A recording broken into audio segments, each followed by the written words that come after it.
If you do this, even 100 lives won't be enough. To tame a dragon, you should at least prepare a few sheep, a few cows, and feed them with your own hands. Also, you can't wake them up at night from their sleep. Think about it, even if you're a rational human, if I wake you up in the middle of the night, you'll also punch me in anger, right? Indeed. Old Yimont also sighed and said, before you become a dragon knight, don't put pressure on the megalosaurus. They are sensitive and can sense your emotions. Your Majesty should have reminded His Highness, Clinton said with some resentment. Remind what? I've never encountered such a thing. In fact, my megalosaurus guards, a dozen centaurs, have taken care of the megalosaurus for so long, but they've never been attacked by the megalosaurus. Danny frowned. Yes, the megalosaurus never spits fire at us. Moreover, under Calixi's guidance, the megalosaurus also changed its habit of eating humans. Chui Luo said with certainty. The megalosaurus guards are different from Aegon. Tyrion's eyes flashed with a hint of pride. The megalosaurus can sense people's emotions. Don't doubt it. If it can't connect with people's minds, why is there the saying, one dragon and one night? Obviously, the megalosaurus guards are only responsible for taking care of the megalosaurus and have never thought of conquering them, so they won't be attacked by the megalosaurus. But the preparatory dragon knights are different. Before the megalosaurus went extinct, how many Targaryens and Valerians died in the process of dragon taming? Do you really think it's so easy to be a dragon knight? Danny glanced at him and said, You know quite a lot. Your Majesty, I'm not boasting, but in today's world, I'm one of the few megalosaurus experts. When I was very young, I dreamed of having a dragon of my own, even if it was a pygmy dragon like me. Taking off my armor to meet a dragon is my life's wish.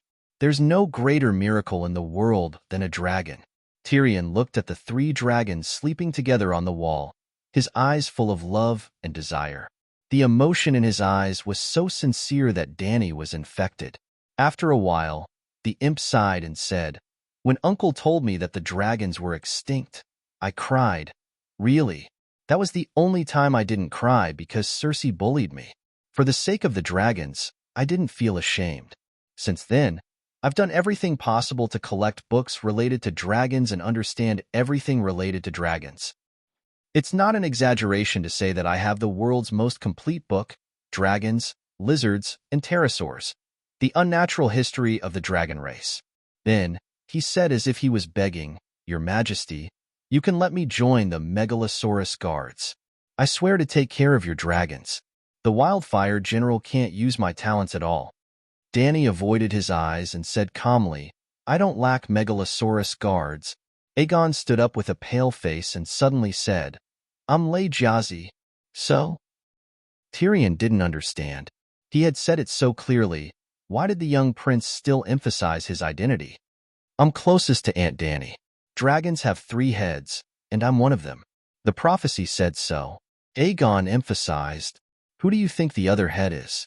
Could it be Scholar Yimont? Tyrion asked with interest. Old Yimont's eyes flashed as he thought of Jon, who was suspected to be Liga's illegitimate son. He said calmly, A prophecy is a prophecy. Dragons won't change their habits because of a prophecy. Aegon, you're too reckless. And Danny, you too. You shouldn't have let him get close to Megalosaurus like Greenie and Blackie. Aegon wants to ride a dragon to seize the Iron Throne. The little dragon can't carry him, Danny said. Yimont furrowed his brows and looked at the people around him. He said with hesitation, Aegon, I don't recommend you to go to the King's Landing, and don't even think about bringing a dragon to the Westeros. Why? Shouldn't I take back what belongs to Targaryen? Aegon said emotionally. Three-eyed crow. Westeros are too dangerous for you. The old scholar clenched his teeth and decided to tell the truth. There aren't just deviant ghosts beyond the Great Wall. There's also the Green Prophet, the three-eyed crow, Blinden. He can control people's thoughts and even steal dragons. Scholar, what are you talking about? Tyrion, Clinton, and little Aegon were all dumbfounded. Could it be that the old scholar could still awaken the mad blood at such an old age? Wasn't it a little too late? Sigh, even deviant ghosts have appeared. What's the big deal about the Green Prophet? The old man spoke with a complicated tone about how Dany was controlled by the three-eyed crow after she entered the Westeros. The others were stunned when they heard this, but Tyrion was still skeptical. He chuckled and said, "It sounds like a legend. I even met the rat chef in the Nightfall Castle. Do you believe me?" Dany asked with a smile. Hee hee. Tyrion laughed lazily. "There's also Mad Axe. I didn't find him before I left. I wonder if the red-robed woman caught him," Yamant said. Hee hee. Tyrion laughed lazily. Dany turned to nephew Gu. She saw that he had come back to his senses and was also skeptical. She couldn't help but suggest, "Aegon, since you're in a hurry to seize the Iron Throne, why don't you go to the Great Wall for an internship?" "Internship for what?" Aegon was puzzled. "Internship to become a child of prophecy," Dany's aunt said seriously. "Only by going beyond the Great Wall and fighting deviant ghosts can you quickly become a qualified savior. As long as you end the Nightfall, no one will be able to stop you from ascending the Iron Throne." "No, it's too dangerous to go to the Great Wall." Clinton rejected it immediately. "Then, will he still abide by the promise of, 'The one who ends the Nightfall will be king'? The prerequisite for me supporting him is that he can fulfill my promise. Otherwise, I'll become a traitor," Dany said. Clinton said uncertainly, "We'll see when the Nightfall arrives. The prince is a child of summer. If the Nightfall is real, I'm afraid." Tyrion shook his head and didn't continue speaking. However, everyone understood what he was implying. A person who didn't even dare to go to the Great Wall definitely couldn't become a child of prophecy. Aegon's face turned green and red. He gritted his teeth and said, "Give me a white dragon or a black dragon. I'll immediately go to the Great Wall to kill a few deviant ghosts." "Your Highness, this isn't a matter of giving them to you. The key is whether you can subdue them." Tyrion didn't know when it started, but there was a hint of well-hidden disdain in his eyes. "Even a green dragon can scare you to the ground. A black dragon is even more terrifying. I heard that it can even speak." Then, he asked Dany curiously, "I've seen a black dragon a few times, but I've never heard it speak." Dany rolled her eyes at him and said, "It's not like he's a chatterbox. Why would he chat with you for no reason?" "All right, that's all for today." She yawned and said impatiently, "Everyone, disperse." Dragon Queen, the Centaur Maid, and old Yamant's rooms were on the top floor, while Aegon and the others were on the second floor. When they walked out of the staircase, Tyrion noticed Aegon's gloomy and angry expression. He pulled him to the side and whispered, "Are you unhappy? What are you doing?" Aegon asked gloomily. "If a man is unhappy, he should vent it out," Tyrion said with a sly smile. "The green dragon was indeed angered by me. It's not my aunt's fault. I don't know how to tame a dragon, so I was a little reckless." Aegon sighed. Tyrion looked at him appreciatively and nodded in his heart. Although this child is irritable and impulsive, he has his redeeming qualities. Clinton and Ashera taught him well. "It's definitely not your aunt, but you can find other women to vent it on." Tyrion chuckled. Chapter 449. Find a woman? Little Aegon's cheeks instantly flushed red as he stuttered. "Of course, only a woman can comfort a man," Tyrion laughed. But Aegon's eyes were wandering as he looked left and right. Clinton and the rest had already gone downstairs, leaving only the two of them at the staircase. I can't go," as if he had heard the most terrifying thing.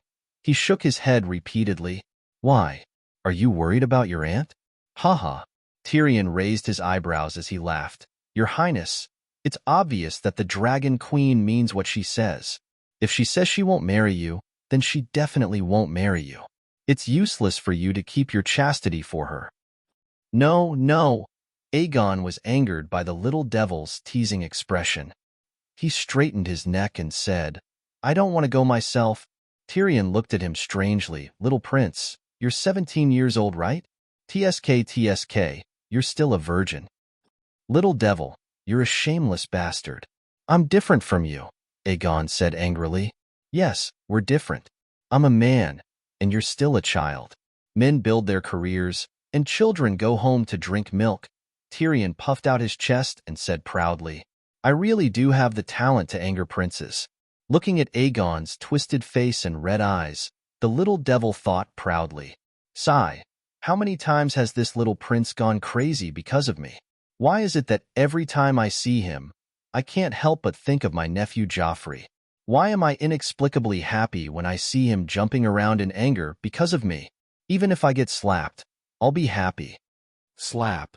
Aegon raised his right hand and slapped him. Tyrion took a step back and raised his hand to block the slap. Sure.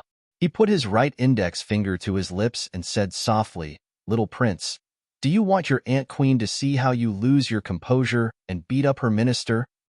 He pointed at his green leather armor that had a picture of a roaring black dragon printed on it and said, "I'm a third-rank wildfire general, not Hugo Caesar." Well, when he was still Hugo, on the way from Pintos to Slave Bay, when he was beaten up after angering little Aegon, he would not dodge. Aegon was stronger than him, so he couldn't resist. "If I hit you, my aunt would only clap her hands and cheer," little Aegon said hatefully. Even though he said that, he raised his head and carefully glanced in the direction of the top floor, giving up on the idea of slapping the dwarf again. "Sooner or later, the wildfire will burn you to ashes," he cursed. "Yeah, there's the possibility of being blown up into the sky by the wildfire every day. I have to get drunk today." Tyrion sighed and walked directly towards the red brick door, saying as he walked, "The red nun of the Church of the Seven Gods is one of a kind in the world. It's up to you whether you want to go or not." "The Seven Gods nun?" Aegon exclaimed. "There's hope." Tyrion's eyes flashed, and he stopped in his tracks. "A devout nun in the day and incomparably lewd at night. By the way, do you believe in the seven gods?" "Of course, Sister Asherah is my spiritual mentor," little Aegon said.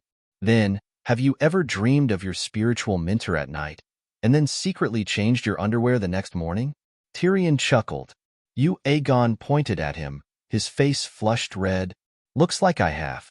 Tyrion smiled in understanding. "Don't be shy. I even dreamed of my sister when I was young. Do you believe it?" "You beast," Aegon said agitatedly. "Hee, aren't your grandfather and grandmother also brother and sister? You Targaryens have so many examples of brother and sister unions, and you even want to marry your own aunt. Are they all beasts?" Tyrion retorted. "This is a Targaryen tradition," Aegon argued. "Lannister can learn the traditions of Targaryen as well. Now he's even learning from you, sitting on the Iron Throne, being a king, being a mad king." "Lannister's throne won't be stable, I swear," Aegon said coldly. "You don't even have a dragon. What's the use of swearing? Only your aunt can do that. I will have one. A dragon has 3 heads, and I'm one of them. Words are like the wind. Prophecies are also words." Tyrion glanced at the peer and said anxiously, "Red Nun can choose any of the Passion Garden's Red Nun. If you're late, you can only eat the leftovers. I don't have time to chat with you. Just say it. Do you want to be a man?" How was little Aegon supposed to answer that? "Of course I'm a man," he said stiffly. "Then come with me. You'll be a man tomorrow morning." Saying that, the imp walked out of the door and climbed down the stairs of the great golden tower. Little Aegon hesitated for a moment, then gritted his teeth and followed. "Hey, little prince, you don't know how lucky you are to have an old hand like me as your mentor." Hearing the footsteps behind him, Tyrion's lips curled into a smug smile. "You're not my mentor." Little Aegon shrunk his neck and looked back at the palace door from time to time. He was very conflicted. He was excited to explore a new world, but he was also hesitant to expect his foster father to come out and call him back. "If you knew how my mentor dealt with me, you wouldn't have such an attitude." Tyrion's tone became very complicated, and even Aegon could hear the sadness in it. "Your mentor? Who are they?" he asked. "My brother and father," Tyrion said. "What did they do?" Tyrion was absent-minded for a moment. His footsteps slowed down and he muttered, "When I was 13, Jaime and I saved a cute peasant girl from bandits. She fell in love with me. Maybe. Anyway, I loved her very much. Really. I bribed a cultivator to arrange a simple but incredibly sweet secret wedding for me and Tessa." "Damn it, your first time was so beautiful," but you tricked me into giving my first time to a prostitute." Aegon cursed and was about to turn around and leave. "Listen to the story first," Tyrion pulled him back. "After you hear it, you'll definitely be impatient to find a prostitute and give her your virginity and innocence." "Go on," Aegon said stiffly. He changed his mind. A dwarf at 13 years old. He was already 17 this year. He really couldn't be a boy anymore. "After that, my brother told me that the hero saving the damsel in distress was a scam. Tessa was only a prostitute that he paid to let me experience the matters between a man and a woman," Tyrion said. Aegon was stunned, then hesitantly said, "The Kingslayer went a bit overboard." Tyrion stopped, turned around and looked at him with a complicated expression, then said, "How I wish that he had the same thoughts as you back then." Aegon didn't reply, so Tyrion continued. "I cried. I threw a tantrum. I didn't believe it. I wanted Tessa. I was only 13 at that time. I didn't have any grudges against my country. I was much younger than you are now. And then, to make me see the truth, my father gave Tessa to a battalion of soldiers, 1 silver coin per person, and they could have her, 100 guards, 100 silver coins." Aegon shuddered, then muttered, "Your father is a beast?" "Very good in this regard. We have reached a consensus." Tyrion nodded with satisfaction, then sighed. "A beast's father gave birth to a beast's son. I stood on the side and watched, until my dick was about to explode, and then I became the 101st. For this, my father paid Tessa a gold dragon. According to his words, Lannister should always be a cut above others, and the price should be higher than the average person." "You really are a beast," Aegon said coldly. "Kid, let's play a game later. If you win, I'll shout Tyrion is a beast 3 times to the sky. How about that?" Tyrion said with a strange smile. "What game?" "You'll know in a while." Aegon fell silent again. At this time, they had already walked down the pyramid. The unsullied trainees guarding the stairs at the door only glanced at them, then untied the fence. Tyrion found a white-painted carriage with a kerosene lamp in front of the square, handed a few copper coins to the coachman, and pulled little Aegon in. "You're so familiar with your movements, it's not your first time, right?" Aegon asked suspiciously. "I'm a normal man, and I've been in Slave Bay for so long. Of course it's not my first time. Although Astapor is not as prosperous as Volantis, it still has a market that's open. You should have come out with me a long time ago," Tyrion said. "The female dwarf Finny likes you. We can all see it," Aegon suddenly said. "Finny?" Tyrion was stunned, then sighed. "Finny is a good girl. I don't want to hurt her." Aegon looked at him strangely. "Hee hee." Tyrion laughed bitterly, then asked, "Do you know the ending of the story?" "What story?" "Tessa and Tywin." "Where did Tessa go?" Aegon asked. "I want to know too. I even asked my dad about it. We didn't come to an agreement, so he was killed by me." Tyrion shrugged. "You're crazy." Aegon's eyes widened, and said in shock, "You killed your father for a prostitute from more than a decade ago?" "After the trial, Jaime forced Jaime to save me. Maybe he thought it was the last time he said goodbye to his deformed and pitiful brother. Or maybe Jaime suddenly had a conscience. He told me something." "What is it?" "He lied to me. He and my dad both lied to me. Tessa wasn't a prostitute, at least before she met our family of beasts. She was just a pure and kind peasant girl." Aegon was shocked, and his eyes widened. "Could it be? Tessa really? She didn't even know my identity as Lannister at that time. Jaime and I wore casual clothes, dressed as third-rate mercenary knights. Maybe she thought I was the pet of the tall and handsome knight Jaime, a deformed little devil monkey at first. But Tessa didn't care about my dwarf size at all. She even thought that I was so small. Such a pitiful dwarf dared to fight against the fierce bandits. I was very brave." Tyrion held up 3 fingers. "I've only met such a woman 3 times in my life. The first time was Tessa. The second time was Shui. It was fake. I thought Shui was the second Tessa. I also loved her like Tessa. Then she personally proved to me how rare Tessa was. The third one was Jenny. I'm not sure if she would still love me if she wasn't a dwarf. But there's no doubt that her love is as sincere as Tessa's." "If that's the case, why didn't you marry her?" Aegon was confused. Only a virgin like you can say such words. If you have someone in your heart at all times, you won't provoke another person who deserves the same pity. Creaked the carriage stopped, and the decadent sounds from the temple's passion garden entered their ears. The coachman in the front row knocked on the wooden wall and said softly, "Lord Wildfire, we're here." Tyrion jumped down from the carriage, holding a silver coin in his hand, and said to the coachman, "Remember, call me Lion King, Angry Lion. But don't call me Lord Wildfire." "Okay, Lord Wildfire." The dwarf's body stiffened, and he stuffed the silver coin back into his pocket. Chapter 450. The former Temple of Divine Grace, today's Temple of Light, was a pyramid-themed building complex. The pyramid here was not as tall as Dany's Great Pyramid, but the platform at the top was wider.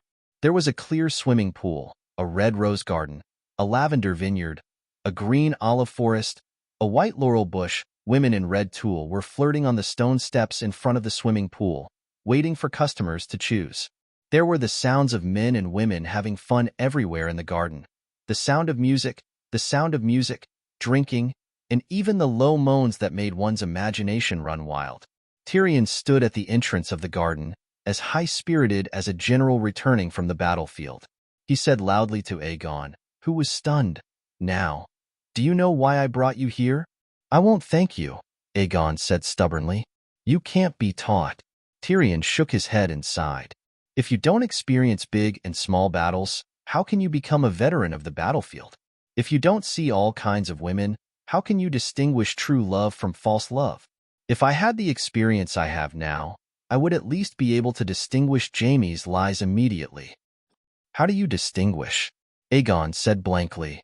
Tyrion patted him on the back and said with a complicated tone, "Do you know how to distinguish new shoes from old shoes?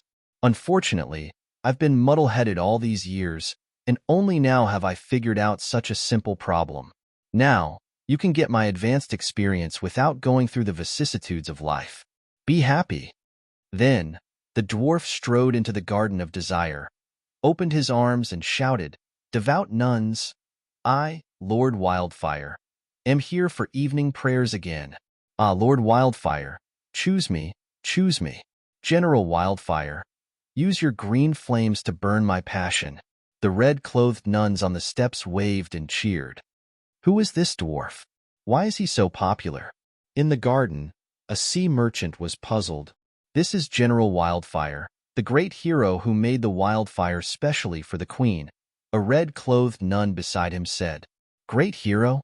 The sea merchant was even more puzzled. The wildfire was prepared for the Alliance army, and if he was careless and the wildfire failed, he would immediately die. If he wasn't a great hero, then what was he? Before General Wildfire dies, we have to take good care of him. The sea merchant's face contorted. An hour later, in Tyrion's minigame, Aegon suffered a crushing defeat. Not long after, a nun screamed in horror in the Passion Garden. This nun was a blue nun during the day.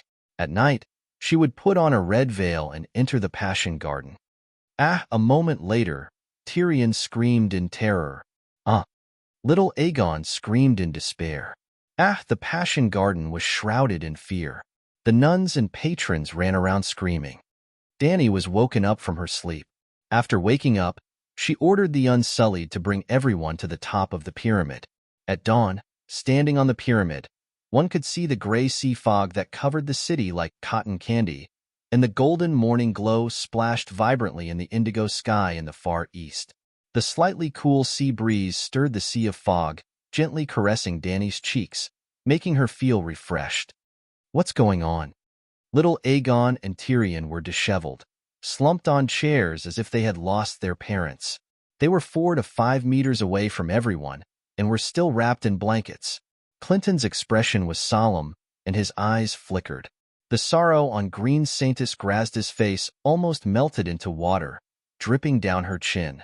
"Your Majesty, there's a gray plague in the city," she wailed. "What, gray plague? Are you kidding me?" Before Dany could react, old Ymont jumped up. "Yes, gray plague. Lord Wildfire has been infected.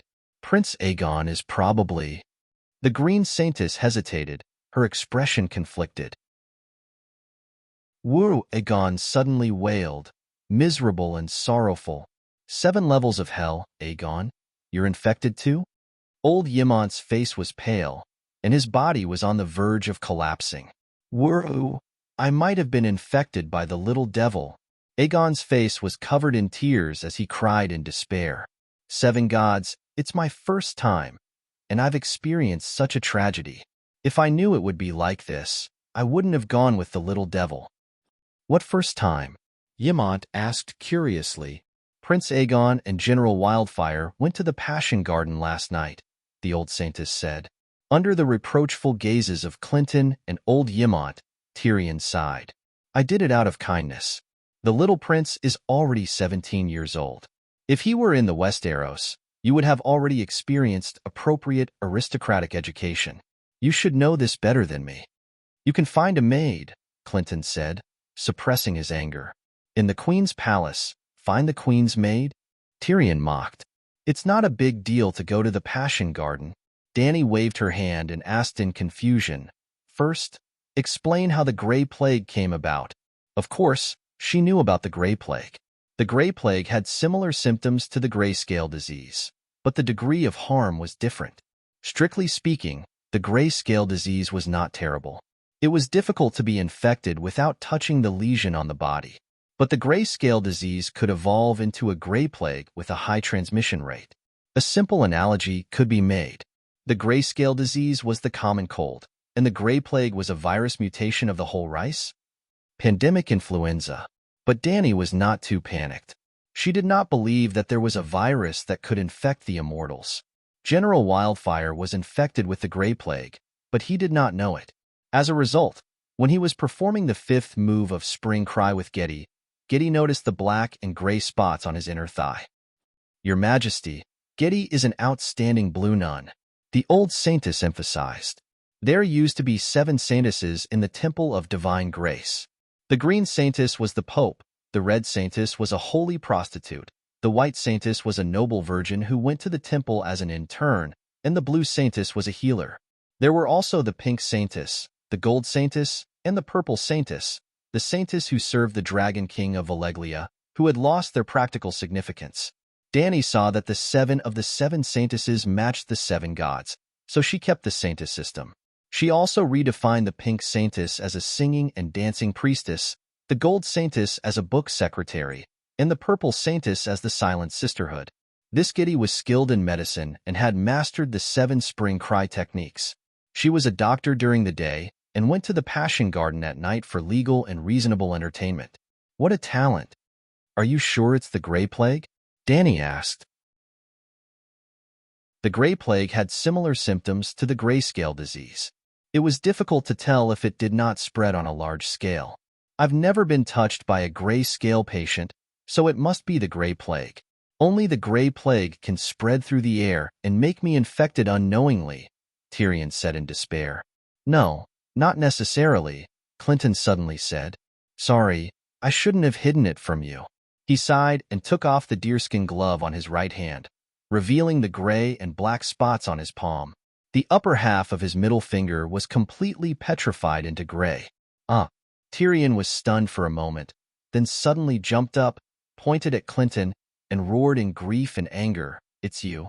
You're the one who infected me with the grayscale disease. The last time you tested the wildfire bullets in the brick factory, you used this hand to grab me. Old X, 7 levels of hell. John Clinton, you're too vicious.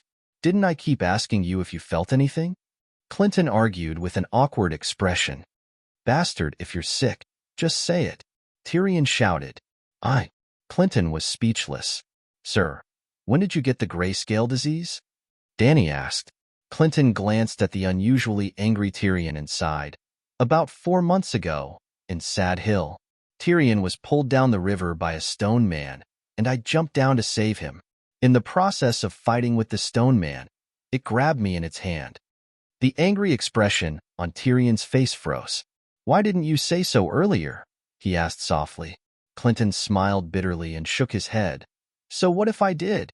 There's no cure for grayscale disease. It's a terminal illness. The curse has already entered my blood. and it flows through my entire body. Cutting off my right hand only has a small chance of curing the disease, but my right hand is my dominant hand. I still have to help Prince Aegon take down the Iron Throne. At that time, I didn't know about the Queen's vow to end the long night as Queen, nor did I know that she had already gone to the Westeros. I thought that the Queen would immediately marry the prince, then ride the dragon to Pentos, join forces with the fleet prepared by the Golden Group and Illyrio, and take back the Iron Throne first. That way, Prince Aegon would become the king of the Seven Kingdoms, and even if Her Majesty failed in Slave Bay, she could still return home. As long as you help Targaryen restore their kingdom within 2 years, and let me redeem myself from the failure of the Battle of the Ringing of the Bell, I will return to Vulture's Nest Castle and spend the rest of my life in the Mahogany Forest where I first met Prince Rhaegar.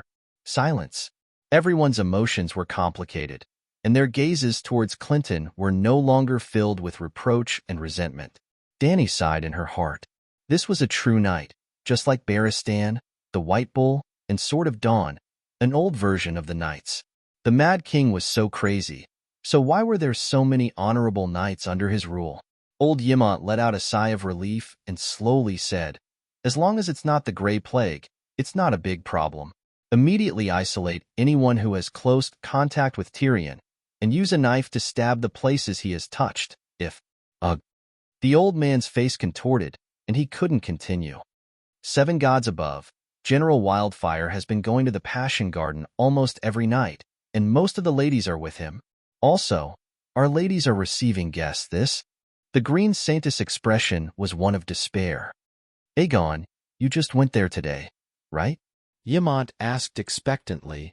Wuru, after being called out by old Ymont, the young prince, who had been sitting in a daze, came back to his senses and cried. "The little devil invited me to play a game. I couldn't help but join in." Wuru, what game? Dany wanted to ask. Don't worry, the power in our Targaryen bloodline is very strong against curses, and almost no one in history has been infected with the gray scale disease. Old Ymont comforted Aegon. This was true. The genes of Valeglia were all optimized, and almost no one would catch a cold or have a fever. Valeglia were completely immune to most of the diseases that normal people contracted. But there were 2 prerequisites.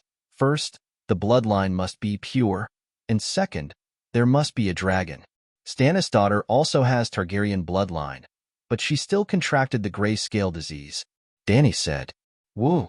Aegon heard this, and cried even harder. Shireen and Aegon are different. Shireen and Princess Lele are 3 generations apart, and Aegon is your nephew, and has the purest bloodline. Aegon stopped crying, and looked at Aunt Dany eagerly. Lady Green Saintess, close the Passion Garden immediately, and conduct a thorough investigation. Grey Worm, stop the journey to Meereen. 8,000 Unsullied and 5,000 trainees will be mobilized, and lock down the entire city. Go door to door according to the household register, strip naked, and check one by one. Remember, all Unsullied must wear leather armor, gloves, and masks. At this point, Dany turned around and asked Ymont, "How do we kill the virus?" The curse? Chapter 451. Old man, do you know how to kill the gray scale disease virus? Dany stopped Grey Worm, intending to ask about the disinfection precautions. Virus? That's a novel idea. Old Ymont nodded thoughtfully. Usually, the patient and the things they come in contact with are burned. Burned? Tyrion's voice was sharp. Is there no other way? The medical profession of the City of Knowledge has been around for thousands of years, but no one has developed a cure for the gray scale disease. First, use boiling water to wash the area infected by the curse, then apply a plaster made of lime and mustard, Ymont said uncertainly. What's the success rate of this method? Dany asked. The old scholar's eyes drifted. His voice so low it was almost inaudible, very low. There should be a 50%, at least a 30% chance, right? Tyrion said expectantly. There's no clear evidence that this method has saved patients, Ymont said awkwardly. Success rate, 0? Dany was stupefied. In other words, this method is completely useless? Not necessarily, Ymont quickly explained. About 50 years ago, The gray-scale disease appeared in the old town, and the scholars promoted this method. Half of the city's population died, and 3/4 of the people in the city of knowledge died. Wait, Danny raised her hand to interrupt him, her expression strange. The scholars of the city of knowledge used lime and mustard ointment, and 3/4 died? And the civilians were useless, and only half died? Old man, even a fool knows that 3/4 is more than half. Danny, you can't say that, Yamant said seriously. Scholars of my generation study hard all their lives. Isn't it to stand up in times of crisis? Of the 3/4 of the people who died in the city of knowledge, 99% were infected while trying to save the civilians in the city. The oath of an apprentice to become a scholar is to serve the 7 kingdoms. And every qualified scholar has a silver chain, symbolizing medicine. They're all frontline doctors. But Danny was only touched for a moment before she realized another problem. Shuecheng sacrificed so much. He obviously did his best and risked his life, right? Of course. Don't think that the City of Knowledge is violating the rights of the guests and exterminating the Megalosaurus. They are not afraid of sacrificing themselves for the sake of their ideals, old Yamant said with a complicated expression. I knew those guys weren't afraid of death. Otherwise, he would have killed them long ago. If the people do not fear death, why should they fear death? Danny nodded and said strangely, but there doesn't seem to be any effect even if you try so hard. Half of the city's population died, and it's not much better than the other cities infected by the Gray Plague. Yora Mormont nodded and said, a few years ago, I experienced it myself. A Bravosi merchant ship infected by the Gray Plague docked at Pinto's Wharf. The infected sailors were killed or burned to death, but the rats on the ship could not stop them. They brought the disease to the nobles and commoners of the city, causing a super pandemic. But only 2,000 people died. Let alone half. It's not even 1% of the mortality rate. Look, Danny spread her hands and looked at old Yamant with her big eyes. That's why I said that the mustard lime cream's effect is not that significant, the old scholar said hesitantly. Soon, he added, Stannis's daughter, Shireen's gray-scale disease was suppressed by Scholar Clarkson with this method. The City of Knowledge is useless. They have a medical school that has systematically researched medicine for thousands of years, but they still shamelessly steal from everywhere. Now, they still only know how to use leeches for blood-sucking treatment. They haven't even come up with a systematic theory of medicine, Danny said with disdain. Compared to the incompetent scholars of the City of Knowledge, the Chinese medicine of the Celestial Empire was as awesome as magic. You think the City of Knowledge didn't work hard? Old Yamant could not help but defend the honor of the scholars. He said, after that epidemic, the City of Knowledge immediately launched the Witchcraft Lens Research Project and spent millions of gold royals. In order to get sponsorship from your father, they even sent a request for help to me on the Great Wall. Witchcraft Lens? Danny perked up. She finally remembered that she still had such a thing in her treasury. She would find it and test it later. They even made the dragons extinct. Isn't researching the witchcraft lens research a waste of time? She mocked. Sigh. Yamant sighed helplessly. Danny turned her head and looked at Tyrion and Aegon. She smiled maliciously and asked, can cutting off the infected organs stop the spread of the disease? Cut off? The 2 prostitutes shivered and wailed with pale faces. No, you can't cut it off. If you don't cut it off, then burn it. Choose one, Danny said with a straight face. Isn't that Shireen cured? Let Scholar Yamant try the lime mustard cream, Aegon said in a panic. Don't be afraid, child. Clinton's firm blue eyes flashed with heartache. She comforted him gently. Only the little devil's thigh is infected. That area is not petrified and stiff. Perhaps you are not infected. Aegon stood up suddenly and roared with his eyes wide open. Perhaps? You're telling me perhaps? If you didn't hide it, bastard. Dragon Queen's expression changed abruptly. Her beautiful eyes were filled with endless majesty. It gave everyone present the illusion that their bodies were being suppressed. Tyrion and Clinton were shocked. Aegon's face was pale. Who are you talking to? He's your foster father. Danny scolded sternly. Aegon was furious. But when he met Aunt Queen's eyes, he could not help but tilt his head. His mouth opened unconsciously, and he could not say a word. Your emotions are not stable now, Danny softened her tone. Go downstairs to take a shower and sleep. Don't go out today. Wait a day, and see if your body can still feel it. Listen to your aunt. Go. Yemont looked at Aegon with a complicated expression. He comforted him and called two Unsullied over to take the dejected Aegon away. What's wrong with you? Danny turned her gaze to Tyrion and asked with a frown. It's been a week since the wildfire experiment. Why haven't you noticed anything strange? If he had not met Sister Lawn, who knew how long Tyrion would have been fooling around? It's on the inner thigh. It can't be seen and rarely touched. If there was pain or itch, I might have noticed it long ago. But the grayscale disease doesn't feel it, the little devil said bitterly. Have you stabbed it with a knife? Danny asked again. Yes, it's like wood. It doesn't hurt. His eyes were red and he was about to cry. You haven't slept all night. Go down first. After Tyrion left dejectedly, Danny turned her gaze to the sorrowful Clinton. She glanced at the big bear who was sitting upright inside. Sir Clinton, don't blame yourself. It's all fate. It's all the scriptwriter's fault. In Game of Thrones, it was Mormont who contracted the grayscale disease, but now it was Clinton. Her foresight was completely useless. Well, she shouldn't complain. Clinton and his group weren't in Game of Thrones. Queen, should I go down and seal the city? Grey Worm asked. Danny nodded and said, Remember, you must wear gloves and a mask. I'll let Scholar Yimon accompany you and guide you on the protective measures. Is there a problem? She turned to the old scholar. Yimon stood up and nodded. Don't worry. Although the City of Knowledge doesn't have the technology to treat the grayscale disease, it has summarized a set of relatively perfect protective techniques.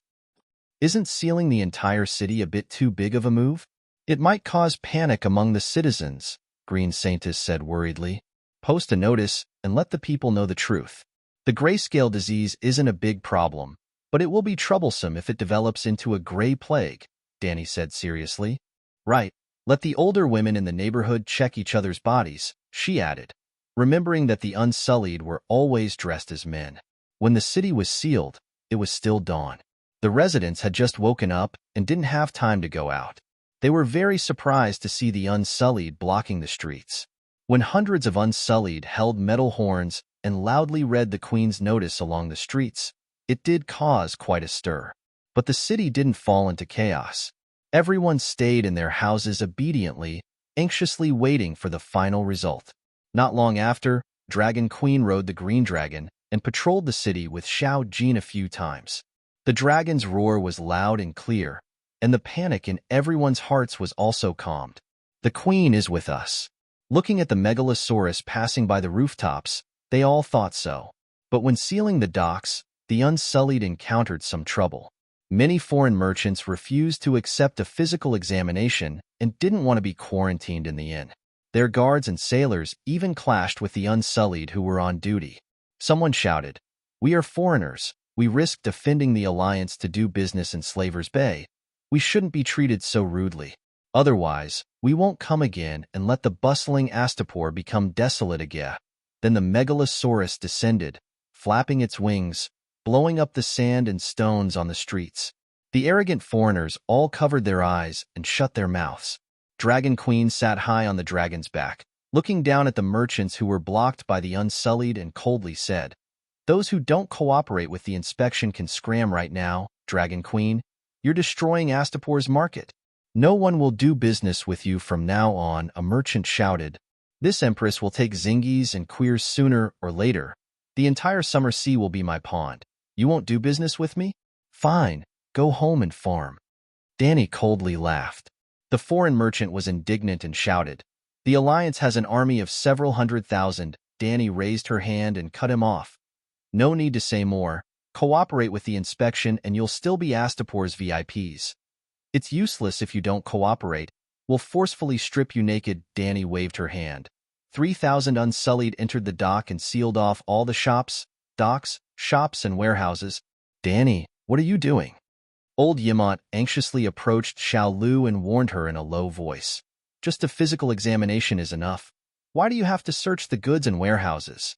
Being so strict will cause the subjects to resist. My subjects are in Astapor. They all support me. These foreign merchants are after profits. They'll come back. Danny didn't care.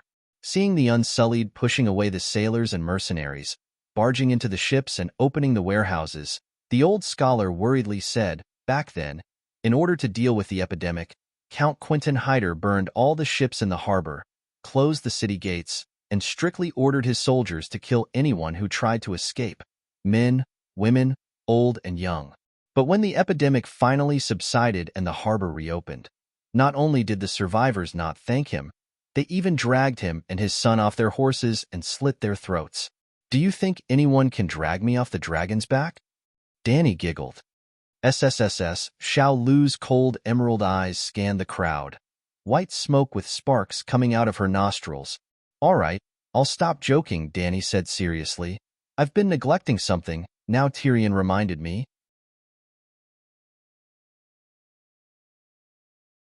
Chapter 452.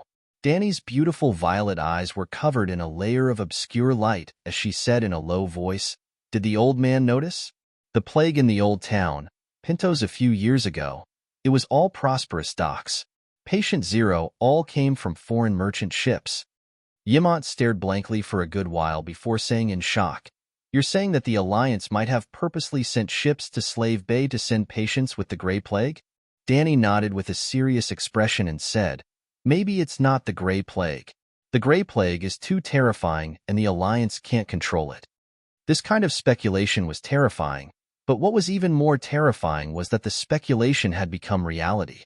The two had only spoken a few words at the docks when a 600-ton ship called Orsha Blacksmith broke out in a riot. Facing the Unsullied who had boarded the ship to search, the sailors actually pulled out their blades and fought with them. A short and strong first mate with a blue beard suddenly attacked, pulling out his blade and chopping down an Unsullied in charge of inspection. After chopping down the Unsullied, he raised his blade and shouted at the surrounding ships, "The eunuchs have ulterior motives, destroying our goods for no reason. Everyone, fight them to the death." Woo-woo, the next moment, the centurion below the ship blew a horn. Over 100 Unsullied lined up neatly at the docks rushed up the gangplank. Is this a guilty conscience? Damn it, I guessed it right. Danny was shocked and angry. She slapped Little Green's neck and sent it flying over. Leave them alive. In a short few dozen seconds, the Unsullied had already formed a formation and boarded the ship. With shields in front and crossbows in the back, they were like killing machines that crazily slaughtered the sailors in cotton clothes. The screams of the dead spread through the docks. Boiling blood dyed the deck red, and the faint smell of blood was carried to the docks by the sea breeze. Little Green landed on the stone pier below the ship. Danny jumped down and ran up the gangplank to the deck. At this time, the battle had already reached its end. 3 of the 10 Unsullied in the inspection team died due to the enemy's sudden ambush, while the rest were injured. The fully armed 100 men that came later didn't have a single death. Not even a single one was injured. The other side had more than 80 sailors. Half of them were lying in pools of blood. More than 20 were injured and captured, and the rest were hiding in a corner and crying, not participating in the battle. Yes, the efficiency was that high. The Unsullied had crossbows hanging from their waists. 2 rounds of crossbow bolts were fired, and half of the crew members who weren't even wearing leather armor fell. That first mate Bluebeard who had suddenly launched an attack was currently paralyzed on the ground. His left hand was covering his right arm that had been severed from the elbow. His round potato-like face was deathly pale. His mouth was hoarsely shouting, "Everyone, come and see. Dragon Queen has gone crazy. Dragon Queen is killing people. Dragon Queen wants to rob us of our wealth." The iron boots left a string of messy footprints on the bloody deck. Danny walked closer, only indifferently glancing at the howling first mate. Then she ordered Unsullied, "Go check the cabin. Don't let go of every sack, every chest. We are honest merchants. We don't have any contraband." The chief mate's face was ferocious as he growled, "Would a legitimate businessman take the initiative to kill my man? Tell me, what did you bring over for the Alliance?" Blackie was in the middle of flying. so the dragon's soul couldn't enter his body and let him free fall. Danny pulled Little White, who was lying on Dragonstone Island's flying dragon pagoda, into her spirit sea. Her violet eyes were suffused with bits of silver light. Her might was like the Milky Way falling from the ninth heaven, overturning the potato-faced first mate's soul. His face was getting paler and paler, and large beads of sweat seeped out of his forehead. I'm not afraid of you. You won't find anything. You won't find anything. The substantial dragon might made him unable to breathe, but the first mate still clenched his teeth and kept his secret. Danny frowned slightly. This guy had a strong will. The dragon might was real. It was also real that the dragon might could oppress people's minds and make some criminals confess honestly. But the dragon might was only a mental pressure in the end. It couldn't even be considered a soul attack. As long as the person was tenacious enough and had a strong enough will, they could still withstand it. You've already been exposed. Do you know that? Ordinary people couldn't withstand the dragon might. Danny sneered and said to the Unsullied beside her, "Take him to the pyramid and let the doctors help him stop the bleeding. Then send him to the Black Prison. Tell Hadar that I want to know all the secrets of this first mate." Immediately, two Unsullied picked up the potato-faced first mate and dragged him away. "You won't find anything." The first mate looked at the Dragon Queen with a sly smile, and then shouted to the sea merchants and crew members who were watching from both sides, "Do you see? This is the descendant of the Mad King, the demon mother of dragons. This vicious woman brutally slaughtered us kind crew members. Pick up your weapons and resist. Raise your sails and leave this sinful land." Hiss! Little Green suddenly stood up, and the ferocious dragon head shot out like lightning. Its mouth almost bit the first mate's bulging potato-like face. Ong! The dragon's cry was as loud as a train whistle, but it carried the endless pressure and the smell of burnt sulfur that a train whistle didn't have. The potato-faced first mate's body stiffened, and his spine was as stiff as a bow. His mouth made a sound, but he couldn't speak a complete sentence. His lower body was drizzling with yellow rain. Plop! The Unsullied couldn't help but let go of his hands and covered his ears. The first mate's stiff body fell to the ground like a wooden stake. "Little Green!" Danny hurriedly ran to the side of the ship and exclaimed, "Don't scare him to death." Hiss! Little Green responded and raised its head to look around. The surrounding crew members and merchants who looked at it strangely all turned their heads to avoid the megalosaurus gaze. Half an hour later, the Unsullied came back and reported, "Your Majesty, there are only 300 barrels of paint, 500 bundles of wool, 1,000 pieces of cooked cowhide linen, and 300 tons of refined iron ingots at the bottom of the ship's hold. No contraband was found." When the ship approached the dock, there were also customs officers on board to check the cargo hold. But at that time, the search was not strict. The main purpose of customs was to count the types and quantities of goods, and not to search every box and every sack in detail. That was unrealistic and a waste of time. As a matter of fact, dozens of people entered the ship's hold and took more than half an hour to complete the search. Danny frowned and said, "Are you sure every corner has been checked? Are there any caged rats or boxes, or any patients in solitary confinement?" "No, we know what you were looking for. We even specially interrogated the sailors who did not participate in the battle very quickly. They all said that they did not see any special boxes," the Unsullied said. "That doesn't make sense." Danny was puzzled. "Calixi, use the dragon." A general with 3 dragons imprinted on his chest walked over and reminded her. Yes, it was Danny's old subordinate, a second-rank Navy Admiral, Blackbeard Grohl. This former captain of Illyrio had rich sailing experience, but his military accomplishments were slightly lacking. Although he helped Danny build a fleet of 100 longships, he could not control the Sea of Grief. He could only be a local tyrant in Slave Bay with the help of the Megalosaurus. "Have you forgotten? The dragon can drive the rats away. Let the green dragon drive the rats into the sea. Just now, I saw a few rats running out." Seeing Danny's confusion, Blackbeard explained. "Oh." Danny was enlightened. She immediately waved to the sky and called Xiaojin down. Xiaojin was small. After retracting its wings, it could enter the hold. Soon, under the protection of the Unsullied, Xiao Jian entered the hold. Squeak, the dragon's might and dragon's roar filled the hold without restraint. Squeak, squeak, squeak, squeak. Hundreds of rats ran out from the hold and surged onto the deck like a tide. Even the sailors on the ship felt their scalps tingle. Gods, have we been living with so many rats all this time? Someone cried out in alarm. The rats were of different sizes. There were thumb-sized rats and black-furred rats the size of kittens. At first, they ran around the deck like headless flies. After a while, they all came to the side of the gangplank and prepared to escape to the dock. Squeak! Xiao Lu immediately poked its head out and roared at the group of rats. Squeak, squeak, squeak. As if they were suddenly hit by soft muscle powder, almost all the rats were paralyzed on the wooden plank. Their limbs twitched a few times and they all died. No wonder everyone uses rat guts to describe cowards and cowards. That's not wrong, Blackbeard Grohl said in surprise. 2 years ago, Blackbeard and the rest were still young and could only scare the rats. Now that the Megalosaurus had just grown up, it scared the rats to death. A group of Unsullied squatted on the deck and used chopsticks to pick up every rat. They checked it carefully before throwing it into the woven bag.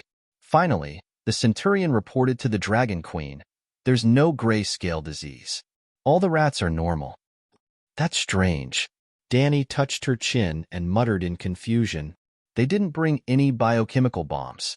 Why are they rebelling? Suddenly, her expression changed. Her sharp eyes scanned the ships around her. At this moment, even she was on the Orsha blacksmith. This ship was the focus of everyone's attention. Then, was it possible that the real source of the poison was on another ship? Was that potato face covering for his accomplices?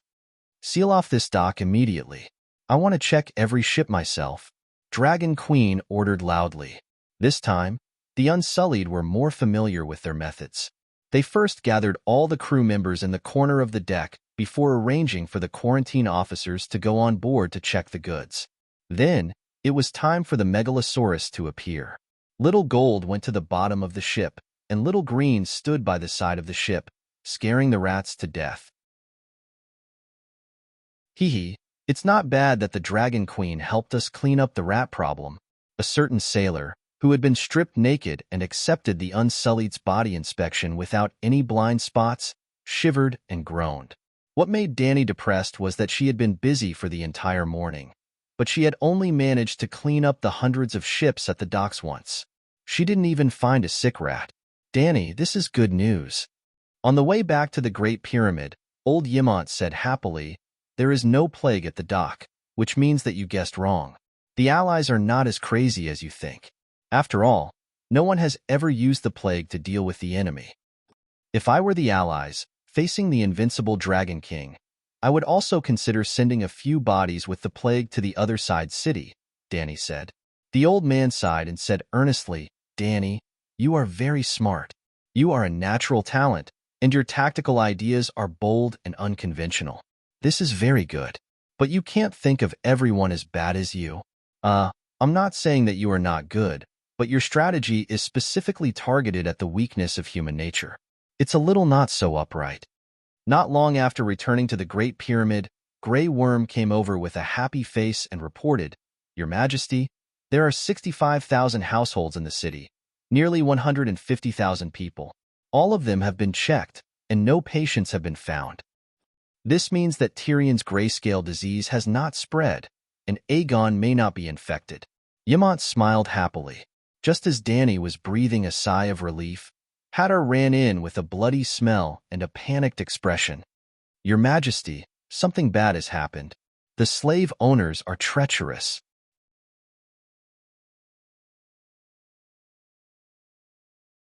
Chapter 453. Devil's Tail Hadar had been unhappy for the past 2 years. It was not that the Dragon Queen had mistreated him. In fact, compared to the previous great benevolent Lord Grazdan, he liked his current master more. He was a cruel interrogator, but he also had a heart that longed for freedom and hated the slave owners. He was the same as Lord Bow of Meereen. The reason why Hatter was unhappy was that his former friends were doing too well, while he was still in the same spot. Devil's Tail, Hattar, and Butcher Klein were both the heroes of Astapor during the Benevolent Lord period. One was the best at butchering pigs in the city, the prettiest pork man.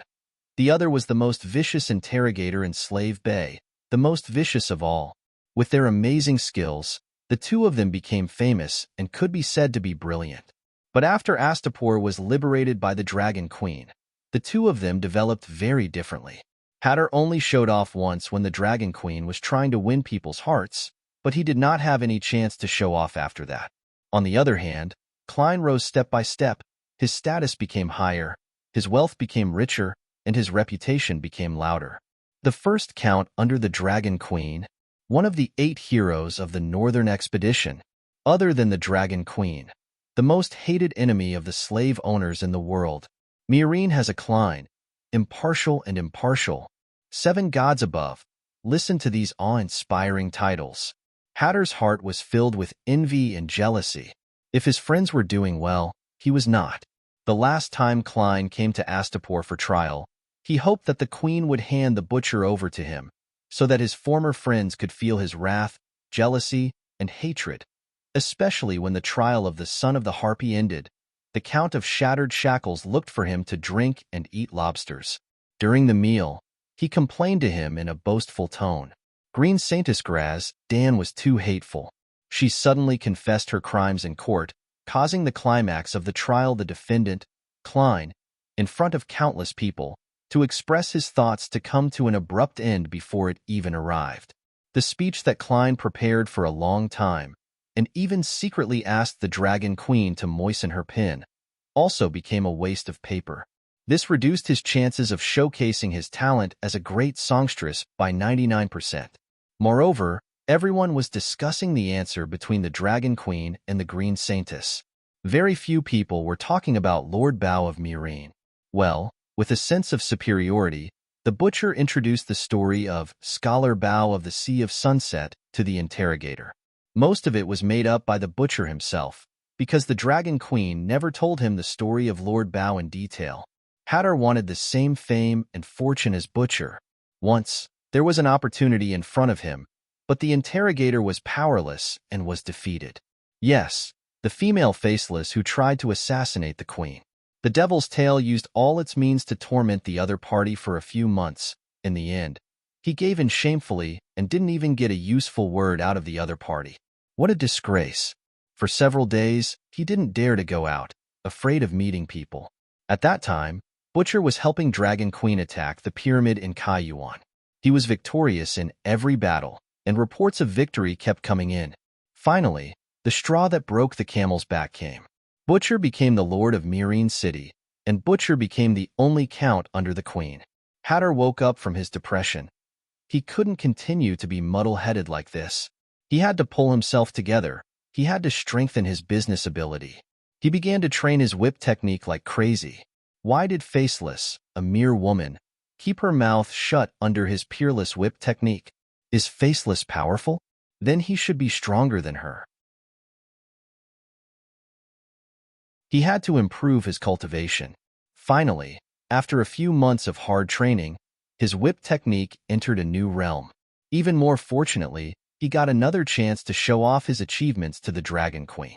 100 days to weave a whip. Today I whip it.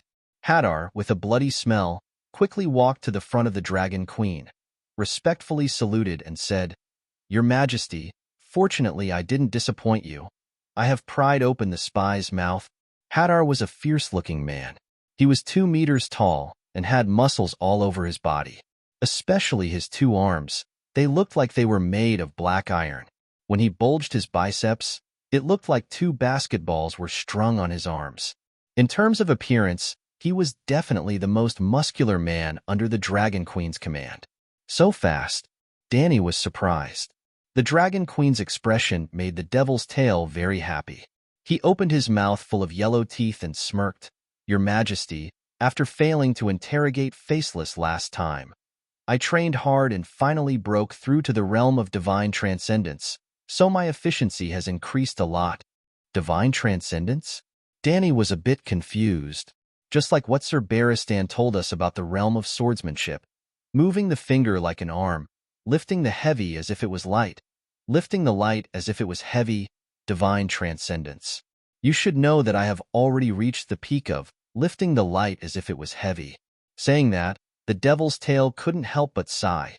If I didn't reach the realm of lifting the light as if it was heavy, I would have already been eaten by the Dragon Queen's demon dragon after injuring her. Danny thought for a bit and nodded. If there was a realm of whip technique, then Hadar really wasn't lying. That first mate Bluebeard seemed to have a very firm will, she hesitated. A guy who could even resist the dragon's might. How could he be afraid of a whip? Hadar sighed. That guy is indeed a ruthless character. A month ago, I absolutely couldn't do anything to him. But now, I have comprehended the ultimate meaning of whip technique and reached the realm of divine transcendence. At first, he still clenched his teeth and persevered, not saying a word. But under my extraordinary means, he only lasted for a quarter of an hour before he groaned. Another half an hour, he screamed at the top of his lungs. Another hour, he begged me for mercy. 3 hours, he said whatever I asked him. Dragon Queen was interested and asked, "That ultimate meaning, what kind of realm is it? Can you give an example to explain?" Of course, Hadar stuck out his chest, his proud expression somewhat sighing. Once, I could whip a fly to death on tofu without leaving a trace of whip mark on the surface of the tofu below. Now, when I put the tofu into a big porcelain bowl and cover it with a plate, with a whip, I want to break the plate, but the tofu and bowl won't be harmed. When I want to break the tofu, the plate won't even fall from the bowl, let alone break. When I want to break the bowl, the tofu will fall neatly on the dregs of the bowl, and the plate will cover the tofu. This is really divine transcendence. But I don't know what effect it has on prisoners, Dragon Queen exclaimed. Hadar sighed and said, "When used on prisoners, their skin won't break, their flesh won't rot, but their bones will break. I want them to feel pain wherever I want, as much pain as I want." "If there's a chance, you can perform it for me," Danny said with interest. Then, she saw Yimant's reproachful gaze and immediately added, "I mean, the show of whipping tofu and plate, Your Majesty, I can perform for you at any time. Any kind is fine. Actually, there should be another realm above divine transcendence." Danny was very touched by Hadar's behavior of using off-duty time to train his business ability.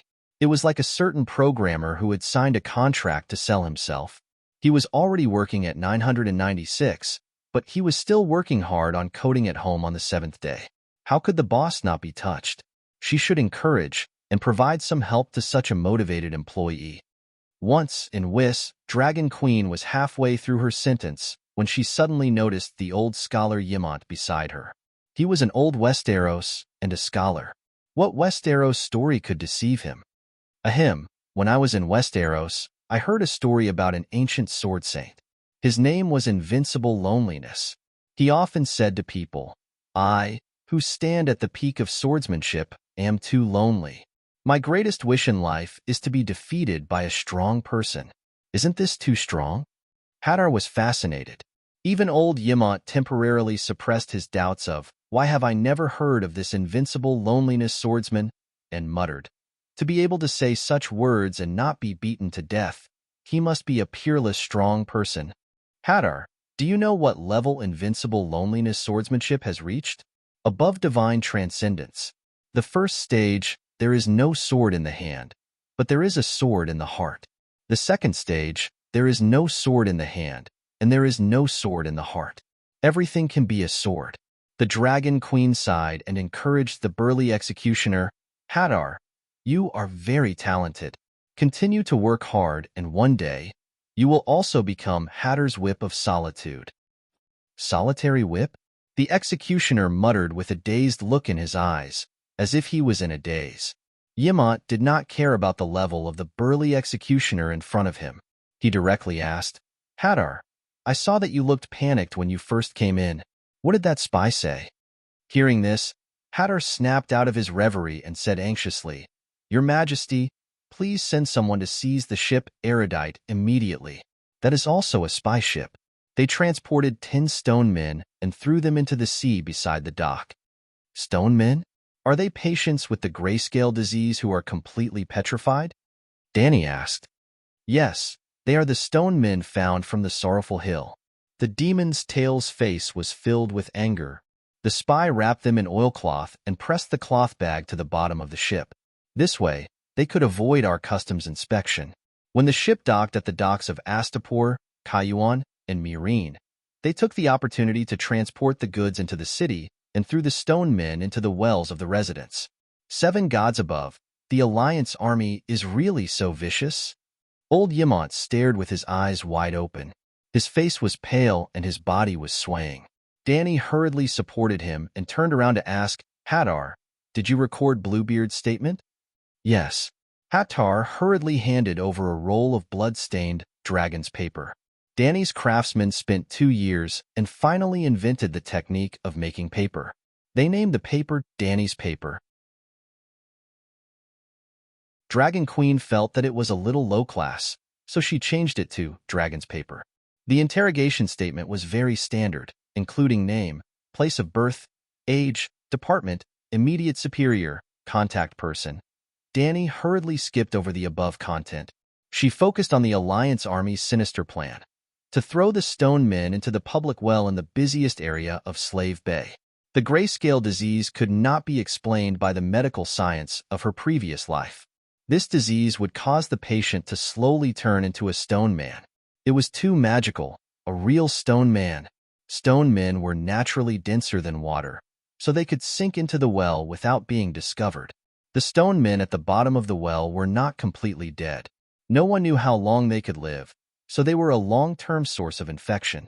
However, the outbreak of Tyrion's infection was so sudden that it interrupted the Alliance Army's plan. In order to avoid being caught red-handed, Bluebeard decided to abandon the Rook to save the king. He crazily courted death and attracted the attention of Dragon Queen and the Unsullied, giving Erudite a chance to destroy the corpse. Oh, the corpse was not destroyed. Those bastards threw it into the sea.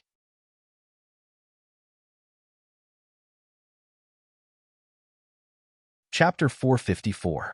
If they ignored the grayscale disease stone men that sank into the bay, they might really sink into the sea. But they could also become the source of the plague, infecting the sailors and citizens on the docks, or even causing the even more terrifying grayscale disease. Therefore, it was best to deal with the corpses that sank into the sea immediately. Yes, pick them up and burn them. Thinking of this, Danny handed the document to Yamant and ordered Grey Worm, immediately detain all the sailors on Erudite. Also, seal off the sea near Erudite's berth. Old Yamant put down the document inside. Danny, we're in big trouble. Kayuan and Myrene also have grayscale disease stone men that were infected. Someone might have already been infected. They're courting death. A cold light flashed in Danny's eyes as she said coldly, I've changed my plan. I'm not going to wait for the night to pass. When the plague ends, Slave Bay will enter a state of war. I want to destroy new guys first, then take down Quills. I want to seal off Quills Strait, which is also the summer seas route, and completely end sea trade. Old Yamant hurriedly advised, Danny, don't be rash. The key now was to stop the outbreak of the plague before it broke out. Then, store more food and weapons to deal with the night. Danny shook her head and said firmly, I didn't take the initiative to attack, not because I don't have the ability to farm and start a war at the same time. With 5 dragons, I was able to fight in a low-cost and highly efficient special battle. But considering that the night is coming, human infighting is too stupid, so I've been holding back. But now, I'm being bullied. Wouldn't it be even more stupid if I don't fight back? The big picture is more important. Yamant sighed. You did very well before, trying to stall for time to develop your own strength. When the night comes, the Alliance army will naturally retreat without a fight. Now that you're angry, wouldn't it be too much of a loss if something goes wrong? Don't worry, I know what I'm doing. I won't act rashly. Danny turned her gaze to Whip of Dugu, who was standing quietly at the side with his head held high.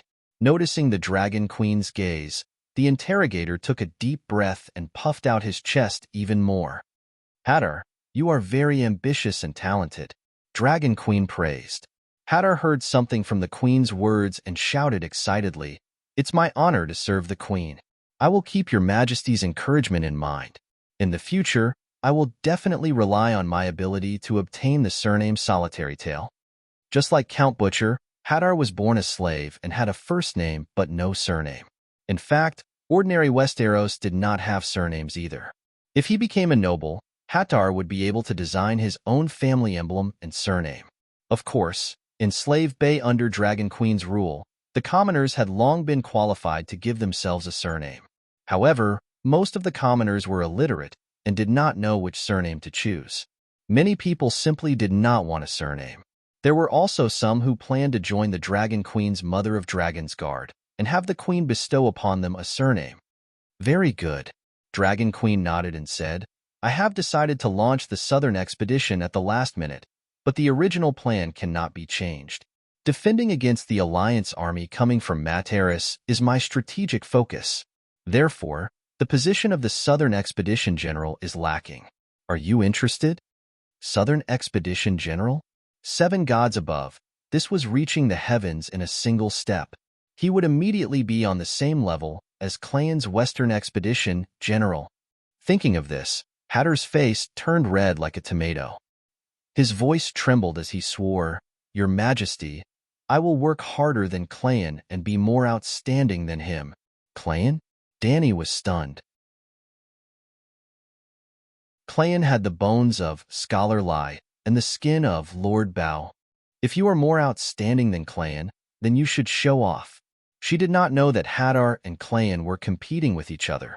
She also did not know that Hadar was jealous of Clayton, while setting his own life goals based on Clayton's achievements. Very good. This goal is not bad. Dragon Queen did not ask much and only nodded. Before the Southern Expedition, you have to help me get rid of those spies. I want you to find out the color of their mother's clothes. After a quick lunch, Dany brought the Unsullied to the pier. Tyrion and Clinton followed along. The two of them had been to the Sad Territory and had seen many grayscale disease stone men. More importantly, the two of them were already infected. Even if they touched the stone men, their condition would not worsen. At this time, other than the pier, the city of Astapor had been unsealed. The residents had resumed their daily lives and production. However, the number of people on the streets was much less than before. Yes, Dany did not do a 14-day quarantine. She only put up a notice telling the people not to hold hands and not to touch each other for 7 days. The grayscale disease was indeed not as harmful as the Grey Plague. If one did not come into contact with the infected area, they would not be infected. This morning, she checked the citizens of Astapor, the nuns of the Passion Garden, the pier merchants, more than 100,000 people. Currently, only the 2 red nuns were found to be infected. There were grain-sized gray spots on their necks. If one did not look carefully, they would not have noticed it. Of course, the quarantine for the grayscale disease was never done with the eyes. As long as the skin was found to be of an abnormal color, one had to poke it with the tip of a knife. If one cried out in pain, it meant that they were not infected. If there was little bleeding after the skin was poked and the color was dark, the person involved would not feel any pain. Then, there was a 99% chance that they were infected. Other than the 2 red nuns, more than 20 dock merchants were infected. This was only the first census. In the following week, every day, the people would have to check themselves. Then, on the last day, the Unsullied would seal the city again and conduct a thorough check on everyone. In the hot afternoon at the pier, the seawater was blue and the sun was glaring. The surrounding ships had all been moved away. A middle-aged fisherman wearing a straw hat threw out his fishing net with all his might. The bundle of silk net suddenly unfolded in midair like a huge lotus flower. The silk threads reflected bits of silver brilliance under the golden sunlight. Whooshed, the fishing net that bloomed like a flower landed in the splashing seawater, covering the spot where the erudite was originally. The experienced fisherman knew what he was trying to net. He felt a little uneasy as he spat on his palm, held the rope tightly, and began to slowly pull up the net. The wet net floated to the surface of the sea, sparkling under the sunlight. Gulp! The nearby sea merchants, shop workers, and sailors all swallowed nervously. The fisherman felt his hands sink as he exclaimed, "There's something." The onlookers took a step back and craned their necks. The two emotions of horror and curiosity made them feel conflicted. Ah! Stone men! Suddenly, horrified screams sounded like a tsunami from the pier and nearby streets. The fishing net was gradually pulled ashore. Inside were three grayish-blue figures that were entangled like lobsters. They struggled slowly. Stone men. Tyrion was standing by the pier. When he saw this scene, his heart turned cold. He bared his teeth and said, "Is this a world war? Everyone is willing to go to any lengths? But my sister will probably like this style. It's simple, practical, and economical." Dany lowered her head and glanced at him. She said calmly, "The dozens of men that were infected by you kept asking me to skin you alive." Dozens of men.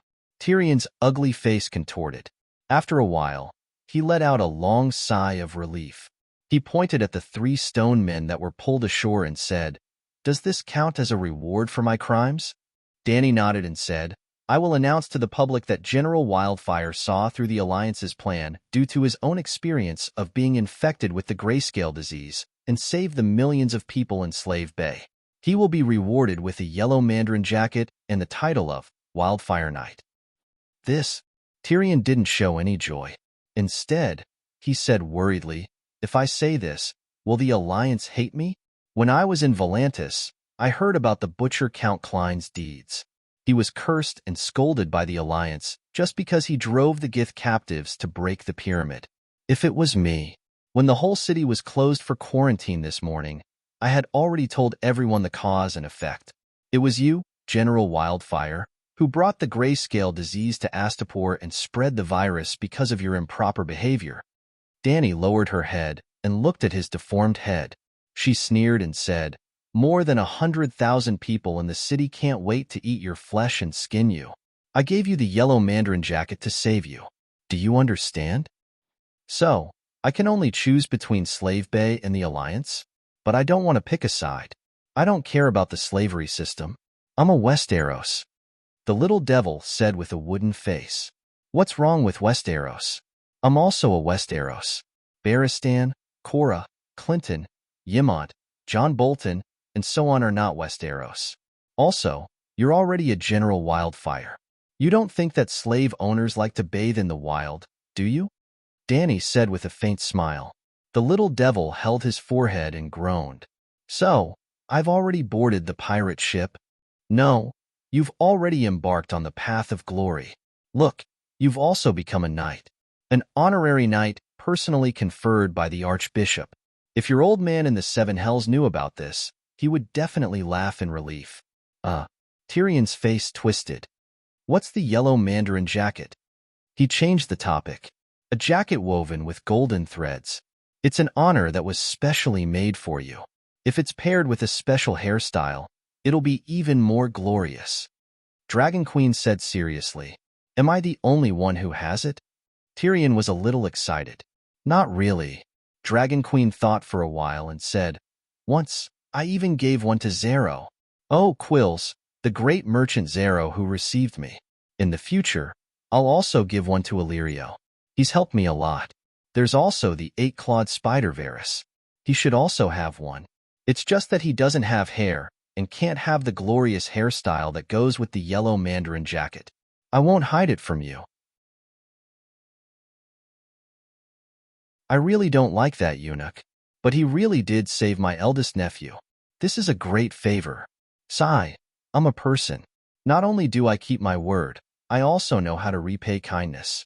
If I don't repay it, I won't be at ease." She looked up at the sky and sighed. "Woo-woo, no, no, pity, mercy, queen, have mercy." A wave of ghostly wails and howls came from afar, from the street all the way to the pier. Nearly 100 sailors had their hands and legs chained. Under the Unsullied's crossbow-wielding Unsullied, they staggered towards the fishing net on the shore. They were all sailors from the Erudite and the Orsha blacksmith. With the help of 2 of his companions, the fisherman finally dragged the fishing net that trapped the 3 stone men ashore. Grey Worm threw down a bundle of oilcloth and said to the captured sailors, 10 people go over and wrap up the stone men in the net and carry them to the deck." Moving the stone men was such a dangerous job. Danny obviously wouldn't let her own people do it.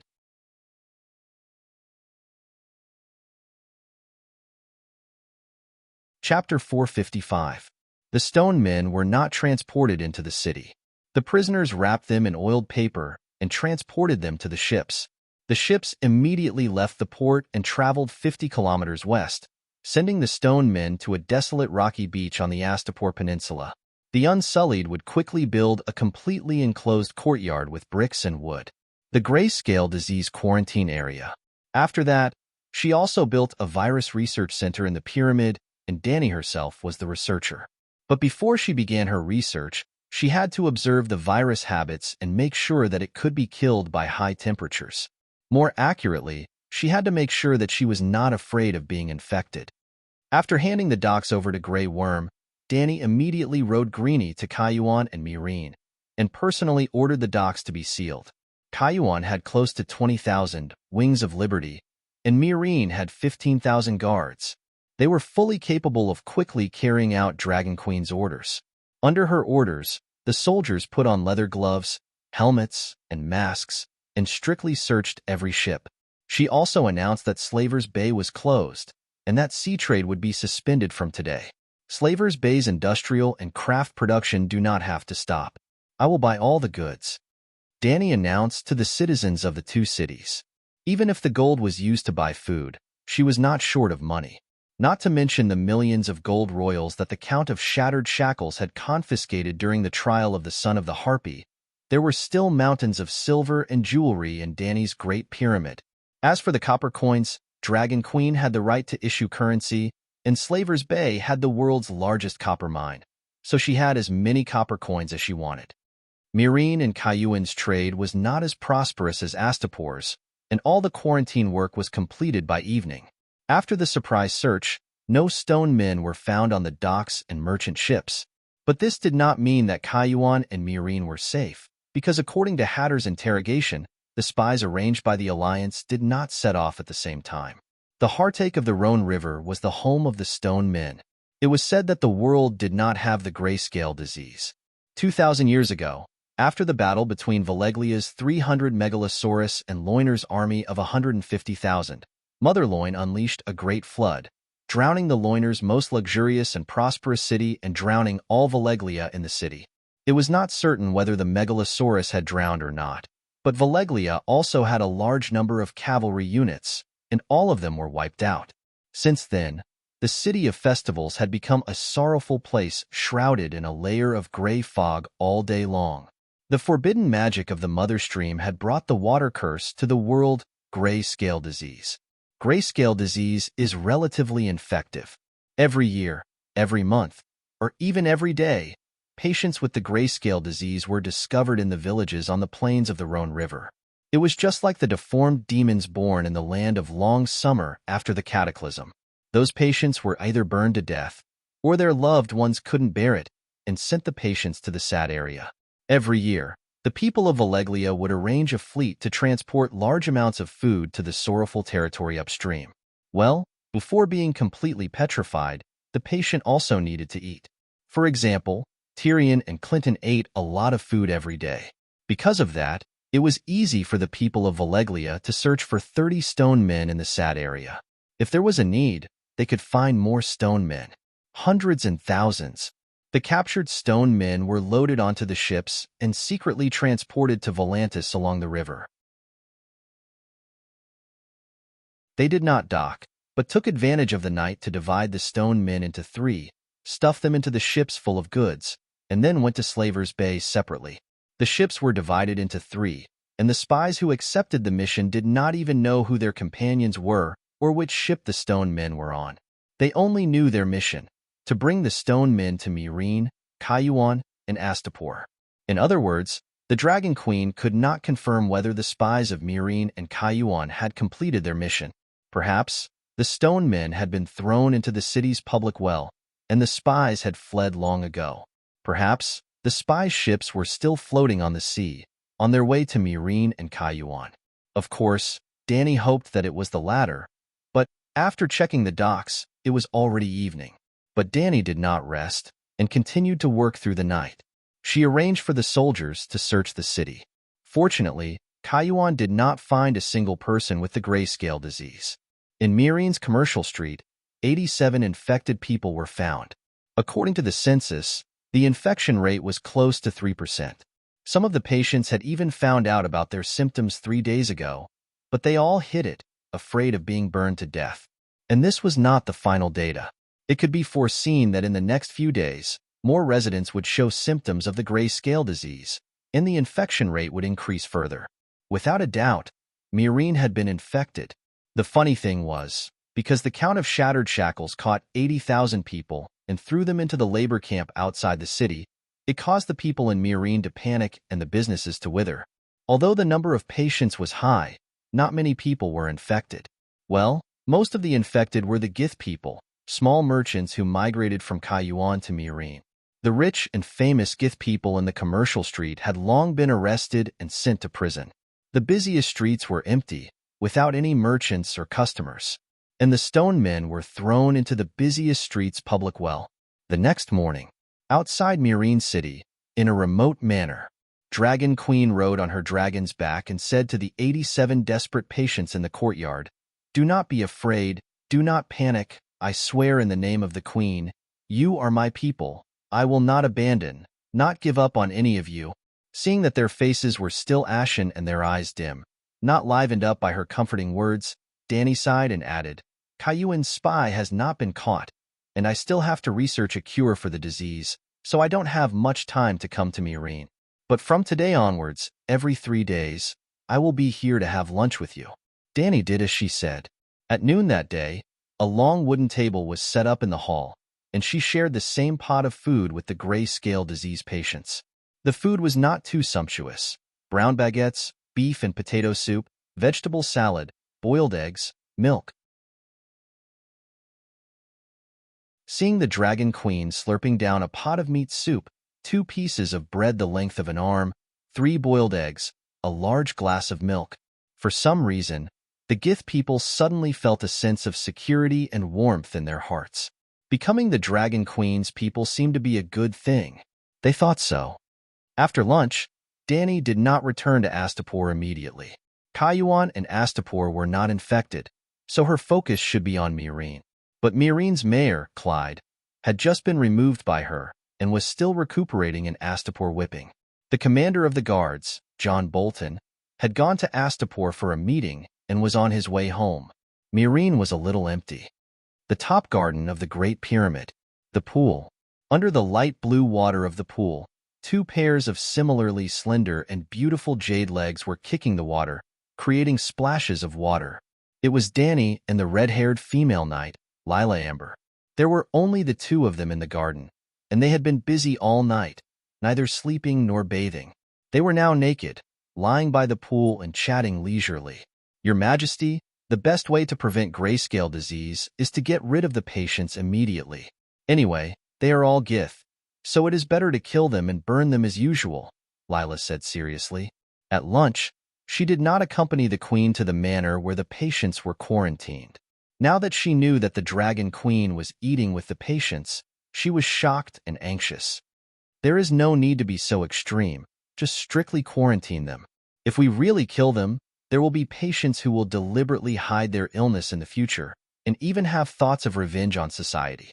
You don't want to be one day walking on the street and be pounced on by a grayscale disease patient and bite your ankle, right?" Lila lifted her well-proportioned slender legs out of the water, and her feet twisted a few times mischievously, saying, "I have been wearing iron armor and iron boots recently. He can't bite me." Danny covered her face with a wet silk handkerchief and said lazily, "There are always people who don't wear armor, and grayscale disease is not incurable. I have the witchcraft lens, and I know that Stannis' daughter has antibodies in her body. Scholar Yimont's medical skills are also. Sigh, at least he is qualified. In short, as long as they are my people, no matter what race they are, I will do my best to save them. Isn't this what a queen should do?" Splash! Lila put her feet back into the water, and the surging waves gently caressed Danny's silver hair that was suspended in the water like seaweed. "But you can't take the risk," the red-haired female knight sighed. "It's not considered a risk. Grayscale disease is not a gray plague. It won't be contagious without contact. And as soon as I came back, I roasted my whole body with fire, killing all the viruses. Thinking of the scene where the Dragon Queen roasted herself with fire, Lila was silent. Even she did not think that the curse of grayscale disease could withstand the burning of the fire. After a moment of silence, Danny said, I originally intended to let you be the Lord of Myrene, but now the situation has changed. My elder brother's son, Aegon, is here, do you know? Little Prince Aegon? I have seen the letter you sent to John. Lila nodded and asked, What's wrong? Are you sure he's real? John and I both feel that the baby swap is too legendary. It sounds fake. All the evidence proves that his identity is real. Danny's heart skipped a beat. Maybe I can use the witch lens to do a blood test for him. Lila understood the meaning behind the Dragon Queen's words and said in surprise, You intend to let the little prince be the Lord of Myrene? We haven't found all the grayscale disease patients in the city, and the 10 stone men have not been found, and Myrene will be a battlefield in the future. Won't it be too dangerous? It depends on whether he has the courage. I won't force him. He still wants to fight for the Iron Throne. Myrene is safer than the Westeros, isn't it? Danny said indifferently. You really intend to give up the throne? The little prince's identity is unknown. Even if we take a step back, he is only your nephew, not your son. Lila frowned. Ending the long night as king, this will not change, so the Iron Throne may not be mine. If Aegon was really brave and dared to go to the Great Wall to fight the other ghosts, so what if Aunt Dany gave him the priority to fight the other Ghost King? As long as Aegon defeated the Night King, she would really help him ascend the Iron Throne. The Iron Throne was devalued to a pile of dung. She was not willing to fight for it. To be honest, the most valuable thing in the Westeros now was the Church of the Seven Gods. Dany had a vague idea a long time ago. The Seven Gods were fake, but the faith of the Seven Gods was real, and the demigods could use the power of faith. Dahay could definitely become a demigod dragon. In fact, he already was, so could Dahay take over the Magpie's Nest? If this plan worked, she would benefit greatly. If her guess failed, the Great Sparrow was over 60 years old now. Could he survive her? Even if he escaped the evil hands of the Sex Queen and died a normal death, at most 20 years, wouldn't the Church of the Seven Gods be hers? Dany stood up, water droplets rolling down her white, curvy body. As she dried her hair, she said, Lila, close all the public wells in the city. If the residents need to fetch water, they can go to the nearby pyramids. I have to go back to Astapor and see if my nephew can escape. There were exclusive wells in the pyramids, and there were guards outside the pyramids, so spies could not sneak into poison.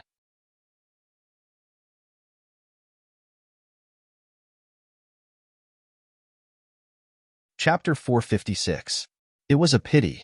Little Aegon had fallen into a trap. Sob, sob, sob. I don't feel anything anymore. Why am I so unlucky? So many people and little demons. They're all fine. I just sob, sob, sob. I don't want to live anymore. Instead of waiting for death and humiliation, I might as well end it now. Dragon Queen rode on green and descended from the sky in the golden sunset. As soon as she jumped off the back of the Megalosaurus, she saw Nephew Gu crying and rushing to the wall, wanting to commit suicide. Old Aemon pulled at his sleeve, but was dragged forward unsteadily. The old man hurriedly persuaded, Child, don't be rash. Your aunt is back. She knows magic. Maybe, let him jump. Dany took the towel from Ji-Chi and wiped her face while sneering. He won't die from jumping the pyramid.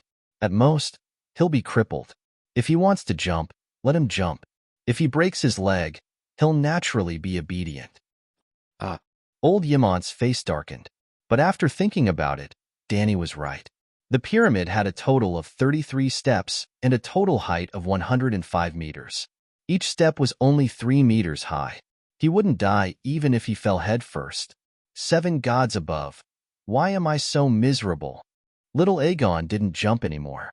He squatted on the ground and cried while covering his face. Look at you. Where's the demeanor of the child of prophecy? Dany's aunt mocked without sympathy. Yasuo Yahai wouldn't be able to accept this. General Wildfire, who was drinking by the side, said helplessly, "The knife is bleeding, but he doesn't feel anything. Any man would be unable to accept this." The female dwarf who was pouring wine for the little demon looked up and carefully glanced at Dragon Queen. She comforted her gently. "Don't be discouraged. The queen is omnipotent. She'll definitely be able to cure you." The female dwarf wasn't flattering. After coming to Slave Bay and seeing the noble, beautiful, amiable, and domineering Dragon Queen, she became her little fangirl. "Finny, how have you been in the literary troupe?" Danny asked casually. Finny was a comic performer. She rode a pig and a dog with her dwarf brother. They pretended to be knights and competed with each other. They used funny actions and parody lines to win the audience's laughter. Because Cersei had placed a high bounty on Tyrion, Finny's gnome brother was implicated. The mercenaries had taken the gnome brother's head as Tyrion's and went to the King's Landing in exchange for the bounty from Cersei. According to the original fate, Tyrion was supposed to replace the dwarf brother and form a comical pair with Finny. But although Dragon Queen didn't like Tyrion, she didn't like the ending of Game of Thrones. She didn't want to humiliate him and make him a clown. Tyrion would most likely be more willing to be the queen's jester and perform comical acts with Finny than become the wildfire general. There was also a suitable place for Finny in Slave Bay, the militia literary and arts troupe.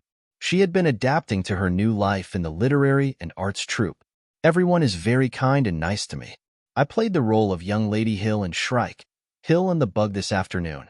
After the performance, many people applauded me." Finny's cheeks were as red as an apple. She was very cute. "Keep working hard. You will become a real heroine in the future," Danny encouraged her. "Yes, I will do my best." The little dwarf raised her small white fist and said excitedly, "Sigh, I'm going to die." Tyrion saw that the female dwarf was happy from the bottom of her heart. He had mixed feelings.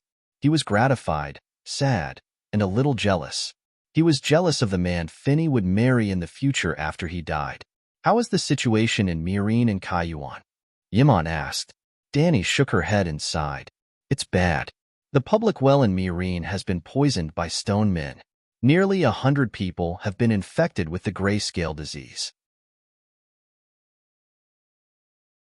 Cayuan, on the other hand, hasn't found any patients yet. A dragon's roar came from the west. Everyone turned their heads and saw a black shadow flying out of the red sun. The black shadow flew towards the Great Pyramid, getting bigger and bigger. Gradually, everyone could see that it was a ferocious black dragon with an imposing aura. "Big Black is back from Dragonstone Island." "That was fast," Yimon exclaimed. Seeing Big Black, Tyrion's depression disappeared. He stood up and said excitedly, "7 gods above. In only 2 days, I ran back and forth between Dragonstone Island and Astapor. The Megalosaurus is too fast. If I had a dragon, I wouldn't exchange it for the Iron Throne. I would ride a dragon and explore the world every day." "Wake up. You don't have a dragon, and you don't have an Iron Throne." Danny glanced at him and said coldly, "Your Majesty, you can control the world, but can you control my bragging?" Since he was terminally ill, Tyrion did not plan to be cautious in front of the Dragon Queen. He directly retorted. Plop. When Big Black flew past the pool, he threw a bundle of sheepskin that was as thick as a tree trunk into the water. "What's that?" Tyrion walked to the pool and looked curiously. "Get Master Tobmod out." Danny turned and said to the Unsullied.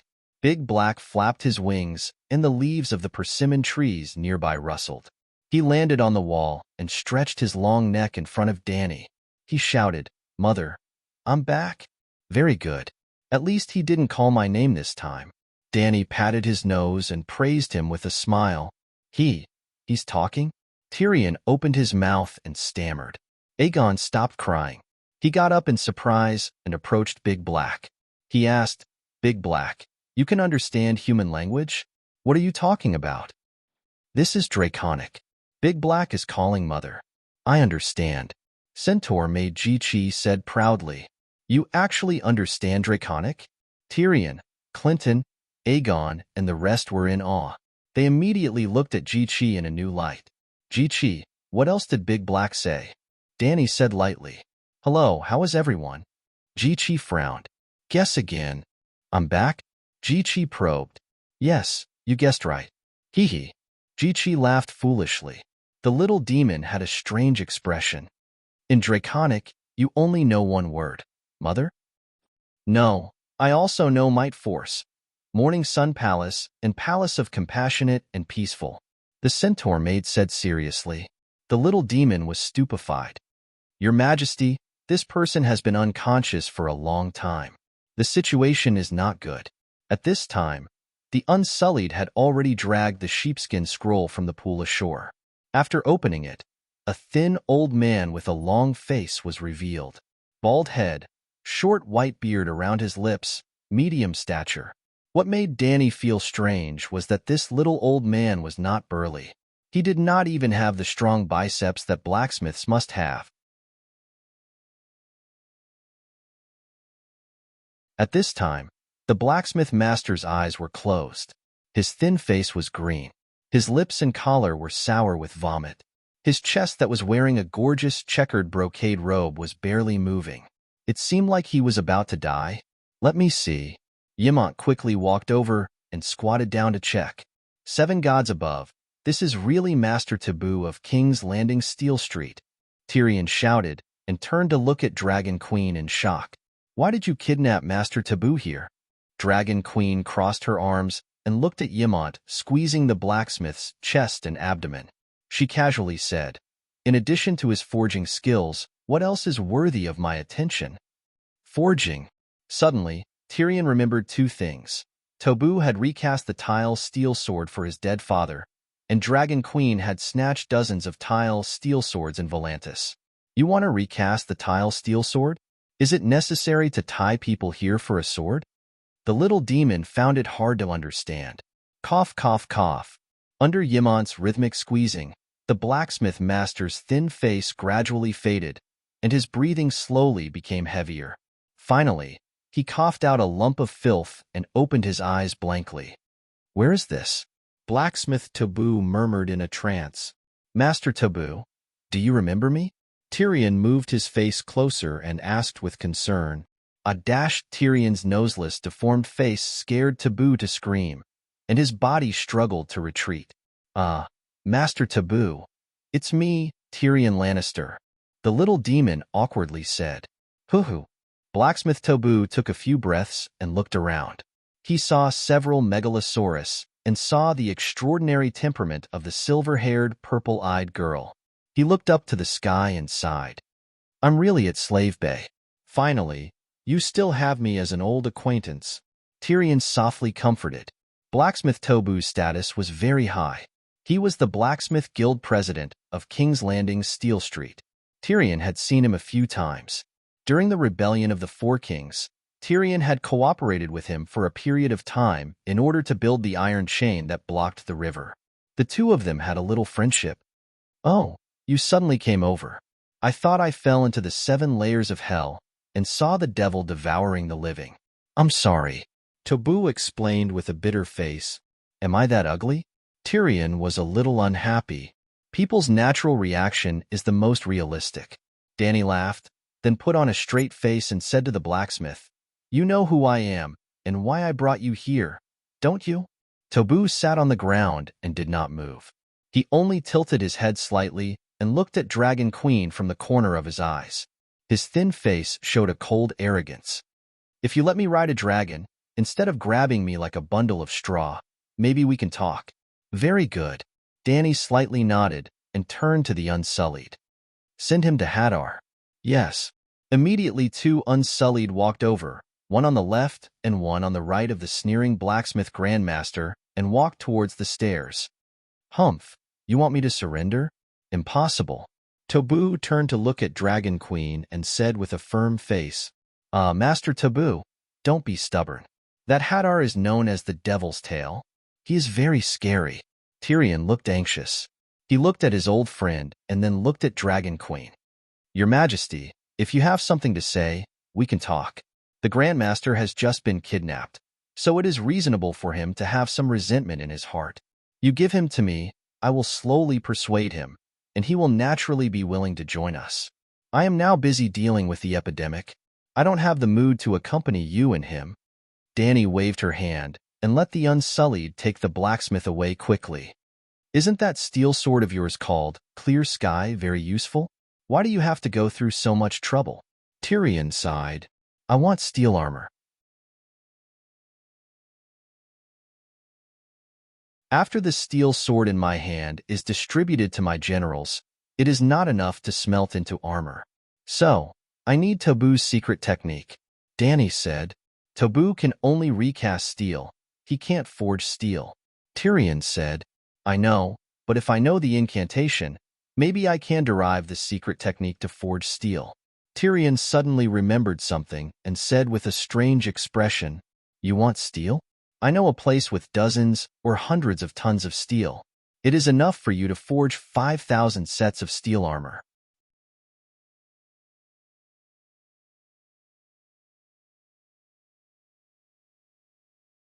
Chapter 457. 100 tons of tile steel? Where? Danny looked at the little devil suspiciously. What? You don't believe me? Tyrion looked smug as he raised his eyebrows and asked.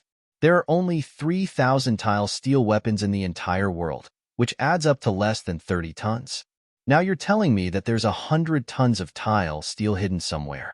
Can I believe it? Danny said calmly. No, no, no. Tyrion waved his finger and smiled. It's not hidden. It's on both sides of the road.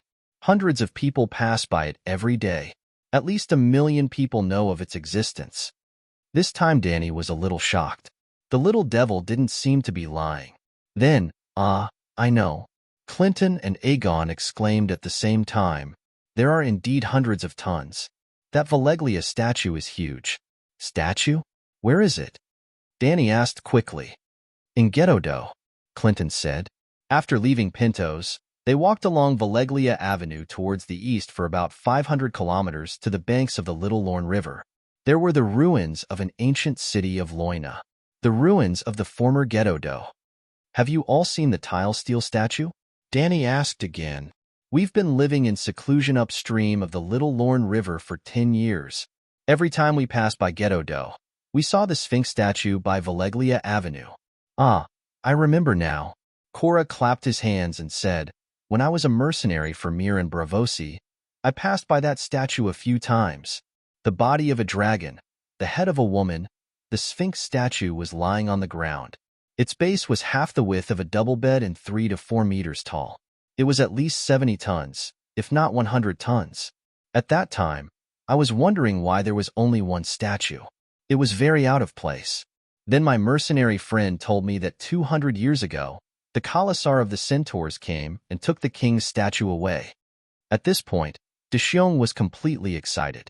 His cheeks were red as he said, Your Majesty, in the Avenue of the Gods and Horse King City, you will definitely find the Sphinx statue with the dragon's body and the human head. Oh, 7 gods above, these 2 tile steel statues definitely weigh more than 100 tons. If they are all forged into tile steel swords and tile steel armor, why would we be afraid of deviant ghosts? Yes, there was originally a pair of Sphinx statues standing on both sides of the road.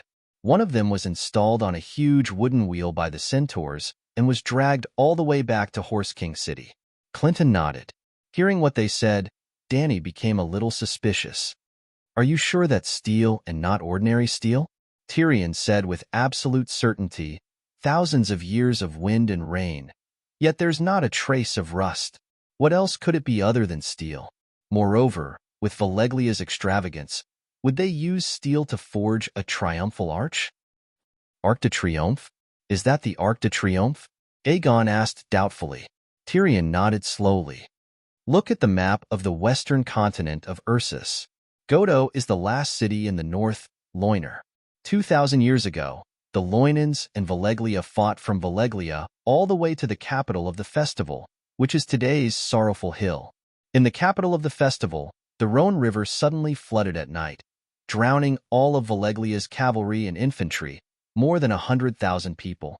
Yes, Valeglia also has cavalry, heavy cavalry. They are responsible for clearing the crossbow formations on the battlefield, and then the dragons swooped down and set the prairie ablaze. Danny rubbed her chin in thought and said casually, I didn't expect you to even know Valeglia's tactics. These words seemed to tickle the little demon's itch. He said proudly, "I've said it before. I'm an expert on the Megalosaurus. Dragons aren't invincible. Do you know why Valeglia likes to attack with a group of dragons? In every battle, there are 300 dragons, 100 dragons. It's scary. It's to scare people." Tyrion said proudly, "This is Valeglia's tactic. Hundreds of dragons cover the sky, and the soldiers below are terrified. The crossbowmen are not in the mood to control the crossbows. In the era before the dragon-slaying crossbow was invented by the scholars, the crossbow could also kill the Megalosaurus. The Dornishmen killed the 100-year-old dragon Miracis is an example. That's because the Dornishmen were lucky and shot the Megalosaurus in the eye. After the Megalosaurus reached adulthood, ordinary arrows and even crossbows couldn't break its scales. Do you think your ancestors didn't prepare crossbows in the Battle of Blazing Fury? Unfortunately, they couldn't even break the scales." Old Ymont frowned. "Yep, the Battle of Blazing Fury was between Targaryen and Lannister of the West plus Highgarden Gardner. It was also after that battle that Lannister submitted to Targaryen and dutifully served as a good subject for 300 years. Tyrion sighed and said, "Look at Blackie. His eyes are now the size of bowls. In the future, as his body grows larger, his eyes will inevitably grow larger as well. An eyeball that was bigger than a window. Wasn't that a fatal flaw? Any qualified archer could hit a window 200 meters away with a ballista, right? When the Megalosaurus spits fire, its mouth is down, its head is down, and its eyes are also staring down at the target, right? If it can stare at you, it means that its eyes are already exposed to you. As long as you're not afraid of death and have a strong will, you'll definitely be able to shoot it. After all, the attack range of a dragon's flame will never be as far as an arrow. Before the fire reaches you, you'll definitely be able to shoot the last arrow." Old Ymont was speechless. Dany turned back to look at Blackie and Greenie's large, shining eyes. She also seemed to be deep in thought. Tyrion continued, "Dragons are very powerful, but they're not invincible. The people of Valeglia know this, so they formed a heavy cavalry that was second only to the Loinars. The Megalosaurus dragon might help our heavy cavalry suppress the enemy's heavy cavalry, and our heavy cavalry helped the Megalosaurus clear the archers and crossbow arrays. This cooperation is the true reason why Valeglia is invincible." "How do you know all this?" Aegon was shocked. "Books, Silvas," Tyrion said. Silvas?" Aegon had a strange expression. "Haha." Tyrion's black and blue eyes flashed with a bright light. He chuckled and said, "Do you know who invented Silvas?" "The Volantis," Aegon said. "No, they were still Valeglia back then," Tyrion emphasized. "The Valyrians set their own rules. The dragon eats the elephant eats the heavy cavalry eats the catapults, the archers, and the siege scales. Then the catapults eat the dragon, and the siege scales eat the dragon." The fact that the people of Valeglia set such a rule means that in their countless wars of conquering the world, they must have encountered situations where the catapults threw stones to shatter the Megalosaurus's skull, and steel crossbow arrows pierced through the Megalosaurus's vitals. Seeing that silence was listening to everyone, Tyrion smiled proudly. He turned to Aegon and said, "So, do you know why I can easily beat you every time I play chess? It's because I know the rules. Dragons can never be too far away from heavy cavalry. Knowing this, you'll definitely win more than you lose when you play Silvas. The reason why you lose is because your opponent also knows this rule and does it better than you." This time, even Dany could not help but look at the dwarf in a new light. This guy is really smart. He can easily see the core truth behind the problem. Tyrion understood the look in the Dragon Queen's eyes, which made him very happy. Involuntarily, he winked and smiled at the queen. Dany's face was wooden, and a basin of cold water was poured on him. "So, you're about to die. Why are you showing off?" Sigh. The smug look on Tyrion's face froze, cracked, and peeled away, revealing the bitterness of despair beneath. He sighed and said, "I know, it's too late to say anything now. I just want to complain, Queen. You shouldn't have made me the Wildfire General. The Megalosaurus General is more suitable for me." All right, stop talking nonsense. Explain to me about the Arc of Triumph. Dany waved her hand and said in a bad mood. Tyrion said weakly, the flood that drowned 100,000 Valeglia in the city of the festival came from Mother Lone's revenge. Then Valeglia also began to take revenge on Loina. Hundreds of Dragon King rode the magic dragons up the river, from south to north, burning every village and city on the way, and Dorf was the last castle on the Little Lone. Burning Dorf to ruins meant that the war between Valeglia and Loina officially ended, and Valeglia won. That's why they built the Sphinx statue outside of Dorf. That's Valeglia's Arc of Triumph, a monument to the destruction of a great people. That makes sense. Dragon Queen's beautiful eyes sparkled. The statue might really be made of steel, 200 tons. Valeglia is too extravagant. Old Ymont exclaimed. I don't think they're extravagant enough, Dany said excitedly. Hee hee. Tyrion laughed in a low voice. Your Majesty, have you thought about it? If the statue could be melted, why would Khal let it go? Even the centaurs could use huge wooden wheels to transport the statue to Horse King City. Why couldn't Khal of Blacksmith City do it? Why? Do you know the reason? Dany calmed down and asked. I don't know the exact reason, but I'm sure that all the blacksmiths in Khal couldn't melt it. Tyrion said with certainty. Tap, tap, tap. While they were talking, Hatter walked up the stairs with heavy steps. He bowed respectfully and said, Your Majesty, I didn't disappoint you, the old man confessed. So fast? Tyrion was surprised. Sigh. He only took a dragonfly skimming the water from me, and he was scared. Hatter's melon-like face showed some loneliness. He sighed and said, At this time, I'm actually looking forward to meeting another faceless one. I have dragon-slaying skills, but in front of me is only a group of snakes, insects, rats, and ants. It's too lonely. Tyrion shuddered, and his vision blurred. The tall, burly man seemed to have transformed into a tall hat and a wide belt, with long hair and a long beard, a lonely, peerless swordsman. Under the full moon, he stood proudly on the peak of a lonely mountain, his long hair and robes swaying in the wind. He held his sword and looked down at the mountains alone. All right, bring the blacksmith here. I have something to ask him. Dragon Queen's impatient scolding pulled Tyrion back to reality. He looked again. The boar was still the boar, vulgar and ugly. Together with the butcher count, they were called the Slave Bay's twin devils. 10 minutes later, two Unsullied came back with the blacksmith, Tobu. The old blacksmith's face was pale, and his eyes were a little absent-minded, but there was not much change. His checkered robe was not stained with blood, and there were no traces of being whipped. Dragon Queen greeted him with a smile and said politely, Bring a chair for Master Tobu. The master is an important guest. How can we let him stand? Jichi, make a pot of black tea for the master. Seeing the Dragon Queen's sweet smile, the muscles on the blacksmith master's thin face twitched a few times. He forced out a humble maid-like smile and said, Your Majesty, what do you want to know? I will tell you everything I know.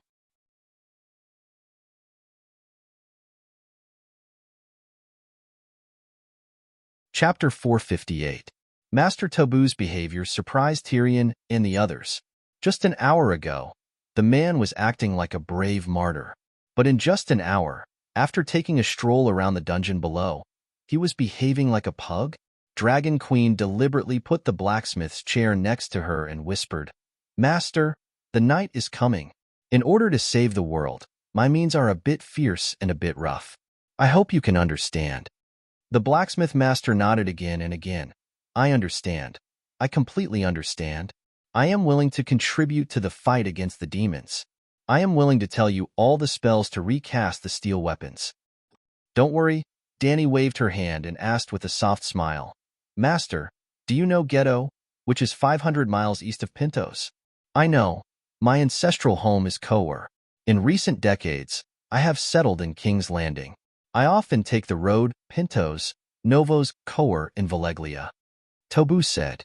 Ghetto has 2 Sphinx statues made by the people of Valeglia. Are they made of steel?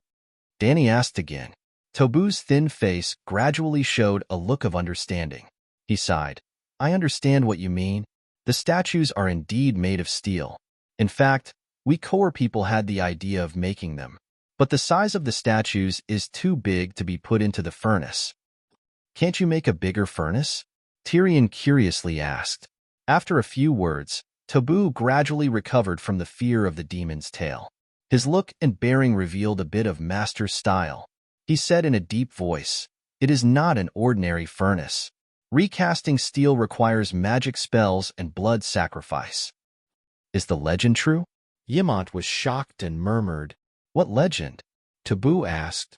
There was a scholar from the City of Knowledge who disguised himself and went to Koer to explore the secrets of steel. When he came back, he left a record. Koer blacksmiths sacrificed slaves on a large scale to forge steel through blood magic. Ymont said, "Well, scholar." Taboo coldly snorted and did not hide the disdain on his face. "That's right. We need a living person as a blood sacrifice, because we don't have enough magic power," he told the Dragon Queen honestly. Tyrion's eyes flashed, and he said coldly, "How many people did you kill when you helped my father reforge the ice in the House of Stark?" Taboo noticed that Dragon Queen's flower-like smile had been replaced by an unapproachable flower. His heart jumped as he whispered, "Less than 100 people? Less than 100 people?" Tyrion grinned.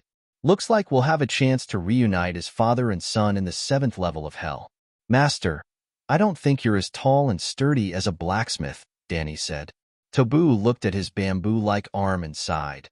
If a blacksmith master is 60 years old and still needs to lift the hammer to forge iron, then he must not have accepted apprentices. In other words, if I learn your spell, I can also become a grandmaster blacksmith? Dany smiled. Taboo wryly smiled. "Your Majesty, you can look down on me, but please respect the profession of blacksmith. Smelting is a profound knowledge. The spell to reforge iron is just one of the most dazzling pearls on the crown." Dany was startled. After a while, she solemnly said, "You're right, I'm too arrogant." Taboo looked at the Dragon Queen in surprise. Seeing her serious look, he couldn't help but feel a little bit of resentment towards the Dragon Queen. His heart was filled with resentment towards the Dragon Queen. He reminded her, "Your Majesty, if you need to reforge iron weapons, you can let me do it. The spell is not of much use to you, but it's the reverse scale of the Khal Blacksmith Guild. If they know that I told you the spell, of course, I'll die. You." Speaking of this, he looked around and seemed to feel that there were too many eyes around. He raised his eyebrows, moved his chair closer to Dragon Queen, and said in a very low voice, "Your Majesty, the Blacksmith Guild and the Black Goat religion are two sides of the same coin. The Black Goat priests are proficient in the blood curse technique. I'm not sure how strong the Black Goat God is, but you should know how overbearing the Red God Church is, right? Just a year ago, because your dragon brought magic to the world, the Red God priests recovered their extraordinary power. And the believers of Khal Lalo were not willing to be oppressed. Under the leadership of dozens of Red God priests, they attacked the Black Goat Temple and tried to burn the statue of the Black Goat God. In the end, Taboo Mott stopped here, tilting his head to look at the group of people who had almost put their heads in front of him, his expression stupefied. When he whispered to Dragon Queen, Tyrion, Clinton, Old Ymont, and others unconsciously leaned over. "It's okay. I'm not afraid of the Black Goat." Dany waved her hand and said confidently, "I'm afraid." Taboo cried.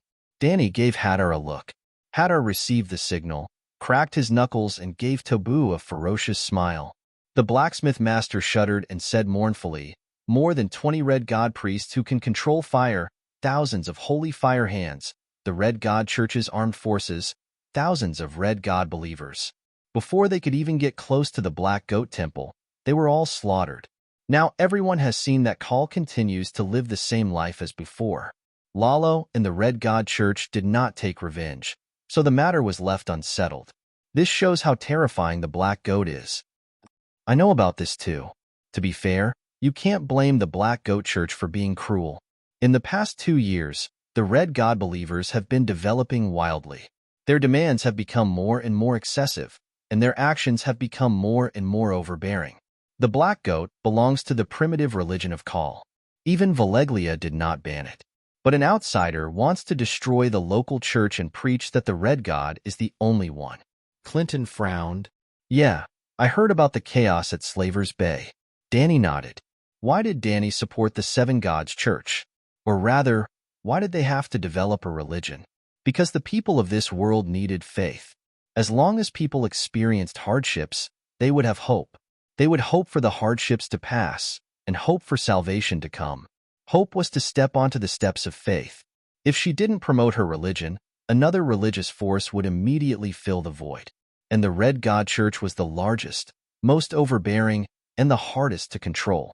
The King of Light Lalo was real. He was a true god with power and will. On the contrary, the seven gods were just 7 pieces of wood. The Seven Gods Church represented the 7 spirits. It was more like a philosophical thought on what is a person and how a person should be. What really made the Seven Gods Church powerful was a person. It was a wise and powerful chief bishop of a certain generation. It was not a god that was above humans. The Seven Gods Church could be controlled. Danny's lips curled into a smile that made the blacksmith's hair stand on end.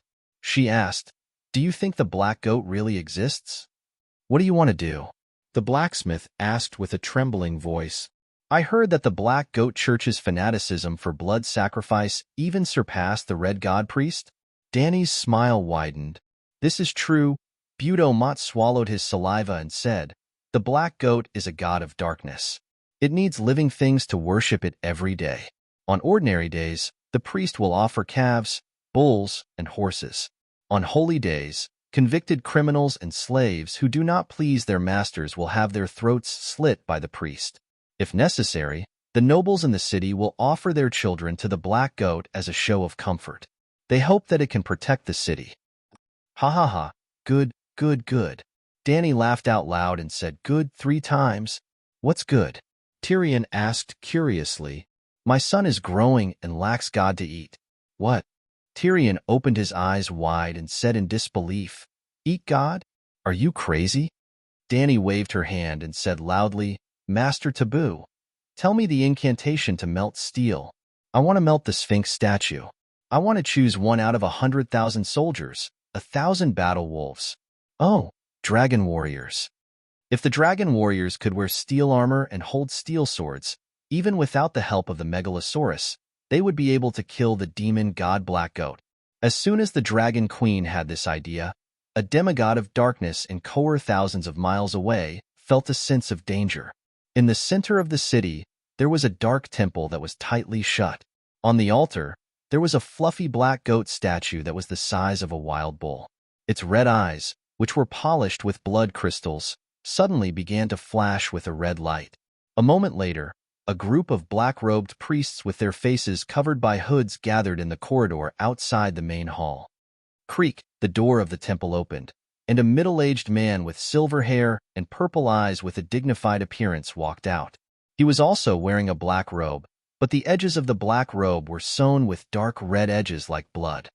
"My master, the Black Goat, prophesied that a great disaster is about to befall Kohor," the dignified middle-aged man said. "Your Excellency, where is the prophesied disaster coming from?" a black goat priest asked. "The Mother of Dragons," the high priest said. Hearing the name of the Mother of Dragons, the priests were not shocked. Instead, they felt a strange sense of relief, as if it was finally their turn. Sigh, she first burned hundreds of nobles in Valeglia, and more than 10 noble trading princes in Lys. Even the strongest city, Bravos, did not escape her fate. Now, I am not surprised that she wants to attack us. In fact, I always thought that she would ride a dragon and burn down our arsenal. After all, many parts of the dragon-slaying crossbow were made by Kohor. She should treat us as her mortal enemy, an old blue-eyed priest said. No, the prophesied crisis is related to her. The Mother of Dragons seems to be hostile to the great black goat god, the high priest said. Why? The old man did not understand. Maybe because of the slaves? We often sacrifice slaves to our master, someone guessed. No matter why she wants to harm our master, what we need to do is to protect Kohor. It would be best if we could help the Alliance break through Slaver's Bay, the high priest said. What can we do? Go to the Lorne Plains, the Dothraki Sea, and the Horse King City to find the call. No matter how strong or weak their Khalasar is, I need you to persuade them to go south to Slaver's Bay, the high priest said. Will they listen? The old man was uncertain. The high priest explained, you do not need to go alone. There will be caravans carrying large amounts of supplies with you. In a way, the centaurs are very trustworthy. When they accept our gifts, they will definitely repay us. It is up to them to decide when to repay us. Your mission is to join the Khal's Khalasar and remind them to go to Slaver's Bay. High Priest, the Dragon Queen is also the widow of Khal Drogo. She is a Khaleesi. Will the centaurs be willing to be enemies with her? Khal Jocko, Khal Bono will definitely be. The High Priest laughed in a low voice. Especially Jocko. He killed her son. With the Dragon Queen's temperament, would she let Jocko go? In the first half of the year, when Jocko passed by Kohor, it was the naming day of his son, Wild Horse Django.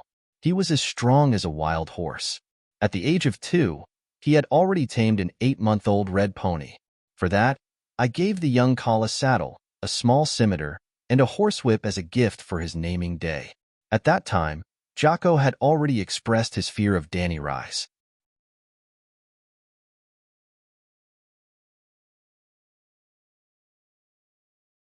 Chapter 459. With dragons, many miraculous things could really be done. Blackie brought Butto Mott back to Astapor in the evening, and by midnight, even Whitey from the Stone Steps archipelago had returned. Then, the 5 dragons, black, white, gold, red, and yellow, went to Meereen together. Well, Dany carried Little Red and rode on Blackie's back. John Bolton and Bruce Wayne also went with them. One of them was in Meereen to participate in the war conference against the Allied forces, and the other was a juror to participate in the Great Trial of Cleon. Both of them were commanders of the guards, and Meereen was suffering from an epidemic and needed the guards to manage the city's security. They had already boarded the ship and were ready to set off. Dany happened to meet them and gave them a ride. Early the next morning, the new freedmen and the freedmen of Gith in Meereen saw 5 megalosaurus of different sizes under the golden red sun. 5 dragons. Such a shocking scene immediately boosted the morale of the people who were affected by the grayscale disease epidemic. In particular, the black dragon could actually speak. While they were stunned, they were suddenly filled with confidence for the future. The Holy Light Megalosaurus had said that the epidemic was under control, and that a miracle cure for the grayscale disease would soon be developed. Most of the people believed what the Dragon Queen said. It was just that the grayscale disease had almost no possibility of being cured. Now, with the Megalosaurus endorsement, everyone was completely convinced. Who could not believe what the Megalosaurus said? Then, an even more fantastical scene appeared. Under the premise of reminding every household to keep their dogs, cats, pigs, sheep, horses, and cows tied up. With the cooperation of the guards, the 5 dragons, starting from the east of the city, flew close to the ground. The 5 Megalosaurus draconic aura was fully unleashed, and the dragon's roar was endless. Squeak, squeak, squeak, countless rats, weasels, hedgehogs, cockroaches, and other small animals and insects came out from the corners. They ran out of the houses, onto the wide streets, and ran mindlessly towards the west of the city. Fishing nets had been set up to prevent the corpses from being washed to other places in the West City docks. The sea-like rats jumped into the fishing net. The rats in front struggled and drowned in the sea, while the rats behind continued to run forward under the pressure of the Firebird. People with trypophobia would probably pass out just by looking at it. This cycle repeated 7 or 8 times. Finally, not a single mouse could be seen on the street. Only then did the 5 dragons end the demonstration of power activity. At this moment, the azure sea surface was actually filled with floating corpses, causing one's scalp to go numb. However, the rat corpses on the surface of the sea did not need to be dealt with by humans. Boom! The 5 dragons spat out dragon flames at the same time. The rolling pillars of fire almost boiled the surface of the sea. I should eliminate Little Red. He was just here to be a bystander. The chopstick-thick dragon flames and the cat-like dragon roars were completely useless. Danny had called him over mainly because she wanted to establish a friendly relationship with her brothers through their activities. Well, it could be considered a parent-child activity. After doing this, Dragon Queen prepared to leave. She still had to use the same method to get rid of the rats in Kayuan and Astapor City. Whether there was grayscale disease or not, rats were one of the greatest sources of infection for the plague. By getting rid of the rats, the safety of the people in the 3 cities of Slavers Bay would be reduced by 10 times. The Great Pyramid of Myrene. Under the sunlight, on the green brick wall, Danny sat on Blackie's back with little gold in her arms. Little green, little white, and little gold circled above her head. She said to the red-haired Lila below, "The rats that can run in the city are all dead. The ones that can't run, the rats that can't even run on the ground have no effect on the residents. In the next few days, the symptoms of the patients will show. You are responsible for sending them to the quarantine area. Before the cure is developed, I will come here every 3 days." Can grayscale disease be cured? Or did you discover something with the witchcraft lens? Lila asked curiously. To tell you the truth, I'm not confident either. Danny pulled back Little Red, who had naughtily climbed onto her shoulder. She hugged him and smiled bitterly. Grayscale disease is indeed transmitted by a virus, but the virus of grayscale disease is actually a magical beast. It's too strange and confusing. The red-haired Lila's cheeks twitched. She asked dryly, "I don't understand what you're saying. What kind of virus is it? And magical beasts, what are they?" Danny opened her mouth, but she didn't know where to start. She sighed and said, "Wait here. I'll go back and write a grayscale disease prevention manual. I'll bring it to you and John the next time I come." The night before, Danny found the witchcraft lens in the Queen's treasury. It was a strange metal lump with many lens tubes extending out. It looked a little like a certain coronavirus. Danny originally didn't want to use it. At first, she wanted to melt it as scrap metal to forge armor. However, the City of Knowledge had been researching the witchcraft lens for thousands of years. In recent decades, they had even spent a lot of money trying to imitate it. Because of this, there was a lot of information related to the witchcraft lens in the City of Knowledge's library. Not to mention the usage instructions, even the structural principles were piled up in detail there. Activating and continuously using the witchcraft lens required magic power. Danny's Grand Wizard power was able to activate it easily. In the field of science, the witchcraft lens had all the functions of an optical microscope, but it was limited to that. It couldn't see human DNA clearly as Danny had guessed before. Well, Danny tried it. The witchcraft lens had a maximum effective magnification of about 3,000 times. It was much stronger than the 1,000-fold optical microscope on Earth, but it was several orders of magnitude weaker than the electron microscope that was tens of thousands or hundreds of thousands of times stronger. But the witchcraft lens wasn't just scientific. It also had magical properties that even the atomic force microscope didn't have. It could see magic power, spirituality, and genes in Valeglia's language, not DNA fragments. It wasn't until last night that she had time to study the gray spot tissue cut off from Clinton's body. The results of her observation shocked her. She couldn't see the virus. Of course, the virus was too small. It was a nano-level organism.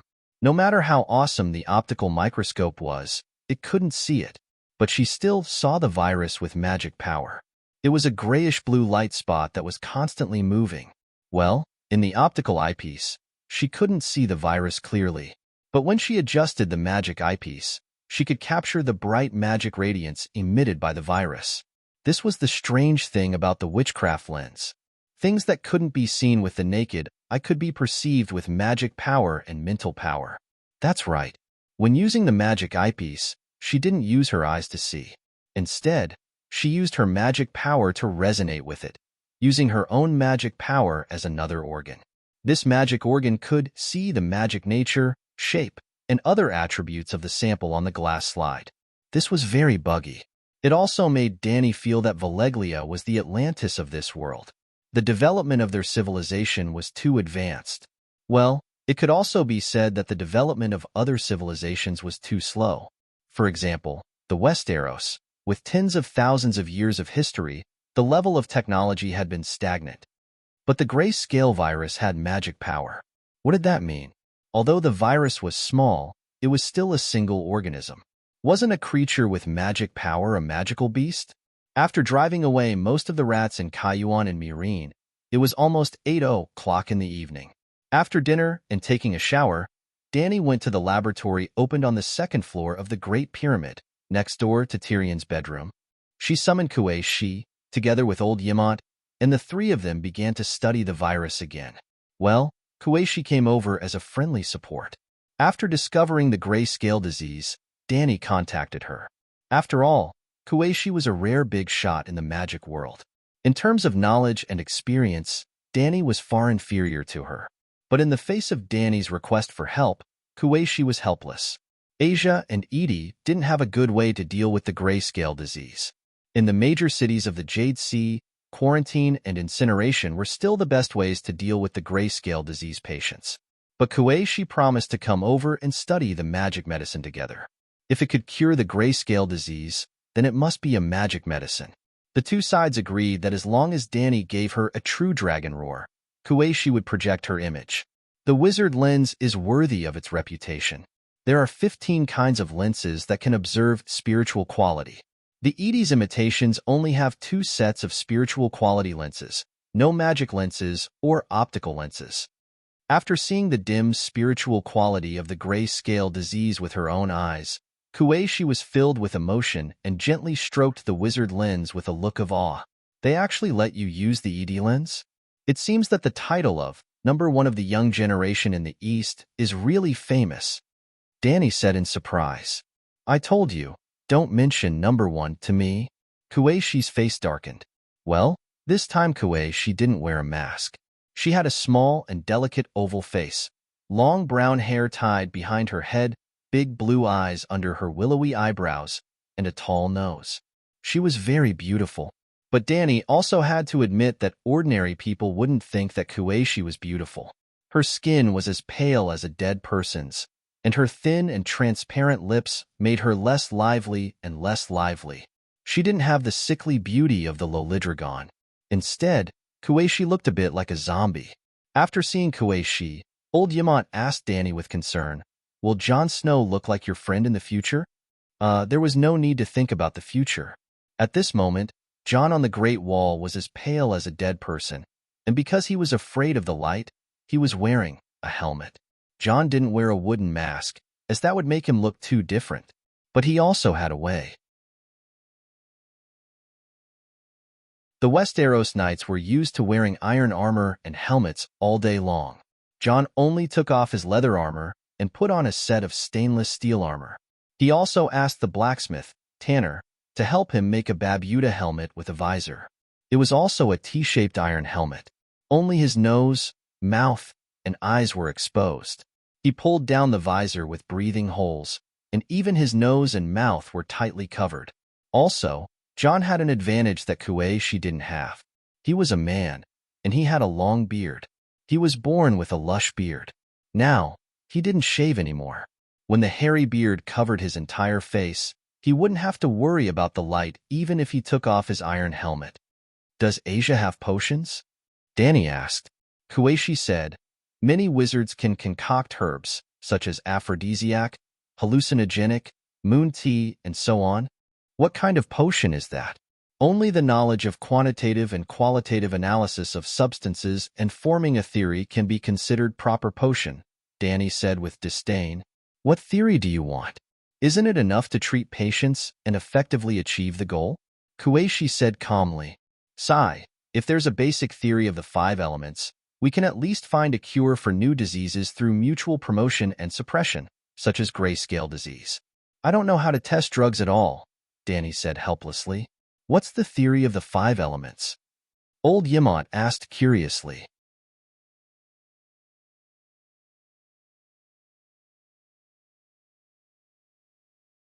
Chapter 460.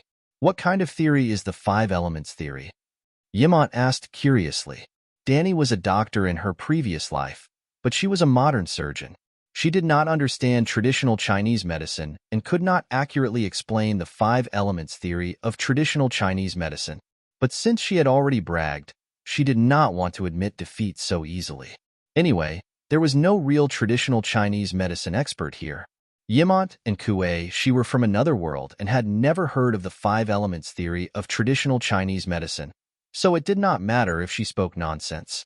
It's probably to classify everything in the world into the five elements of metal, wood, water, fire, and earth, and the five elements reinforce and counteract each other.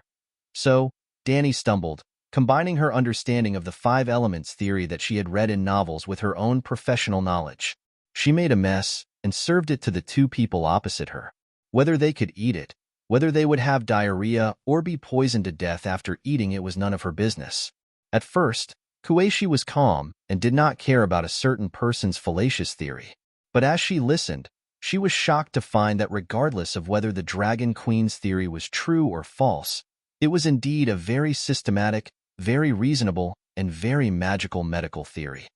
This is indeed a very advanced way of thinking, Yamant said thoughtfully. Our current medicine only has medicine and no theory. As for the potions, they were all improved from folk recipes. Scholars can't develop new medicine out of thin air, and can't develop corresponding medicine for a certain disease. We have no theory and don't know how to start. We can only test a variety of herbs. But the patient is weak. How can they withstand the experiment? So, the bloodletting therapy, which may be useless but is absolutely harmless, has become a panacea in the hands of doctors. This five elements theory of yin and yang is worth a try. Kueishi nodded in agreement. Then, she sighed. The problem is, this kind of medical theory also requires a lot of time to experiment, verify, and accumulate experience. For the current gray-scale disease, speaking of this, Kueishi suddenly froze and was stunned. Danny saw that her expression was not right and could not help but ask with concern, "What's wrong?" The five elements reinforce and counteract each other. Water counters fire, and water and fire do not mix, right? Kueishi asked. Isn't it obvious? If your house is on fire, just put it out with water. Dead wood can't be lit, Danny said casually. No, your understanding is too shallow. Kueishi shook her head and said seriously, the five elements reinforce and counteract each other. It should be related to the cycle of the laws. With the five laws as the foundation, a complete world can be built. It was Danny's turn to be dumbfounded. She asked blankly, "What are you trying to say?" Kueishi opened her mouth and wanted to explain, but she had just come into contact with the theory of the five elements, and it was Dragon Queen's second hand that was full of mistakes. She had some understanding in her heart, but she could not form a complete idea. Sighing, she directly suggested, the gray-scale disease was born from Leona. Theoretically, it belongs to the water element, and your dragon belongs to the fire element. Perhaps, you can try to see if your dragon blood can kill the gray-scale disease virus. That's not a problem. Danny frowned and thought for a moment before reluctantly nodding in agreement. Taking blood was very simple. At the top of the Great Pyramid, the five dragons were sleeping on the huge stone wall. She woke Blackie up and poked a small hole in his fleshy wing. Hot dragon blood with smoke dripped into the test tube. It was not much, about 3 milliliters. The wound on the dragon's wing stopped bleeding and slowly healed. Then, Danny quickly returned to the laboratory and smeared a layer of dragon blood on the gray-scale disease sample. 7 levels of hell. What is going on? Danny turned pale with fright when she used the wizard lens to observe the blood sample. The gray-scale disease virus is multiplying rapidly in the dragon blood and even mutating, she said in disbelief. Kueishi leaned over and looked for a while. Her pale face became even paler. She muttered, This doesn't make sense. It doesn't conform to your theory of the five elements. Let the theory of the five elements go to hell. Danny immediately took out the sample and used the fire wizard power to burn the sample stained with dragon blood into ashes. Kueishi looked at the burning sample in the dry pot and wondered, it doesn't make sense. The fire wizard power can burn the virus. How can dragon blood have the opposite effect? Water restrains fire. That's normal. Old Yimont thought it was natural, No, water restrains fire, but fire can't create water, Koichi said. Oh, Danny slapped her forehead and groaned. I was just kidding. The theory of the 5 elements is not suitable for this world. Why is it not suitable? I think it makes sense, Koichi said. Old Yamant nodded and sighed. Human medicine has been developed for tens of thousands of years, but there has never been a theory. Now that you, Danny, have developed such a scientific and magical theory, we can't just abandon it. Danny was stupefied. The old man's words were, I've never even seen a woman before. Now that my wife is beautiful and seems to be able to give birth, it doesn't matter if she's crazy or not. Koichi continued, not only can we not give up, but we should also invest a lot of manpower and resources to research it and perfect it. One day, when this theory is perfect, we should write it into a book and let all the doctors in the world see it. Up to you. Danny sighed. Yamant was worried. If the dragon's blood promotes the growth of the virus, will the megalosaurus be infected with the grayscale disease? No, the high temperature will kill it.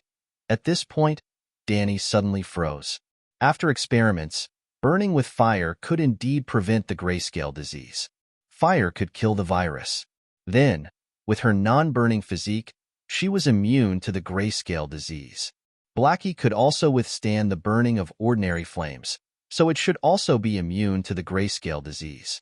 But the problem now was that Blackie's blood was conducive to the growth of the virus. Try it with my blood, Danny said. What? I want to see if my blood has antibodies.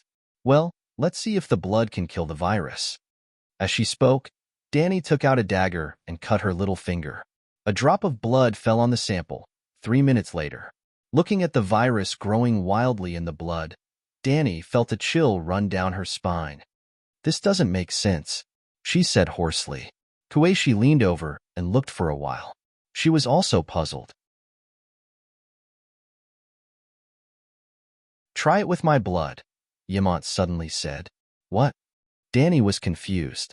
Your blood and that of the megalosaurus have magic, but I don't know magic, Yamant explained. Danny was shocked and immediately began the experiment. Then, she let out a long sigh of relief. Old Yamant guessed right. His blood did not have any effect on accelerating the growth of the virus. After that, Danny rode the dragon and went to the wildfire processing plant 10 kilometers away to take the blood of a group of fire mages. The result was that their blood had an accelerated effect, but it was not as strong as the megalosaurus and Danny's. Why is that? Can the grayscale disease virus absorb the magic in the blood? According to this theory, transcendents are more likely to be infected with the curse, but the reality is the opposite. Koichi was puzzled. In fact, few mages were infected with the disease. After a while, Danny said seriously, I'll try it myself. How? Koichi asked. Try to see if the virus can infect my body, Danny said. Danny, are you crazy? You're the queen. How can you put yourself in danger? Old Yamant cried out in panic. Koichi also advised, don't be stupid. Only 100 people in Slaver's Bay are infected. The worst result is that they'll be burned to death. 100 people in Slaver's Bay is really nothing. Plagues are not uncommon in the major cities, especially in the coastal ports. For example, there's an outbreak in Flanders, and it's the terrifying grayscale disease. Hundreds and thousands of people die every day. Is that so? Danny smiled faintly. Wait until I test the poison and develop a cure. Then I can save thousands of people. But what if you're infected? Yamant said anxiously. Danny smiled strangely. Don't worry. I'll use the witch lens to observe. As long as there's a virus in my body, I'll burn it to death immediately. What if it doesn't die? If it doesn't die, I'll cut off the flesh with a knife before the virus spreads. Danny's expression was firm, and her whole body exuded a fearless spirit of sacrifice. Koichi asked, which part are you going to infect? Danny looked at her right hand. On the lower half of her palm, there was a pinprick-sized brown mole on her white skin. How about this? She pointed at the mole. Koichi was stupefied. Old Yamant was stupefied. Danny fixed her right hand under the lens, and after adjusting the magnification, she used her empty left hand to pick up a slender silver needle. First, She inserted the tip of the needle into the dark gray skin tissue of the stone man, infected it with the virus, and then carefully placed the needle near the mole on the palm. She gently touched it. Kueishi was responsible for observing the target under the eyepiece, and after seeing the dark blue magic spot, she immediately said, "Okay, the virus has fallen into your palm." Danny pinched the silver needle with her fingers, and an orange flame ignited on the tip of the needle. Putting down the sterilized silver needle, Danny nervously looked at Kueishi, waiting for the final judgment. The waiting time felt like years. For a long time, Kueishi didn't say anything. Danny couldn't help but ask anxiously, "How is it? Am I infected?" Kueishi looked up at her and saw that her smooth forehead was sweating. Obviously, she was anxious and scared. Kueishi couldn't help but laugh. "Weren't you very brave before? You wanted to test the poison with your own body to find the miracle medicine that can save the people?" Phew! Seeing Kueishi's smile, Danny let out a long sigh of relief. "It seems to be working well?" she asked casually. Kueishi nodded and said, "The virus that fell on your mole didn't spread, and it didn't multiply. Instead, it died after entering the pores on your skin. In other words, the magic spot under the eyepiece is disappearing. It's strange. Your blood promotes the growth of the virus, but you're indeed immune to the grayscale disease." The Shadowbinder looked very confused. After a while, she looked up at Danny and said, "We still need a group of fire mages to do the experiment. We need to test whether you're special or all transcendents are immune to the grayscale disease. Testing this won't help with curing the grayscale disease. Our main goal now is to cure the disease. Also, the fire mages under me are weak. They can only conjure wildfire. They can't even gather fire to light a lamp. It'll be terrible if they get infected," Danny said. Kueishi frowned and thought for a while. She said, "My projection is about to end. Why don't you get the Black Dragon to pick me up from Thunder Island, and I'll come to Slave Bay to help you research the miracle medicine?" "You're not sealing the evil god of the underground palace?" Danny asked in surprise. "According to the Brandon Evil Suppression formation you gave me, I ordered a new batch of magic materials from Yashia. I have about a month of free time," Kueishi said. "Okay, I'll get Blackie to pick you up." After Kueishi left, Danny didn't end the experiment.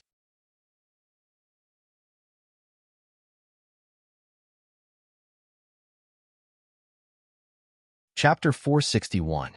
After that, Danny and Yimont tested high-concentration alcohol, vinegar, mustard, lime paste, and other common disinfectants. How should she put it? The mustard-lime paste developed by the scholar was almost useless. It could not effectively reduce the amount of virus on the surface of the sample. Lime could indeed suppress the virus, but to achieve this effect, the concentration of lime was too high, so high that it could harm human skin. On the other hand, high-concentration alcohol was still effective against the magical demon beast virus in the other world. It could not kill the gray scale virus, but it could effectively suppress the spread of the virus. The key was that alcohol was harmless to the human body. This result made old Yimont extremely embarrassed. "I didn't expect that the ointment that the City of Knowledge spent several generations and hundreds of years to develop would not be as effective as the cheapest wine on the street." Sigh. The old scholar seemed to have suddenly been drained of his energy. He rubbed his temples tiredly and left the laboratory dejectedly. He had suffered a huge blow. He had to go back and sleep to adjust his mood. Danny was still in high spirits. After testing the grayscale virus, she began to study the genes again. Valeglia's gene test did not focus on base pairs. The witch lens could not even see DNA, let alone the bases that made up the DNA chain. But this world was magical. Different genes would trigger different amounts of extraordinary power. Simply put, the Muggle's genes were different from the Wizard's genes. The brightness, density, and color of the soul contained in the genes were also different. They could be clearly distinguished through the witch lens. Danny used her spiritual power to connect to the witch lens and could see her own genes. It was like a wheat field at noon in autumn, a large patch of gold. Then, she used her own genes as a comparison and observed little Aegon's genes. There was a thin layer of gold among the colorful spots of light. Every spot of light, no matter if it was gold, green, red, or blue. They all had a kind of fluctuation that could be sensed through the witch lens.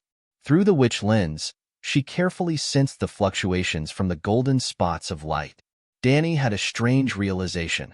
The golden spots of light represented a mysterious power, representing the purity of the Targaryen, Valeglia, true dragon bloodline. Dani began to compare the extremely thin golden spots of light on Aegon's genes with her own. Firstly, the two of them had the same golden light spots. This meant that the two of them were indeed connected by blood. Secondly, she had all the golden light spots that Aegon had, but she lacked a lot of the golden light spots in her genes. This meant that Aegon's transcendent genes were far inferior to Dany's, and Aegon's true dragon bloodline was not as pure as Dany's. To prove that the fluctuating golden light belonged to the Targaryens, Dany also used the remaining blood samples Old Ymont and the pyromancer's blood to observe the genes of the others. Everyone had the golden spiritual substance that appeared in their genes. It was just that everyone's fluctuation information was different. Only Old Ymont and Aegon's golden light spots had the same fluctuations as Dany's. It was certain that Aegon was 100% a relative of Dany's, but Old Ymont's golden light spot was several times higher than Aegon's. Even if Aegon's mother was the Dornish princess, Ymont's mother was not a Targaryen. Well, Ymont and Ashera were relatives. His mother came from Starfall City and was the first daughter of the Dane family. Considering that the Long family was almost wiped out, considering Varys's plan, and considering Clinton and Ashera, Dany reluctantly acknowledged Aegon's identity as Rhaega's son. If Aegon was not Rhaega's son, then who could he be? That was what Dany thought after seeing the comparison data. But soon, her thoughts changed again. Because she observed Tyrion's blood. Tyrion was the Poison King, who infected dozens of people in Astapor. Of course, there was a sample of his blood in the laboratory. But Tyrion's blood was also golden, and it was even richer than Ymont's.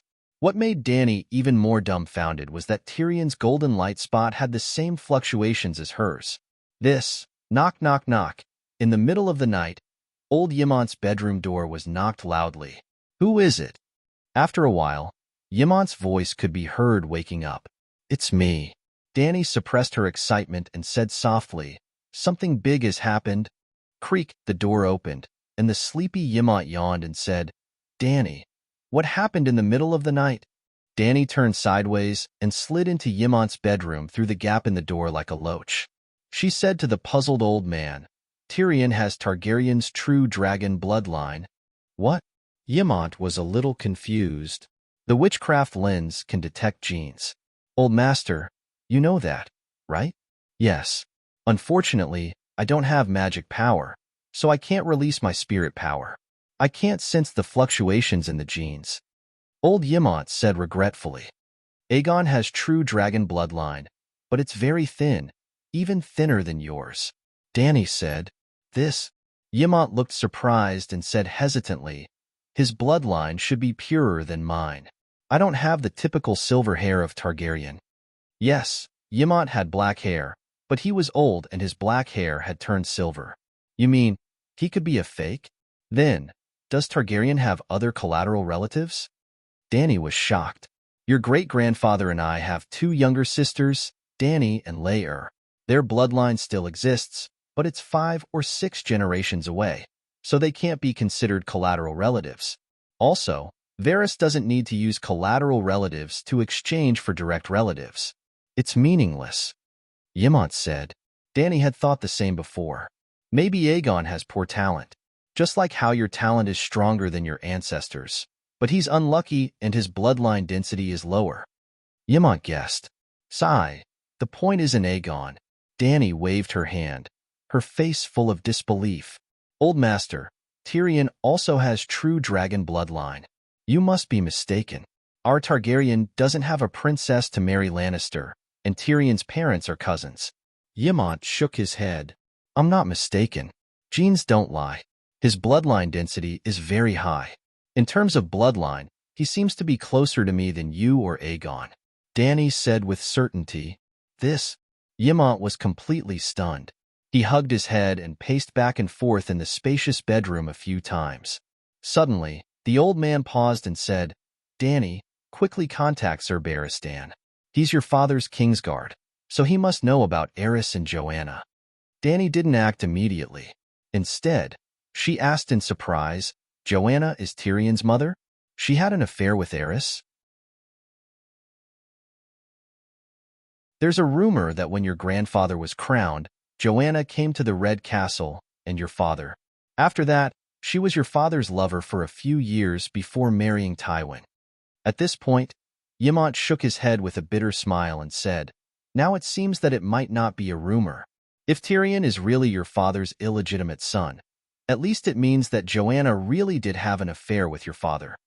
It was bad enough that the wise, mighty, cold, and arrogant old lion had died in the toilet, and now there was a sea of Dothraki grass looming over his head. Could it be that she had been wrong all along, and the most miserable person in the game of power was actually the elder lion? Dany's expression was conflicted for a while before she let out a long sigh of relief and sighed. This explains why King Tywin is so cruel to Eris, and why King Tywin is biased in the matter of the Purple Wedding. Go and ask Barristan, before Tyrion was born, did Eris and Joanna have an affair? Ymont urged. All right. The Dragon Queen's bedroom was just opposite Ymont's. Dany returned to the bedroom, took out the glass candle, and began to contact the White Knight. Yes, it was noon in Astapor, and around 4 in the afternoon at the Narrow Sea, thousands of miles away. On the mirror-like Sea of Myr, a long string of flat-bottomed cargo ships with the White Tower flag came from the east. Barristan stood on the bridge, looking at the ships in the distance with a pair of binoculars in his hand, and his heart was filled with emotions. After today, the story of him leading the royal fleet to rob merchant ships would spread across the Narrow Sea, and he wondered if anyone would call him a pirate. Thinking of this, he quickly turned around and looked at the flag on the main mast. Then, the old knight flew into a rage. Sweet potato, Kent, I told you to hang the 3-headed dragon flag of the Targaryen. What is wrong with you? The White Knight pointed at the skeleton pirate flag on the mast and roared at the first mate on the deck. The short man who looked like a sweet potato shouted, Sir, we are now the Targaryen Royal Navy. You said that we have to cherish the honor of the Royal Navy. Isn't hanging the true dragon flag during a robbery a disgrace to the Queen and the Royal Navy? Kent was originally a pirate captain under the command of the Lord of Dimensional Waters, and also the captain of Cersei's Royal Navy. In other words, Sweet Potato, Kent was born in the royal territory and came from the King's Landing. Therefore, Kent was no stranger to Sir Barristan and the Dragon Queen. In fact, the thousands of pirate lackeys of Ordwake were mostly from the royal territory, and the Targaryens were to them what Stark was to the people of the Northern Territory. Perhaps both were eliminated. They were more loyal to the Dragon Queen than to Cersei. The people of the royal territory were not loyal to Lannister, or else they would not have been instigated by the Lord of Dimensional Waters to betray the Iron Throne. There is more to this matter. We need to spread the news of the Queen robbing the Hyder family's food. Barristan pulled Kent to his side and whispered into his ear, Hyder has joined the Queen. This is just a show. Oh. Sweet Potato, Kent was enlightened. Keep your mouth shut, and don't tell anyone else, Barristan warned. I understand. Kent nodded and left the bridge, instructing his men to change the flag. You can't hide it. Suddenly, a clear female voice rang in Barristan's ears. The old knight was shocked and turned to look. It was indeed the Queen. She was holding her hand in front of her forehead, her figure twisting and changing under the sun, as if smoke was coming out of it. The sun is scorching. Go inside the ship. After saying this, Dany's figure disappeared again. Barristan looked around, and seeing that no one was looking at the bridge, he heaved a sigh of relief and quickly retreated into the cabin. He ran all the way to the captain's room and closed the door. Only then did he see the Dragon Queen suddenly appear again. Your Majesty, is there an urgent matter? Barristan asked. What is the relationship between my father and Joanna Lannister? Dany asked directly. Why are you asking this? The old knight looked hesitant. Did you hear some bad rumors? Words are like the wind. They have been dead for so many years. There is no need to be too concerned about any rumors. Hee hee, if there were only rumors, I would not be in such a hurry to find you. Danny's lips curled into a mocking smile. Unfortunately, the things they left behind will not disappear with the wind. Barristan's blue pupil shrank, and he said with a trembling voice, "What do you mean?"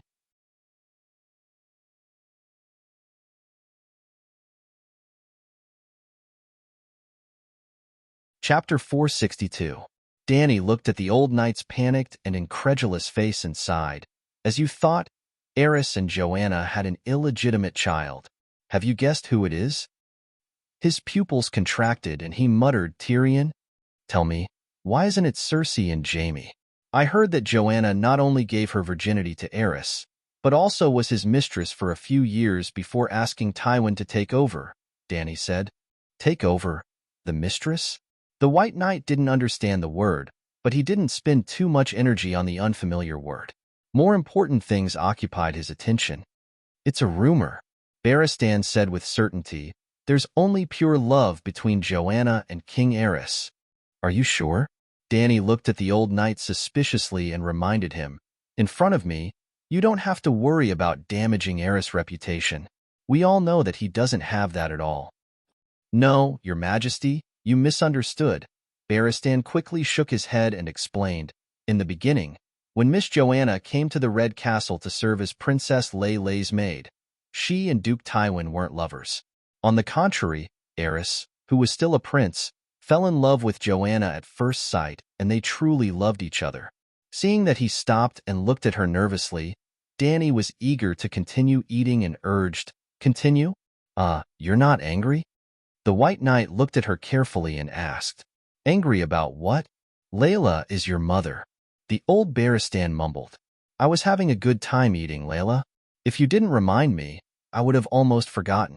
Danny rolled her eyes and said bluntly, Eris is my father. This is too bad, too melodramatic. I don't want to be involved at all. Okay. The White Knight nodded and relaxed and continued, Your Majesty, you have to understand one thing. Prince Eris was generous and selfless in his youth, handsome and courageous. Wait. Danny raised her hand to interrupt him and complained. I only want to hear about Eris and Joanna's love history. You don't have to worry about his identity as the king and my father. Don't flatter him. Flattery? Barristan suddenly raised his voice, widened his eyes, and shouted. I have always adhered to the path of honesty. Why would I flatter the king? All right, I've poked the old knight's sore spot. The Dragon Queen immediately nodded and admitted her mistake. I said the wrong thing. You were just protecting the honor of the Emperor. Sigh, Your Majesty. I'm telling the truth. Barristan panicked. He, Old Ba, had been wearing a white robe for dozens of years. He had experienced 1 king, 2 kings, 3 kings, 5 or 6 kings. When had he not been upright and outspoken and sincerely admonished? Even if it was for the glory of the king, he would at most remain silent. Why would he deliberately flatter the king? But, Danny frowned. The young talent you mentioned has nothing to do with the Mad King. Prince Aerys in his youth is not the same as in his old age, the old knight emphasized. Old? He was only 40 years old when he passed away, right? King Aerys has changed quite a bit. Barristan scratched his head. When the Mad King was in his 30s, he was tormented by madness until he looked like a 70-year-old man. He looked haggard, his long hair tangled, his beard unkempt, and his foot-long, twisted nails. He was younger than himself, but in Barristan's impression, the Mad King had always been an old man. When he was young, the prince had a bad temper and was temperamental, but it was all under control. In fact, Prince Aerys was widely acknowledged to be very charming.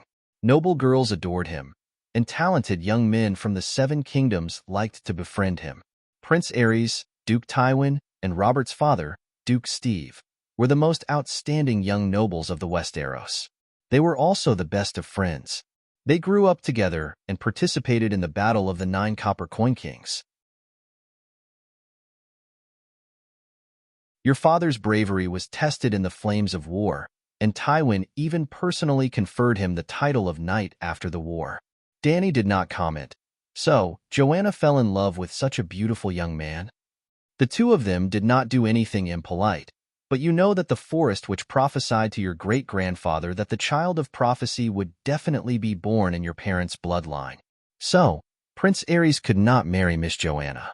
I am not sure whether the change in his personality was related to it. In short, after marriage, King Aries' behavior became more and more crazy. Sir Barristan said the last word carefully, and he kept staring at the Queen's expression. Dany did frown, but it was not because Aries was called the Mad King. "Are you sure that my father Aries loved Joanna?"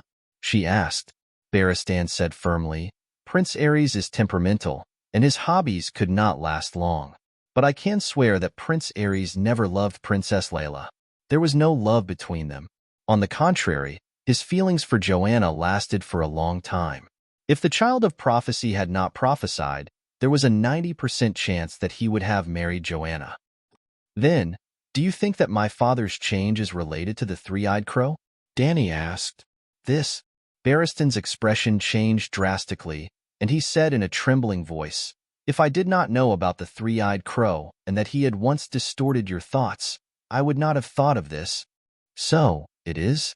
Dany asked again. Barristan shook his head and said, "But why?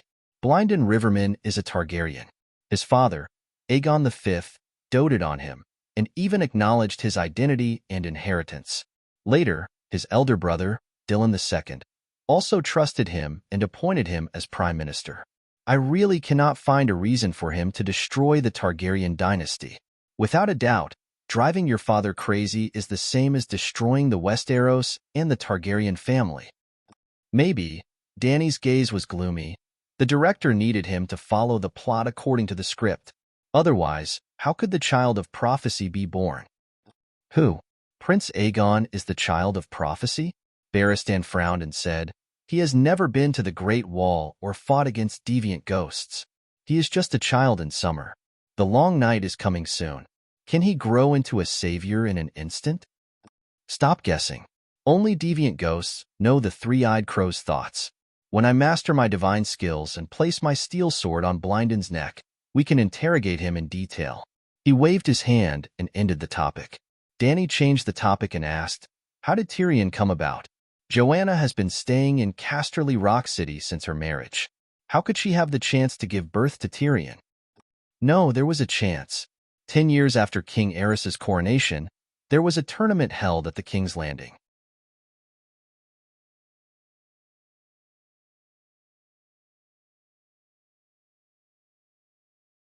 Therefore, the next morning, in the hall on the first floor of the Morning Sun Palace, in front of many officials and citizens of Slaver's Bay, Dany awarded General Wildfire a yellow magua as usual. Yes, this was an announcement that was made before. Targaryen's words were like a mountain. The Dragon Queen acknowledged Tyrion's contribution in exposing the Alliance's sinister plan. Even if it was indirect, it was to reward Tyrion for giving her 200 tons of steel. She said that she would reward him. Even if he became the Targaryen's illegitimate son, she would still give him this piece of fragrant ice cream. "General Wildfire, you can consider changing your hairstyle." Dany held back her naughty thoughts and suggested.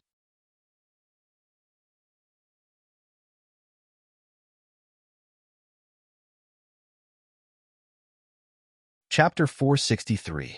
Your Majesty, I don't want to shave my head. A bald head with a braid hanging at the back is so ugly. Tyrion shook his head repeatedly, rejecting the Dragon Queen's good intentions. Dany was surprised. So far, Tyrion was the only one who clearly said that the braid hairstyle was ugly. This guy's aesthetic is normal. Well, she also thought that it was very ugly, very funny, and had a disgusting smell for sensible people. Because of this, she instigated the little demon to get one. The uglier, funnier, and more disgusting he was, the happier she was. After learning that he was Targaryen, Dany hated the little demon's performance in the finale of Game of Thrones even more. She wanted to see him make a fool of himself, to see him get a minion's head without knowing it. Who knew that his aesthetic was the same as the normal people of the Celestial Empire? In this other world, it was too abnormal. Returning to the living room on the top floor from the yamen on the first floor, the unwilling Dany suggested again, "Meereen is undergoing the roundhead movement. and the Gith people have begun to shave their hair. If you shave it too, I'll transfer you to Meereen and give you a promotion. A second-grade official is qualified to participate in the Imperial Conference. The Queen's words were half true and half false. The last thing Klein did as the mayor of Meereen was to urge the Gith people to change their customs and shave off their originally stiff black and red straight hair. But it was not a minion's head. It was somewhat like a Mongolian warrior who shaved off the top of his head, leaving only a circle of hair at the temples and the back of his head. It was also ugly. Moreover, the so-called second-grade official was only a promotion, not a position. The little demon was still a wildfire general. Tyrion waved his hand dejectedly and said, I have the grayscale disease and am about to die.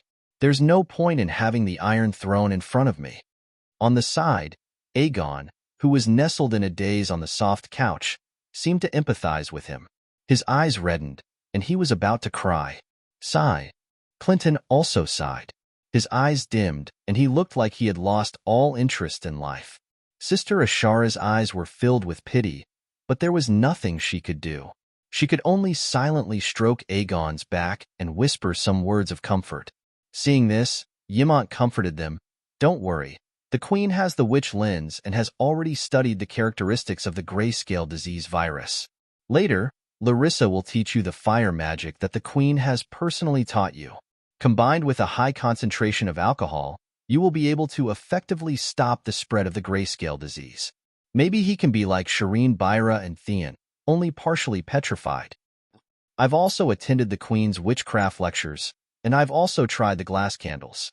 I don't have the talent for witchcraft, so I can't learn it. Tyrion shook his head.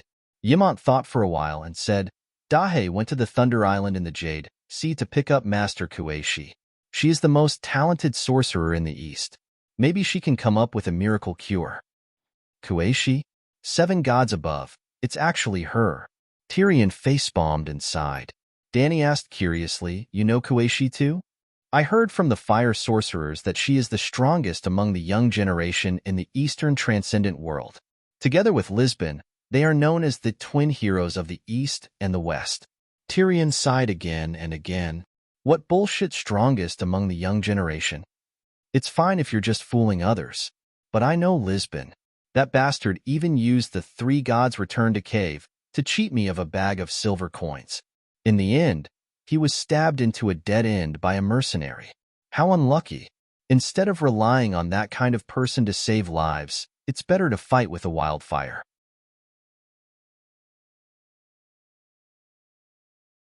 How do you fight with a wildfire? Aegon raised his head and asked. I have an idea. Tyrion stared at the Dragon Queen's face with a pair of expectant eyes. The Queen's fire control skills are unparalleled in the world. Can you accurately control the wildfire to burn off the infected skin? You can try. Try burning your entire dick to ashes. Dany complained in her heart about the little devil's rotten idea. It won't work. Ymont immediately shook his head and explained, By the time the symptoms are discovered, the virus will have already entered the bloodstream and circulated to all parts of your body. Therefore, amputation as a treatment that is widely spread among the people has never been recognized by the City of Knowledge. For example, even if Sir Clinton's right arm is chopped off, there is a very high chance that the other parts of his body will be infected. Tyrion, you can try drinking a few mouthfuls of the wildfire. Perhaps you can awaken the immortal bloodline. Dany said with a wicked smile. Dany. Old Ymont increased the volume of his voice and glared at her meaningfully. After leaving everyone's line of sight and entering the laboratory, old Ymont warned her, Dany, don't tell Tyrion his true identity. Why? There are too many dragons. Ymont smiled bitterly. If there are too few true dragons, there is a danger of extinction. If there are too many true dragons, there will be bloody infighting. Including Jon, there are already 3 adult Targaryens. You don't care about the Iron Throne, but they might fall out over this. Jon Snow's identity is still uncertain, even if he is Rhaegar and Lyanna's son. He is also an illegitimate child like Tyrion. Illegitimate children have no right to inherit. Dany said, According to tradition, it is. But Aegon is different from you. You are 100% the daughter of Aerys and Layla, a true dragon. Everyone knows that. But Rhaegar's children died 16 years ago. This is also a fact that everyone knows.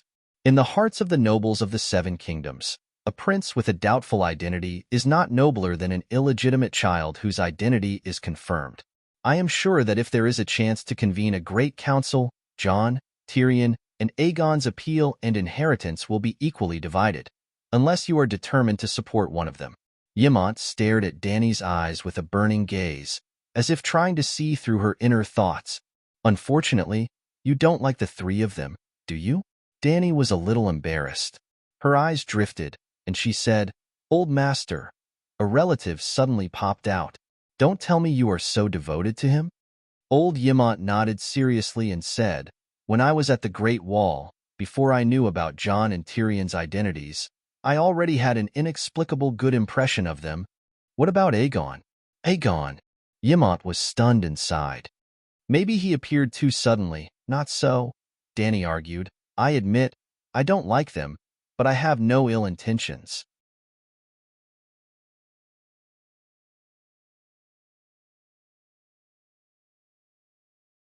On the contrary, the more he praised a modest person, the better impression she had of him in her heart.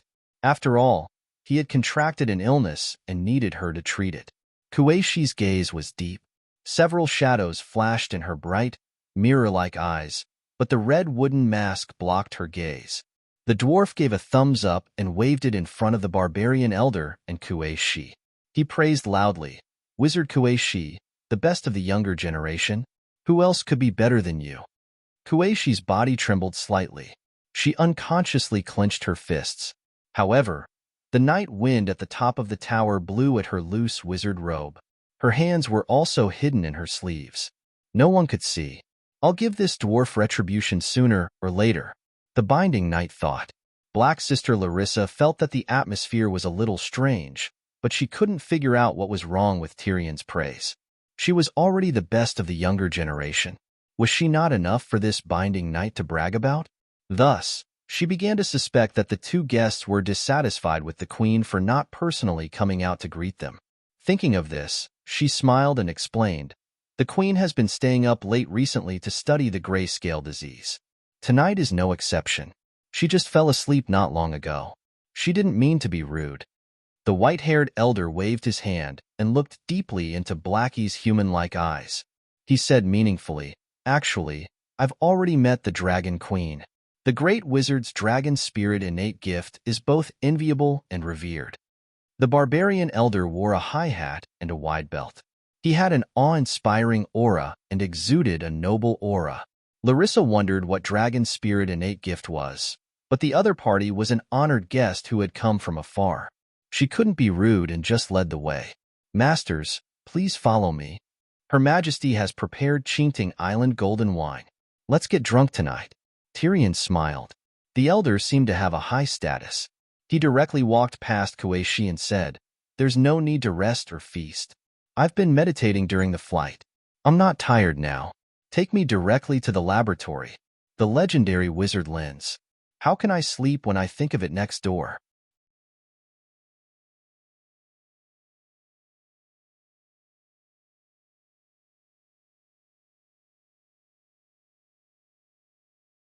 Chapter 464.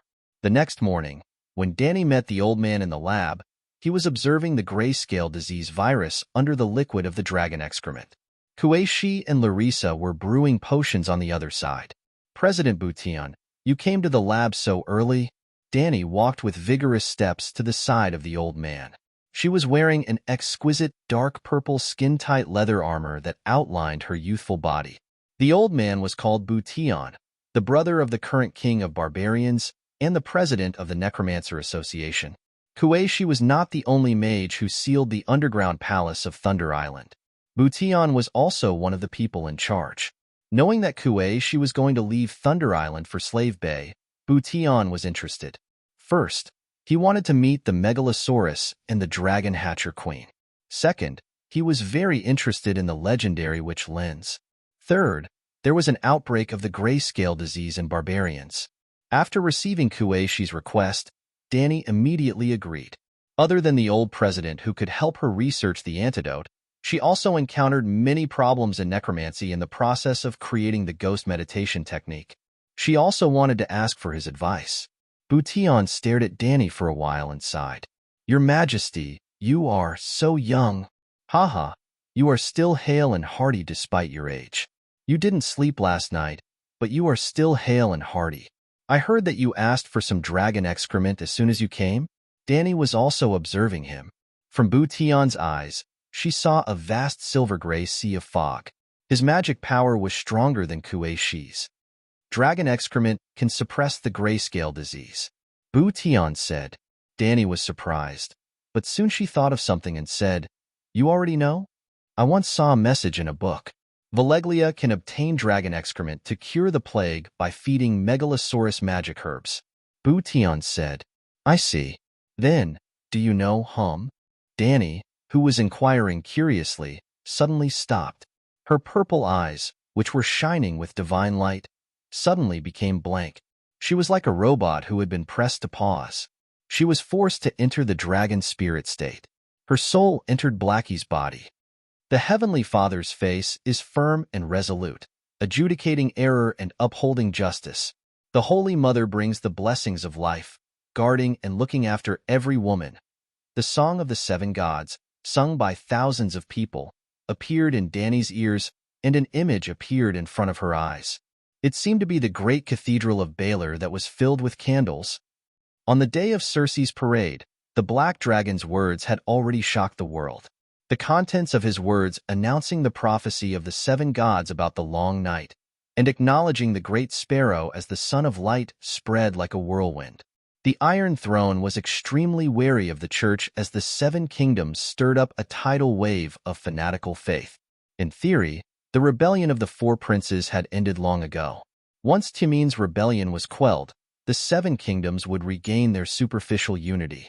Thus, appeasing and roping in Crozai Yuluin became the Iron Throne's top priority. Of course, if Crozai dared to rebel, Regent Kevin wouldn't mind killing him. Because the Green Pavilion Island fleet had already crossed the Summer Sea in the south of Dorne and returned to Green Pavilion Island, the Iron Throne had the ability to say to Yuluin, "If you don't agree, then kill me." If the negotiations between the two sides failed, Timon wouldn't return the Shield Islands at the mouth of the Mander River and wouldn't give up on the river bend. The Green Pavilion Island fleet would immediately head north and cooperate with Hyding's Mander River fleet to attack Timon on the Shield Islands. To a certain extent, the Lion family's old dog Kevin had already cleaned up the mess left by Circe. He appointed Mester as the Hand of the King, the famous naval General Pixter Redwin as the Minister of Marine Affairs, and the famous Land General Randolph Tarley as the Minister of Law. At this moment, the Lion and Rose, the Western region and Riverbend, were unprecedentedly close to each other. Today, when Riverside, the Stormlands, and the Northern region were crippled, this alliance was the strongest force in the Seven Kingdoms. The Aran Valley was gradually controlled by Littlefinger, but Littlefinger was never a threat, the nobles of the Seven Kingdoms thought. Dorne was still stable, and there were no signs of rebellion. Prince Dalong also promised to send his niece to the Imperial Conference. In this way, as long as the marriage between Circe and Yuluin was successful, the court of the Tommen dynasty would be stable. At that time, the Iron Throne would attack the church. The Great Sparrow put Marjorie and Circe on trial, trampling the glory of the two top families into the mud. He also usurped the power of the king. No matter who sat on the Iron Throne, they would be in conflict with the church and the Great Sparrow. And what Kevin and the others couldn't stand was that the Great Sparrow and Targaryen had joined forces. As long as the Iron Throne and Timin's negotiations were successful, as long as Circe married Yuluin, as long as Timon swore loyalty to the Iron Throne again, the Iron Throne would immediately attack the church. The Great Sparrow wasn't stupid. He knew this. He also knew that as long as the church's armed forces were rebuilt, there would sooner or later be a conflict between theocracy and royalty. No matter what, he couldn't bridge the conflict between the church and Lannister and Tyrell. So, the Great Sparrow acted viciously and showed no mercy to Circe. So, when the Keisha member proposed the bad idea of mortgaging the church's bank, he accepted it without much consideration. He needed money to arm the church. If he didn't strengthen the church's power as soon as possible, when the King's Landing regained stability, the poor gathering and the children of war who lacked weapons and food would sooner or later be killed by the Iron Throne, just like what Targaryen did to the church. So, the Great Sparrow attached great importance to the holy Megalosaurus becoming the great guardian of light. He needed to use the influence of Megalosaurus to develop the church's power. That was obvious. Ever since the Black Dragon announced that he would accept the Great Sparrow's baptism and join the church, countless knights flocked to him, taking the initiative to convert to the seven gods and become the children of war. There were also countless nobles and good men and women who donated money and goods to the church. The Great Sparrow deeply felt the significance of Megalosaurus in Westeros. The true dragon was equivalent to the imperial seal of the country. So, the Great Sparrow urged the craftsmen to work day and night to build a black dragon statue, next to the statue of the maiden inside the Holy Church and under the lectern outside the Holy Church. This evening, the statue was finally completed. The Great Sparrow led thousands of monks and nuns to kneel in front of the great guardian of light and pray. The Great Sparrow was the spokesperson of the seven gods in the human world, so he didn't kneel. But the other monks and nuns were obviously lower in status than the seven gods' great guardian. Even the king had to kneel to the archbishop, so it was natural for ordinary monks to kneel to the great guardian.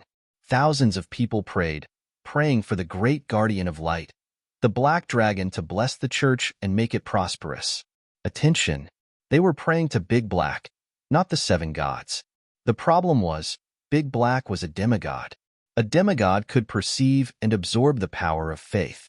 If an ordinary demigod established a small church, even if 2,000 people prayed to him at the same time, it wouldn't increase the demigod's power of faith, because the number of people was too small, and because the prayer time was too short.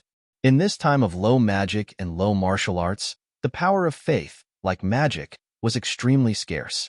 But the Church of the Seven Gods was a little special. It had existed for at least 8,000 years.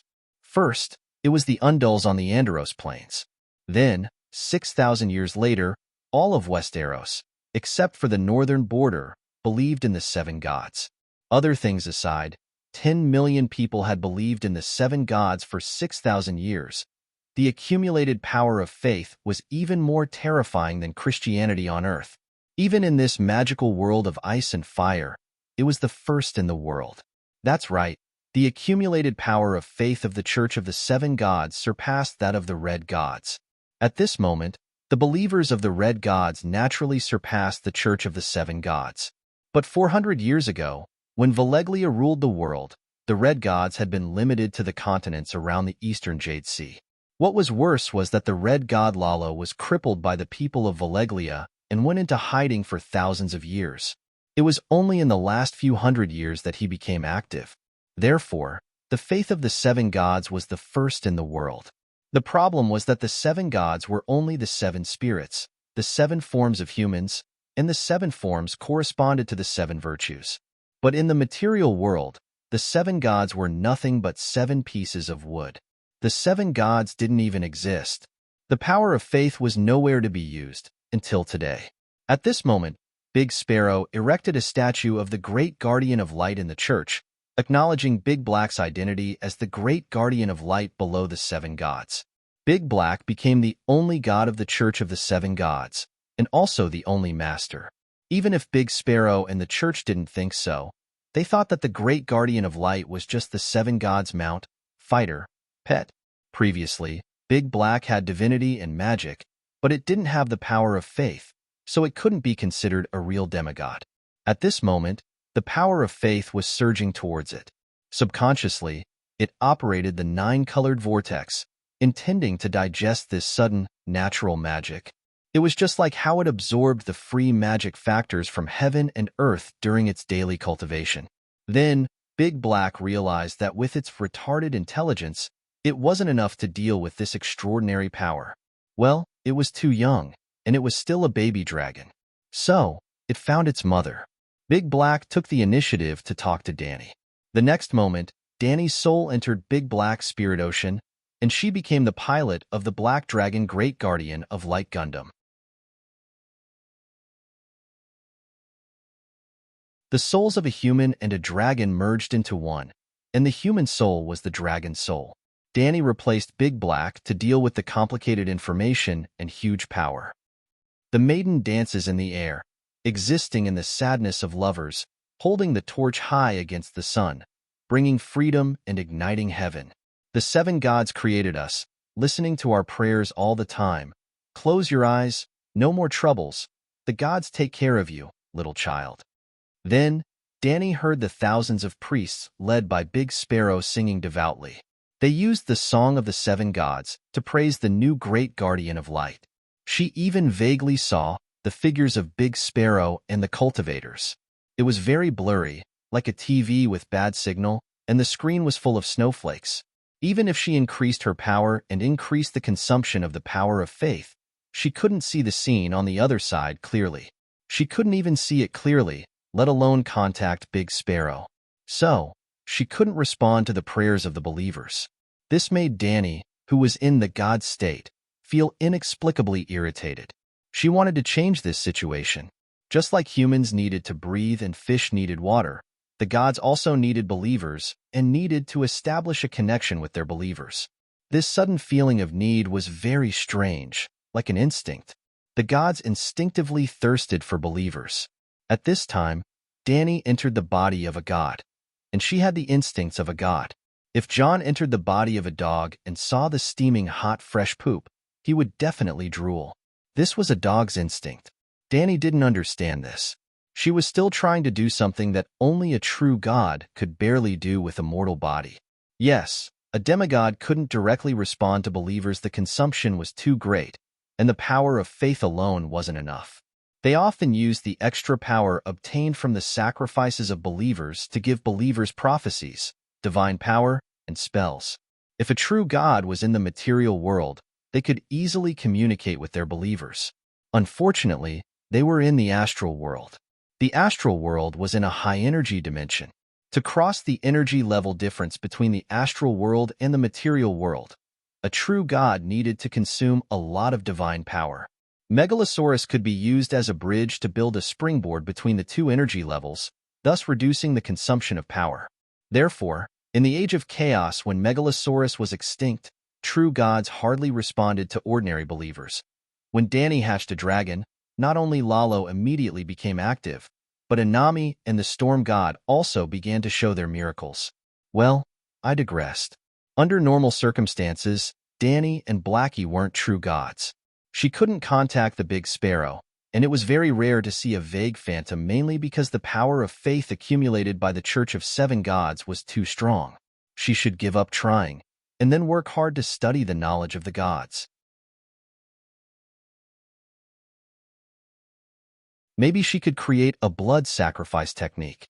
Let the Big Sparrow sacrifice to the great guardian of light. Using the power of blood sacrifice, Blackie, like the demigods like the black goat, crossed the true god barrier and established a temporary connection with the Big Sparrow. Well, 99% of the demigods used blood sacrifice. This was also the reason why the blood sacrifice technique was popular in the world. Other than blood sacrifice, other sacrifices could also be used. For example, Reese's goddess of lust could offer sacrifices to the goddess by lying down in the garden of lust. Danny could end this believer response, then find Kuei-shi and ask her to help Blackie compile a sacrifice to burn sacrifices. Then, she would teach the Big Sparrow the sacrifice that was exclusive to Blackie.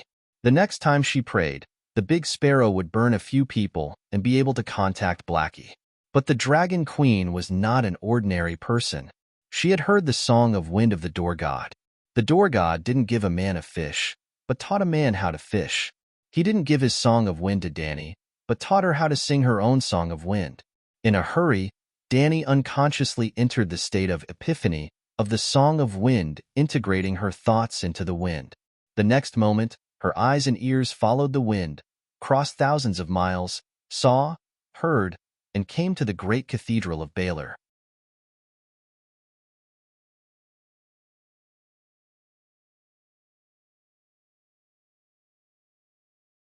Chapter 465. Your Majesty is wise. Bution had a look of appreciation on his face as he stroked his beard. There are many types of spirituality. There are yin and yang, which are different from the living and the dead. There are also type A, B, and C spirituality, which are different from the various functions of the human body. If genes are the appearance of various bloodlines, then spirituality is the appearance of various soul laws. Yes, it can be said that spirituality is the genes of the soul.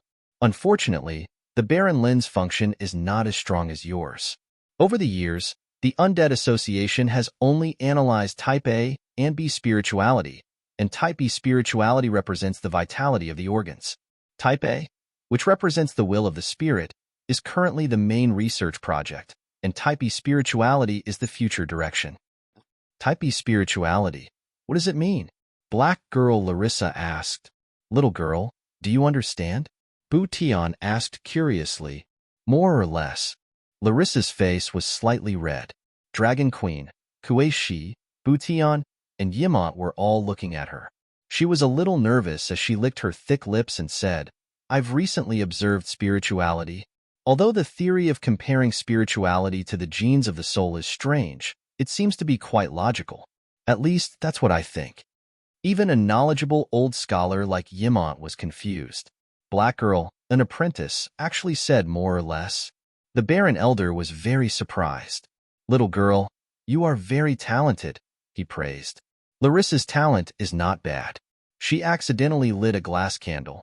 After that, she caught up and became the fire wizard who has the most grand wizard inheritances in the wizard group. Danny nodded. You taught the grand wizard inheritances to others? Bu Chung was shocked. Danny shook her head and said, the requirements for the grand wizard inheritances are too high. I taught the most talented Larissa step by step, but she could only condense a single color vortex. The other wizards could only condense flames. They couldn't even condense a vortex. The perfect Grand Wizard Meditation Foundation was a 9-color vortex. Larissa's Meditation Foundation was a blue flame vortex, which only had one color. She was indeed outstanding among ordinary people, but in Valeglia's Wizard Council, Black Girl was barely qualified. This is also very rare. As my understanding of spells increases, my meditation technique can also evolve. Bo Chung looked at Blackie and said, You have received the most orthodox inheritance of fire witchcraft. If you work hard, your future will be limitless. The old man wasn't being polite. In terms of potential, his own meditation technique was not as good as Blackie's. In other words, if Hei Mei diligently and painstakingly cultivated for a few decades, she would most likely surpass him. He was the president of the Undead Association. Wasn't surpassing him a great future? Thank you for your encouragement, Master. I will work harder. Blackie clenched her fist. Bu Tian nodded and began to answer Hei Mei's previous question. Regarding activity, the two simplest examples. If a gecko's tail is broken, it can grow back. If a human's hand is broken, it can never grow back. Some flesh wounds would not leave any scars after they were healed, but some flesh wounds would leave large and obvious scars. After hundreds of years of research, we discovered that a certain type of yang-type spirit substance can affect the activity of limbs. In other words, it was a type B spiritual quality. After a gecko's tail is broken, the type B spiritual quality in the amputated limb is abnormally active. If this type of spiritual quality is taken away every day, the gecko will not be able to regrow its tail. In humans, when there are no injuries, the type B spiritual quality is almost undetectable. When there are injuries, a large amount of type B spiritual quality will appear out of thin air.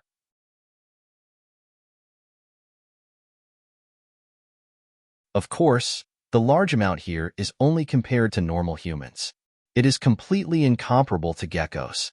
Similarly, if the type B spiritual quality is taken away, the healing speed of the wound will not only slow down, but it will also leave a terrible scar like a mouth. If we replenish the type B spiritual quality in the injured area, can humans regrow their limbs? Danny asked. Yimont frowned and said, Your Majesty, I have never heard of any magic that can regrow limbs. Sigh, Lalo can even resurrect the dead. Regrowing limbs is nothing. Moreover, there was no healing magic before. Can't we create it now? Danny waved her hand. Master Bu Tian, Can you give the type B spiritual quality to the amputated limb? Yamant turned his gaze to the old man. We can't. If necromancers can extract the type B spiritual quality, why can't they give it to patients?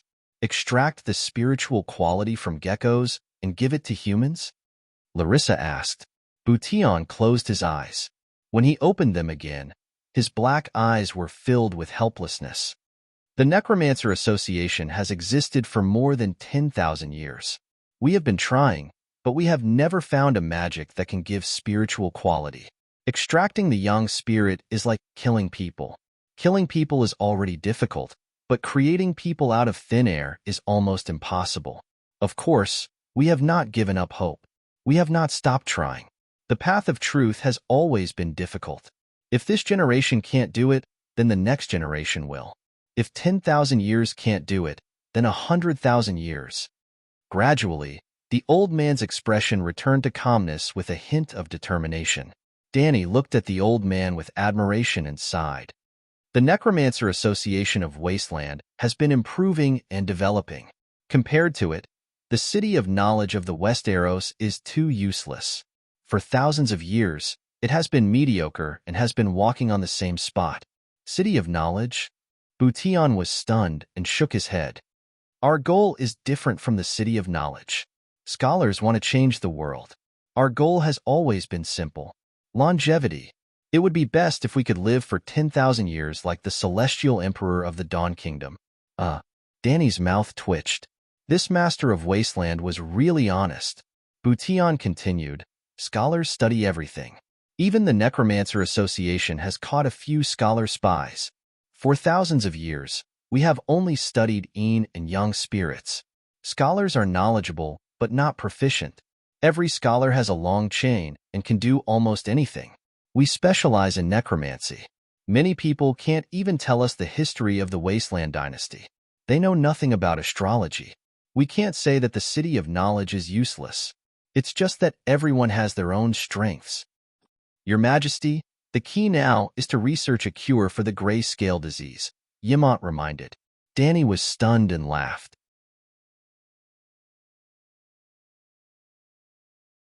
Master Bution's theory of spiritual quality fascinated me. I almost forgot about the important matter. Can we repeat the experiment from before? What experiment? Yamant asked. Danny pointed at the Wasteland Wizard's right hand that was hanging by his side. The pale index finger of the dead had returned to normal. Shouldn't the important matter be researching the grayscale disease? Yamant sighed helplessly. Let's figure out the human young spirit and the heavenly young spirit first. Otherwise, how can we research the grayscale disease? Danny said with conviction. Sure. Bution nodded nonchalantly. After Bution's guidance, Danny finally found the so-called A-type spiritual quality. It was very unscientific and very magical. When the blood was still in the human body, a type spiritual quality was one attribute. Once the blood left the body, a type spiritual quality would immediately change into another attribute. If we use scientific methods to research magic, it seems to be very promising. Danny felt very novel. At the same time, she was also inspired. In the past, when she used the spiritual bestowment skill, she did not even differentiate between Een and young spirits. She directly transformed them into the most primitive spiritual quality. If she could subdivide the spiritual quality, or if she could transform the most primitive spiritual quality into a special spiritual quality, if she did not need to enter the sea of consciousness of others, she could bestow a spiritual quality to them. Then, would her spiritual bestowment become a brainwashing technique that could erase a person's willpower? A steadfast will spell, a type. A healing spell, B-type. Or even thousands of other magical techniques. Maybe, the spiritual bestowment skill can evolve into a type of magic, just like the fire mages who practice fire witchcraft. In the next few days, Danny's work suddenly became unusually busy. First, with the daily epidemic inspection in Astapor and Meereen, the grayscale disease was discovered one after another. Astapor was slightly better. 7 more cases were discovered. Those who were infected were all brothel patrons, and almost all of them were sea merchants. In the whole of Astapor, there were no civilians who were infected. To put it bluntly, The Passion Garden was like a banquet. Even if one did not eat or drink, and only looked for the most inferior red saintess to hold hands with, one would still have to spend at least 2 silver coins. How could ordinary people be qualified to go? Myrene found 39 cases, and the total number of infected people was slightly more than 100. If the grayscale disease was thrown into a well, as long as it did not cause the grayscale disease, the harm was actually not great. In other words, if one did not have direct contact with the affected area, the grayscale disease would not spread easily. At this time, there were thousands of grayscale disease patients in the Sad Hill. In the past 2,000 years, the Rhone River that flowed through the Sad Hill had sunk more than 100,000 stone people. There were so many villages on both sides of the river downstream that drank water from the river, and not many people were infected with the grayscale disease. The grayscale disease was similar to AIDS. It was terrible, but it did not spread without contact. The gray blight was similar to the influenza that had the effect of AIDS. It was terrible, but very easily spread. The main reason to prevent the grayscale disease was to prevent it from developing into a gray blight. In addition to patrolling the 3 cities and supervising the residents to check on the grayscale disease patients, Danny also went to the laboratory to research medicine to cure the grayscale disease with Kuei-shi and Bouillon. Yes, special dragon excrement. Danny did not understand that dragon excrement could cure the grayscale disease. Bouillon, on the other hand, explained.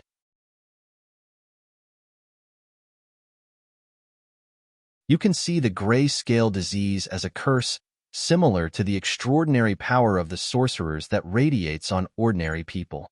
If the radiation is classified, the grayscale disease comes from the residual power of the battle between the true god and the 300 Megalosaurus. Its radiation level must be at the highest level. Therefore, the medicine to cure the grayscale disease must also have the highest level of magic. The Megalosaurus is immune to the grayscale disease. The skin, flesh, bones, and blood of the Megalosaurus must be materials of the highest level. In the beginning, someone tried to bathe in dragon's blood to cure the grayscale disease. Now we know that even if he was not scalded to death by the dragon's blood, he would definitely fail. The type A young spirit in the dragon's blood changed the dragon's blood from an antibody to a breeding ground for the virus. Since the flesh and blood of the Megalosaurus won't work, then, can we try dragon excrement? Dragon excrement is also a material of the highest level. Dragon excrement alone can only prevent the disease from worsening, but it cannot effectively kill the virus. Then, can we let the Megalosaurus swallow special herbs and poop out special, high-energy excrement, which can be taken orally and used externally to cure the grayscale disease? The Necromancy Association had been researching the gray blight for many years and had come up with a relatively mature theory. In summary, it could be summed up in 2 words: eating excrement. When he came over from Thunder Island, Bouillon specially prepared a few 100 pounds of precious magic materials to feed Big Black and poop out special dragon excrement. Won't your herbs spoil my dragon? Danny was somewhat unwilling. No, these herbs can even be eaten by humans. If you are worried, I will take a bite before feeding the dragon every time. Bouillon promised solemnly. Danny reluctantly agreed and instructed Yimont to supervise. Bouillon must take a bite and wait for an hour. If he didn't die and didn't have diarrhea, then the magic medicine could be mixed into the roasted meat and let Big Black swallow it. Since then, a strange cycle had been created. Bouillon took a bite, Big Black ate a meal, Big Black ate a meal, pooped once, and then Tyrion ate a meal. The little devil was a volunteer for the medicine experiment.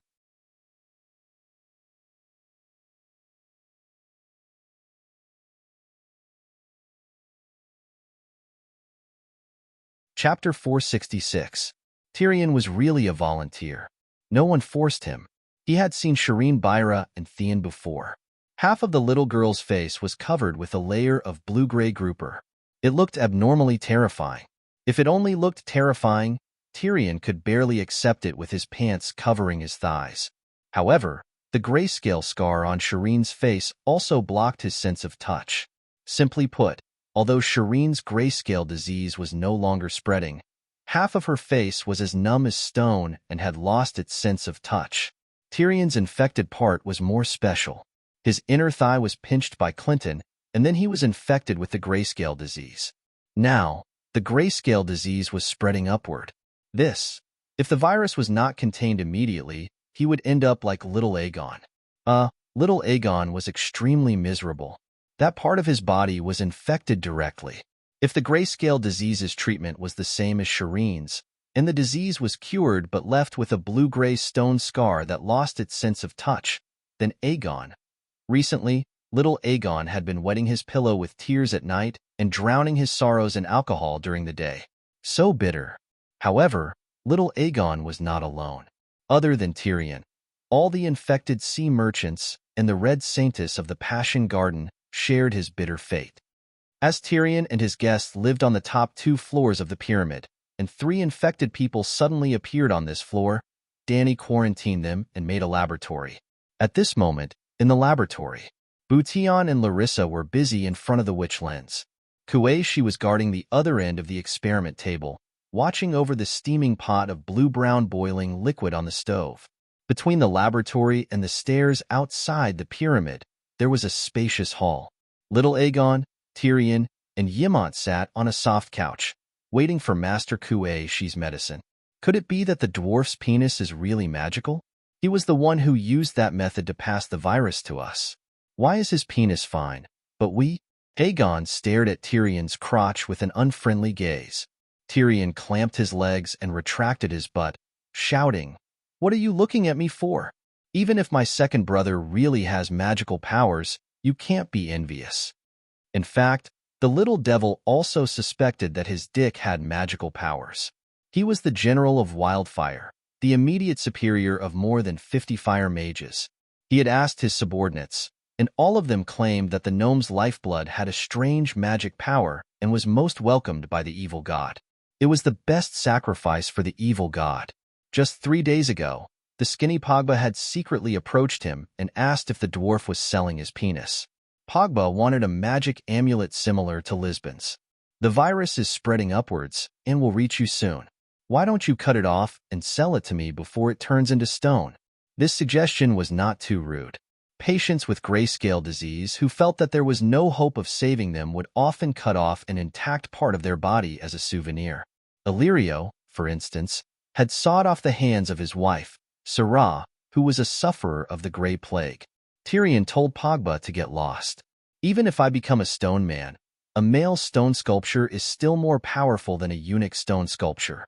Also, Tyrion remembered clearly that during the wildfire bomb incident, Clinton had touched him there a few times. It just so happened that the infected part was the inner thigh that he had pinched at the end. The Dragon Queen's magic research also proved that wizards with magic power had a stronger immunity. Ymont shook his head and said, "It has nothing to do with magic. After one part of the body is infected, it will spread around that part and not give birth to another part of the body." Thinking about it carefully, his worries a few days ago were really laughable.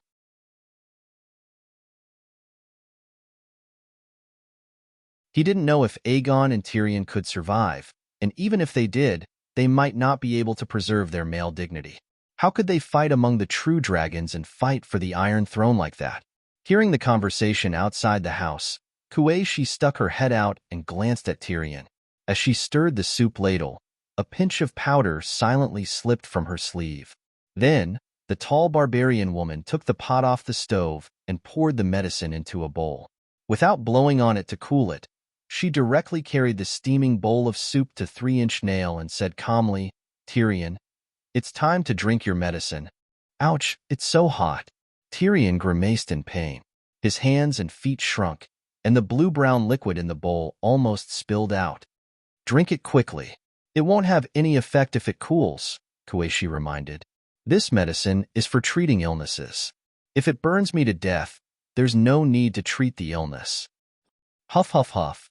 The dwarf blew on the bowl for a while before raising his neck and downing half the bowl of bitter fecal juice. 3-inch Nail burped a mixture of rotten eggs, rotten cabbage leaves, rotten organs, and other flavors. Tyrion rubbed his violently churning stomach and said doubtfully, "The dragon essence soup today seems to be a little strong. It was Master Bution's medicine a few days ago. The effect is average." The medicine this time was prepared by Master Kuei. She based on the 5 elements mutual restraint principle. It's normal for it to feel different, old Yaman explained. Kuei really took the 5 elements theory to heart. She believed that dragon feces belonged to the earth attribute and contained the fire attribute, which happened to counter the water attribute of the grayscale disease. After that, she also tested the medicine according to the 5 elements theory. It was an experiment anyway, and she was not the volunteer. Take it orally and apply it externally. With that, Kuei left. Tyrion had already tried the medicine several times and was familiar with the process. He immediately turned around and hid behind the high-back chair. He spread his legs, took off his pants, and applied the remaining juice on the affected area. Gurgle, gurgle, gurgle, gurgle. Suddenly, Tyrion's stomach made a series of muffled sounds, as if a volcano was erupting in his stomach. Ymont quickly stepped forward and took the bowl from Tyrion's hands. He helped him apply the inconvenient areas and asked with concern, "What's wrong? Did you eat something bad?" "I don't know. Ouch, ouch. It's so hot. It hurts." Tyrion cried out with a grimace. Seeing his ferocious expression, Ymont stopped what he was doing and asked curiously, "What's wrong? Do you feel a lot of pain?" "I feel like I'm burning." "Don't stop. The pain makes me feel very comfortable," Tyrion urged. "Comfortable?" Ymont was stunned at first, then became extremely excited. He said, "Yes, this is a good thing."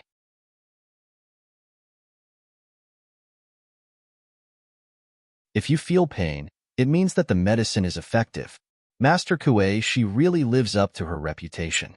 In just a few days, she applied the 5 elements theory to the preparation of the dragon crystal soup. The key is that it's really effective. Tyrion felt the burning pain in his thigh and almost burst into tears. He rubbed his churning stomach and said emotionally, "I finally feel it again." The medicine this time is more effective than the ones Master Butian prepared before. "I thought Master Kuei, she was the same as Lisbon, who was stabbed to death by the mercenaries. I didn't expect her to be so good. The medicine she prepared is even better than the old wizard. Sigh. She really lives up to her title as the best of the younger generation." Clang, the sound of a jar breaking came from the laboratory. Ymont stretched his neck and poked his head towards the door. He saw that Kuei, she was also looking at him. Her body was motionless, and her wooden mask was facing Tyrion. She did not even care about the broken jar at her feet. "Master Kuei, Tyrion feels it. Your medicine is effective." Ymont thought that Kuei, she was concerned about the effects of the medicine and reported happily, "Feel it?" Kuei-shi's tone was strange, as if she was in disbelief. Surprise? A woo. Suddenly, Tyrion, who was sticking up his buttocks and applying medicine, howled. Without another word, he scrambled towards his bedroom. Gurgle, his stomach was rumbling like an ocean being overturned. A woo. No, after running 7 or 8 steps, when he was still a few meters away from his bedroom door, Tyrion clamped his legs together and howled. He fell to the ground. Splash! It was like a sink that had its valve pulled out. Golden liquid flowed, and a foul smell filled the air.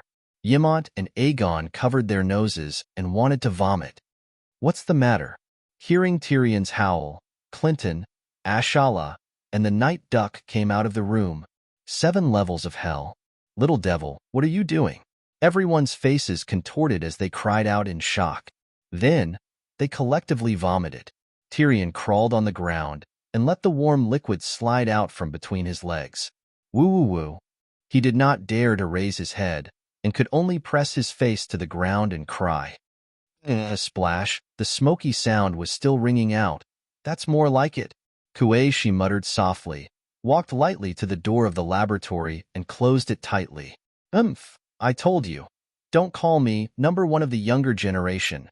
At noon, Dragon Queen rode her dragon back from the ironworks outside the city and heard the news that Tyrion had fainted. Is he still breathing? Even Dany was shocked when she saw the little demon lying on the bed with his skin so pale that it was almost transparent. Maybe. Old Yamont's expression was very uncertain. "Soon," he said excitedly and nervously, "but Master Kuei, she seems to have developed an antidote for the gray scale disease. The little devil really felt it after using it, but the side effects are a little scary. Effective? Since it's effective, then a small matter like diarrhea is not a problem, Danny said happily. That's not a problem? Tyrion fainted in a pile of feces. He fainted, but he's still having diarrhea. He's even bleeding. Aegon said in horror. That bad? Danny turned her gaze to Kuei Shi. He's not dead yet. This is detoxification, very reasonable. The Shadowbind said calmly. Since the experts said so, Aegon and Clinton could not refute. After leaving Tyrion's bedroom, Danny also faintly smelled a strange smell in the hall. She quickly walked up the stone steps, and the air became fresh and cheerful again. The ironworks are built. Tobu Mott promised me that the new ironworks can forge steel of the same grade as Korhor's fine iron. Danny did not look very happy. As she walked, she said to Kuei Shi, but I don't only need ordinary steel. I want to smelt tile steel, or at least recast it.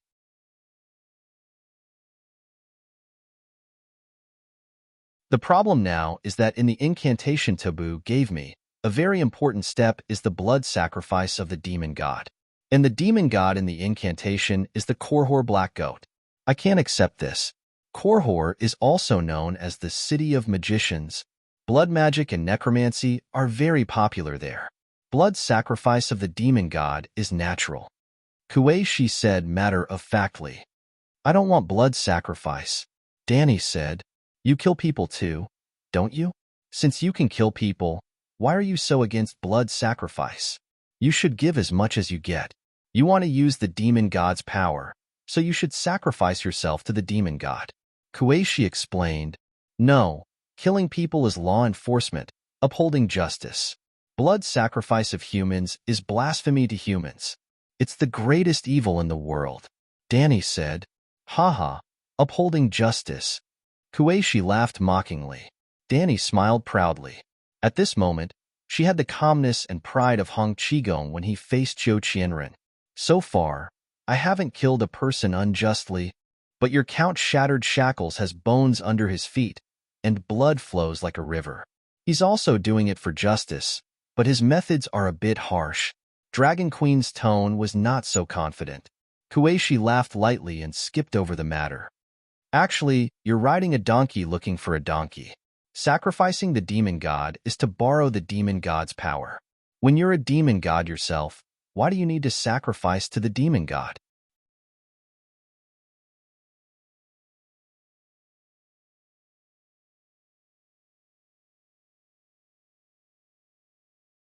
Chapter 467. If you are a demon god yourself, why do you need to sacrifice to the evil god? Kuei Shi looked at Dragon Queen meaningfully. Danny immediately understood what she meant. She muttered, Blackie can be considered a demigod. I have some understanding of the path of gods recently. Priesthoods cannot be easily promised. Most of the gods who accept sacrifices are of the dark attribute, including Lalo, who is known as the King of Light. I don't want Blackie to become the evil dragon god. Ever since she accidentally connected to the faith pool of the seven gods, Danny tried to enter the dragon spirit state almost every day to communicate with the believers who prayed to the seven gods. But she was not as reckless as the first time and called out the other party's name. She just maintained a superior attitude, observed the believers, and tried to listen to the hearts of the believers. At this time, she gave herself a very clear position as a god trainee. Danny was not illiterate. She knew the principle of read more if you don't know. She knew nothing about the path of gods before, so she would naturally look for information related to gods. In terms of dealing with believers, gods must be reserved, must be superior, and must have the dignity of a god. Otherwise, if the believers saw a sloppy god, their faith would collapse. In other words, gods were like idols. They must have the burden of being an idol, so that the believers would be like brainless fans and give you rockets. If a fan finally saw their idol, but saw a Princess Chow Biluo picking her nose, it would be strange if they did not lose their fans. After a few days of personal experimentation and research, Danny was sure that she understood most of the secrets of gods. Gods equals idols believers equals fans faith power equals fan economy gods power equals total amount of money contributed by fans gods responding to believers equals interaction between idols and fans church equals fan organization church name equals fan organization's name pope equals fan organization's number 1 fan organization believers praying equals fan support church recruiting believers equals fan recruitment church armed equals fan control group on the internet enemies of religion such as Stannis and the Seven Gods equals unscrupulous anti-fans religious war equals 2 idol fan groups fighting each other. The most important thing was God priesthoods equals idols personas set up by fans and financial companies in modern Earth.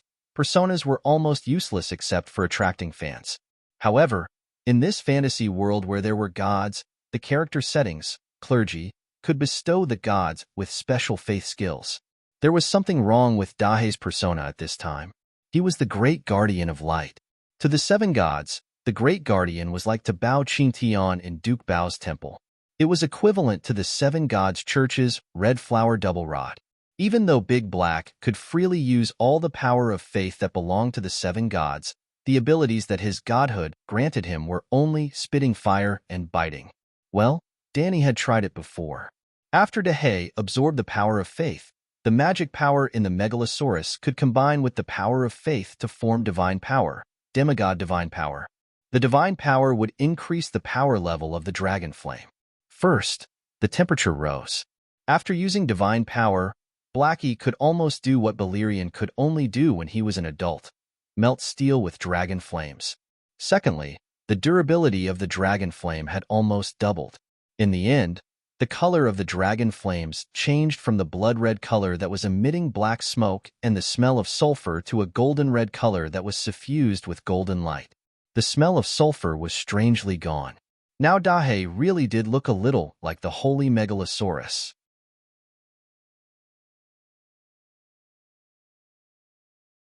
Simply put, the Great Sparrow and the Seven Gods gave Dahe the persona of the Megalosaurus guardian who could spit fire and bite people.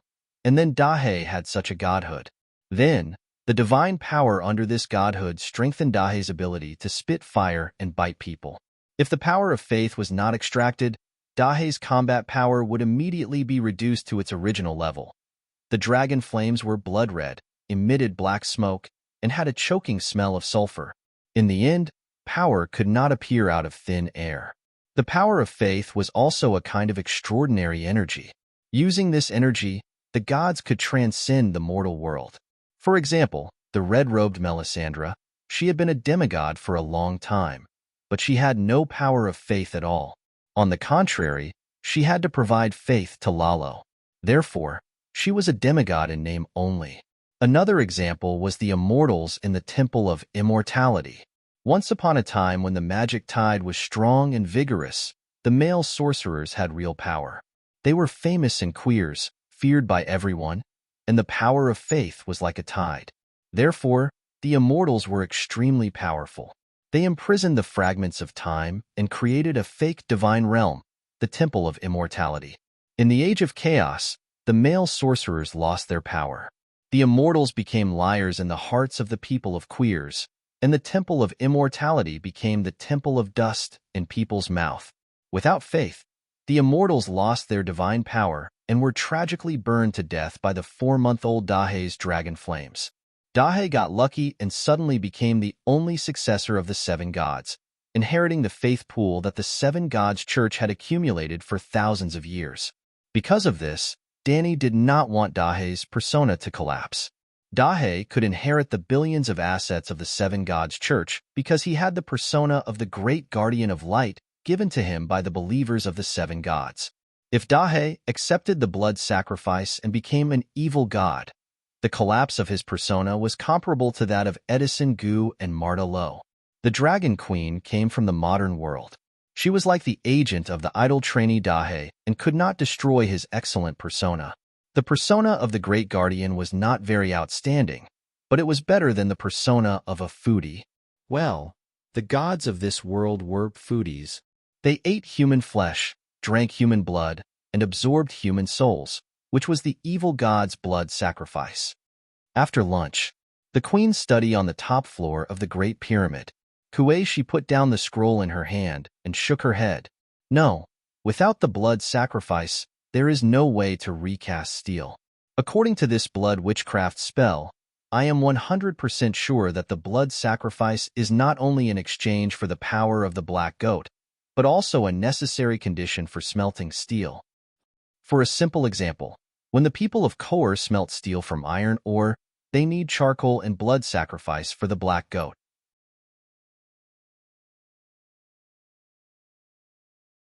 When you smelt primary steel in Slave Bay, you don't need a blood sacrifice, but you still need charcoal.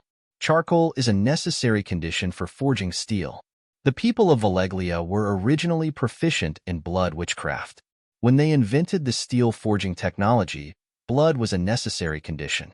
The scroll in Kueishi's hand was given to her by Danny. On it was the steel smelting spell written by the blacksmith, Butto. The shadow-binding knight first confirmed the authenticity of the spell. Originally, Danny planned to use this spell to try to recast a steel sword.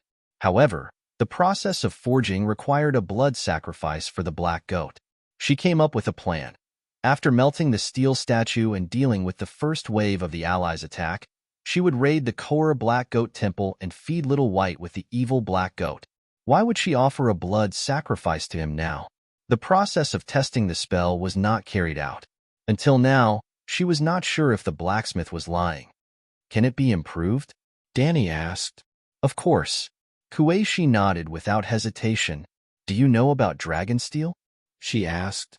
It seems that in the legend of the Long Night, dragon steel is a weapon to deal with deviant ghosts, Danny said thoughtfully.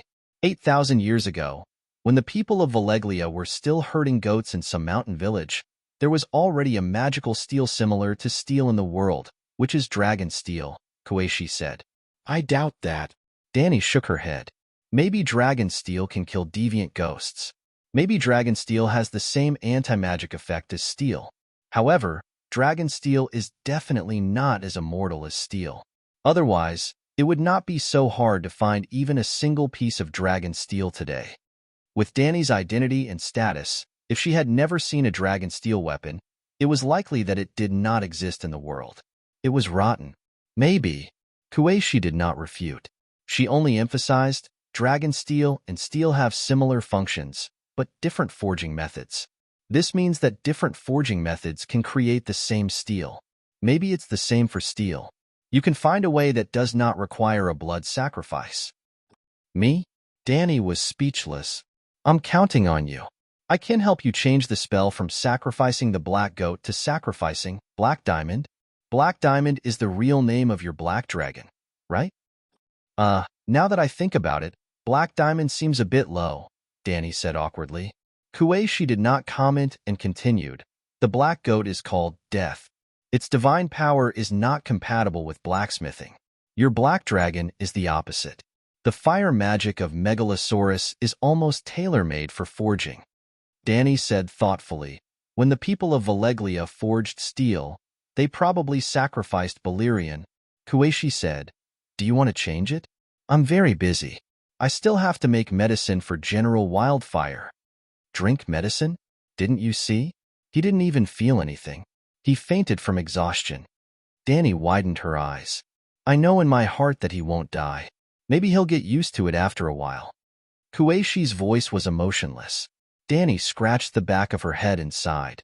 I'll change the blood sacrifice spell you taught me. It's very complicated. There was obvious reluctance in Kueishi's voice. I'm very smart.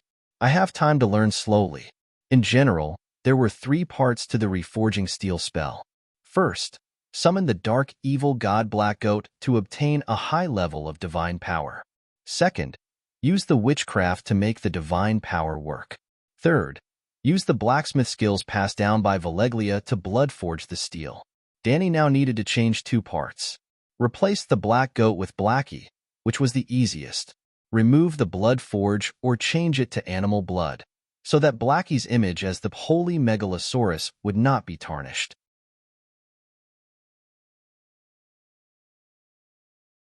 A few days later, Kueishi and Botion continued to improve the dragon soup.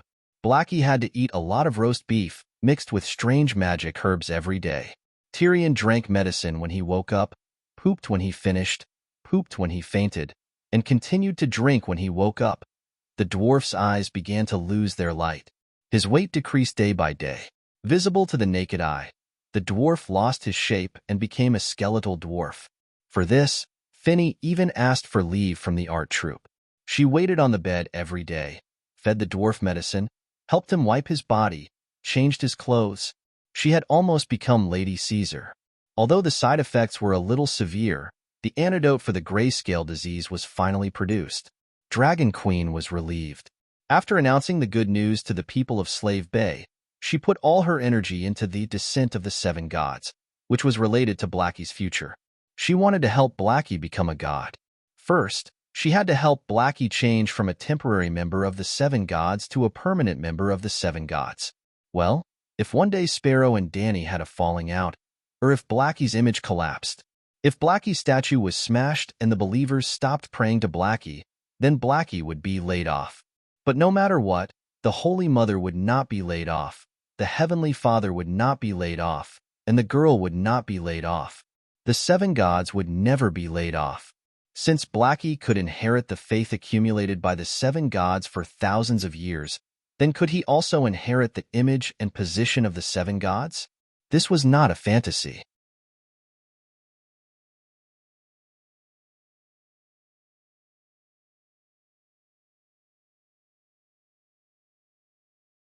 Chapter 468. It was Danny's hope to let Blackie take over and replace the seven gods as the faith of the Church of the Seven Gods. The hope was not slim. The seven gods were just 7 pieces of wood. Even if Blackie offended his superiors, there was no real power to punish him. Secondly, there was also the Church of the Seven Gods in Slavers Bay. It was just that the time was too short. The quality and number of believers were far inferior to the Westeros, and there was almost no accumulation of faith. If Archbishop Danny found a way to let Blackie replace the seven gods, she could immediately raise Blackie's position in the Church of the Seven Gods in Slavers Bay. Finally, Blackie was not alone.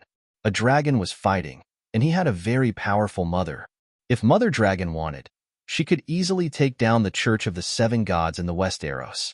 This was different from the Red God Church. Even the powerful Red-Robed Witch could not control the Red God Church. Because Lalo was real, and the real boss of the church was always Lalo. As for the Great Sparrow, when there was no conflict of interest, he was a good friend of the Dragon Queen, and could help her torment Cersei and the others. If there was a conflict between the two of them, the Dragon Queen would not hesitate to kill him. She would not feel the slightest bit of psychological burden. In the end, the Dragon Queen was never a true friend of the Great Sparrow. She was not even a believer of the seven gods. Developing the Church of the Seven Gods and taking up the position of Archbishop were purely political considerations. She needed the church to serve her Targaryen dynasty. So, when it came to her core interest, Blackie's future path to godhood, she could be ruthless to the Great Sparrow. If Danny declared that she did not want the Iron Throne and only wanted to enter the great cathedral of Baelor, even Lannister would sincerely applaud her. The believers of the seven gods would not have any objections. They would even like the pious and merciful Pope of the Dragon King more. If she controlled the Church of the Seven Gods, and there were no real seven gods above her, then she could do whatever she wanted. The crux of the problem was that she did not know how to do it. How could she let her good son Blackie get the persona, clergy, of the seven gods? Could she just announce to people that Blackie was the reincarnation of the seven gods? Just like Jesus to God, the son of the seven gods? This was too ridiculous. Even Danny herself couldn't believe it. How could she make the believers sincerely accept it? On this day, Whitey brought 2 people from the west, the big crab Eris Setiga and the 4th White Knight Garth Hyder. The Dragon Queen held an exceptionally grand banquet for them. Everyone with status in Astapor was invited. Even Kai Yuan's fat eunuch Beworth was dragged over by Blackie. In front of everyone, Danny gave a steel sword name, Wave Cutter, to Garth. Then Big Bear put on the white robe for him, and Beavis helped the new brother put on the white glazed armor. The initiation ceremony was officially completed. Big Crab did not receive the tile steel sword. He was only given the title of knight by the Queen and the position of commander-in-chief of the First Fleet. This could be considered a high position and authority. But when he saw the 3 white knights standing side by side behind the queen, he actually had the urge to join them. At least he could always be by the queen's side. Little Aegon held a cup of orange wine and walked to Big Crab in high spirits. He introduced himself, Sir Setiga. I am Aegon Targaryen, Thunder Lizard. Tyrion had diarrhea every day, but the gray spots on his legs were disappearing day by day. It was obvious that a mature antidote for the grayscale disease would be developed soon. Aegon saw hope again. Tonight, his clothes were especially luxurious.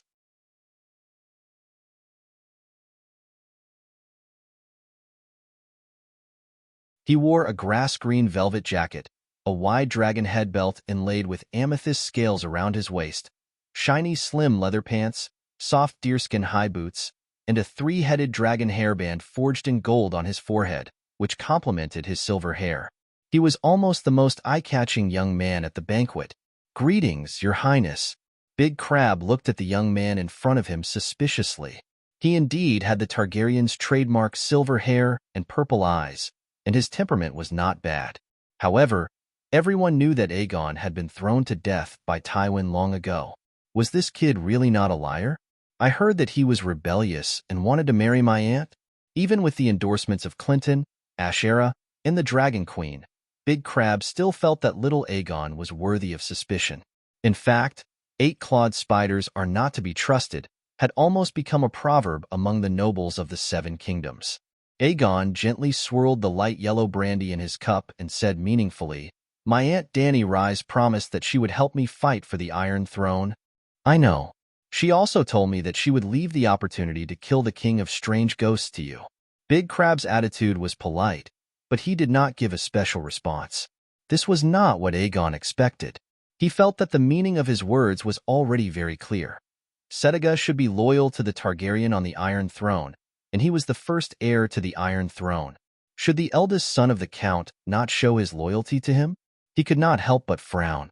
My aunt has 5 dragons, and she also promised to let me tame Blackie. Not to mention, she will soon be able to forge thousands of tile swords. With dragons and tile swords, killing the King of Strange Ghosts will not be difficult. Aegon twisted his neck that was tightly gripped by his collar and emphasized, "I will be the king of the Undulls, Loiner, and the First Folk. Sire, I need the loyalty of Setiga and Crab Island." Tame the Black Dragon? Big Crab looked at Aegon with a strange gaze. "My father, brother, and I have already pledged our loyalty to the Targaryens."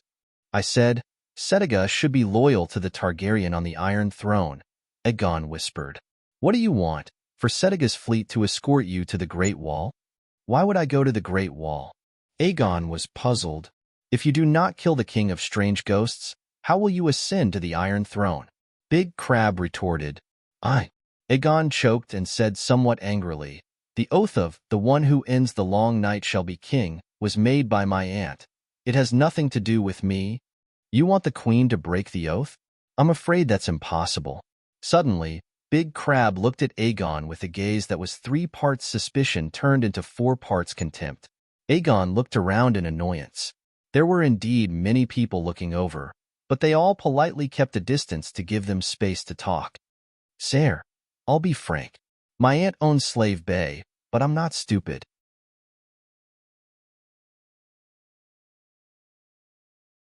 I know that she is young and will have children in the future. Slave Bay will not belong to me. Because of the oath, she can't even help me. So, I need strength to fight for the Iron Throne myself. Besides, my right of inheritance is before Dany rises, and she has also acknowledged this. Why don't the Targaryen forces of the 7 kingdoms pledge their loyalty to me? Help me restore my kingdom? Your Highness, I'm sorry, I can't help you with this." Big Crab rejected him directly. "Why? I'm now the commander-in-chief of Slave Bay's First Fleet. I've already pledged my loyalty to the Queen." Aegon glared at Big Crab and left unwillingly. After the White Knight's coronation ceremony was completed, Aegon pulled the excited Grey Iron Garth to the side. "Your Highness, why are you looking for me?" Garth Hyder was still immersed in the great glory of being crowned a White Knight by the Queen. He had the happiness of walking the path of his granduncle, White Bull Geralt, and was very excited. Sir Garth, one day I will return to the Westeros. Can the Hyder family provide me with some help? Aegon asked directly. No. The excitement on Garth's face gradually disappeared, and he said directly, Your Highness, you should understand that even Targaryens are divided into factions. It's obvious that Hyder already belongs to the Queen's faction. Instead of looking for me, a white knight who has left the Hyder family, why don't you ask Her Majesty the Queen? Her will is the direction of the Hyder family's actions. She asked us to help you. Even if you don't come to me, we will do our best and sacrifice our lives. You. Aegon's face was red with anger. Garth should not have said it so clearly, but his identity had changed. He had changed from the second son of the Hyder family to a white knight who was only loyal to the Queen. He had to be loyal to the members of the royal family. He could not lie, and he could not be perfunctory like Big Crab. After Garth left, the little demon staggered to Aegon, who was sulking alone, and said in a low voice, What are you thinking about? Now you're eating your aunt's food, drinking her wine, wearing her beautiful clothes, and secretly stealing from her? The little demon's cheeks were sunken, and his sallow skin was almost sticking to his skull. His eye sockets were deep and large, like two dim candles in his skull. His body was also very thin. The yellow mandarin jacket that had been perfectly ironed a few days ago was now like a sack on a wooden stake. Tyrion did not want to come out and join the party. He had not recovered from his illness and only wanted to rest in bed. But the Dragon Queen wanted him to come out and be an example to prove that the antidote for the grayscale disease had been developed, so that the people of the city could be completely at ease. So Tyrion wore a yellow mandarin jacket and short boxers. He could roll up his trousers and let everyone see his thighs that were gradually disappearing. Yes, he had already displayed his thighs to many guests like an exhibit. I'm not stealing from her. She promised to support me in my ascension to the Iron Throne. Hyder and Settiga will have to pledge their loyalty to me sooner or later. Moreover, I know my aunt's character. She's amiable and magnanimous. She's strict with me but not harsh. If she was a suspicious ruler like my grandfather, I promise that I'll be more obedient than a quail right now. Aegon said, Perhaps. Tyrion shrugged. But she also said that no matter who ascends the Iron Throne, Dragonstone Island will be her fief. Aegon nodded. Of course. The Stormlands, Huggian, and the Northern Territory no longer have a master. Hiding, Tyrell, and Lannister in the Western Territory may fall, or even two. In the future, the Seven Kingdoms will have a lot of empty territories. As long as her descendants swear eternal loyalty to me, not to mention Dragonstone Island, even one or two territories won't be much.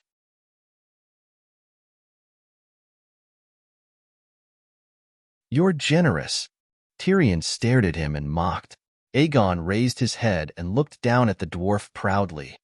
Little devil, if you can show enough talent, perhaps I can also generously give Casterly Rock City to you. Sorry, I'm now a subject of the Dragon Queen.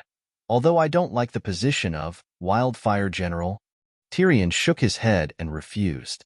Seeing that Aegon was about to get angry, he immediately added, Little Prince, you don't understand what I mean. A vassal's vassal is not a king's vassal. Even if the Dragon Queen's descendants swear loyalty to you, we're still her subjects. I know, but I can't do anything about it. I need my own power. I can't always freeload at my aunt's house. Aegon suppressed his anger and gritted his teeth. Your aunt is too strong.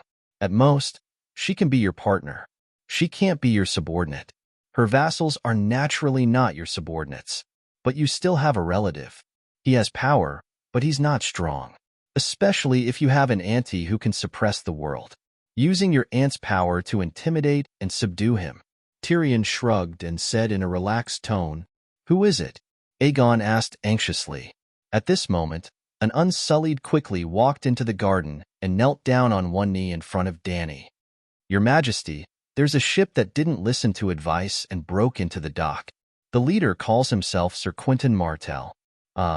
He came before I even said anything. Tyrion was stunned. You're tuning in to the Romance Rendezvous YouTube channel. We're so grateful for your support. And don't forget to subscribe to join us on this incredible journey through captivating stories. Your generosity through donations truly makes a world of difference, as it's the primary source of revenue that allows me to expand and enhance this channel for you. Thank you from the bottom of my heart for being a part of this adventure.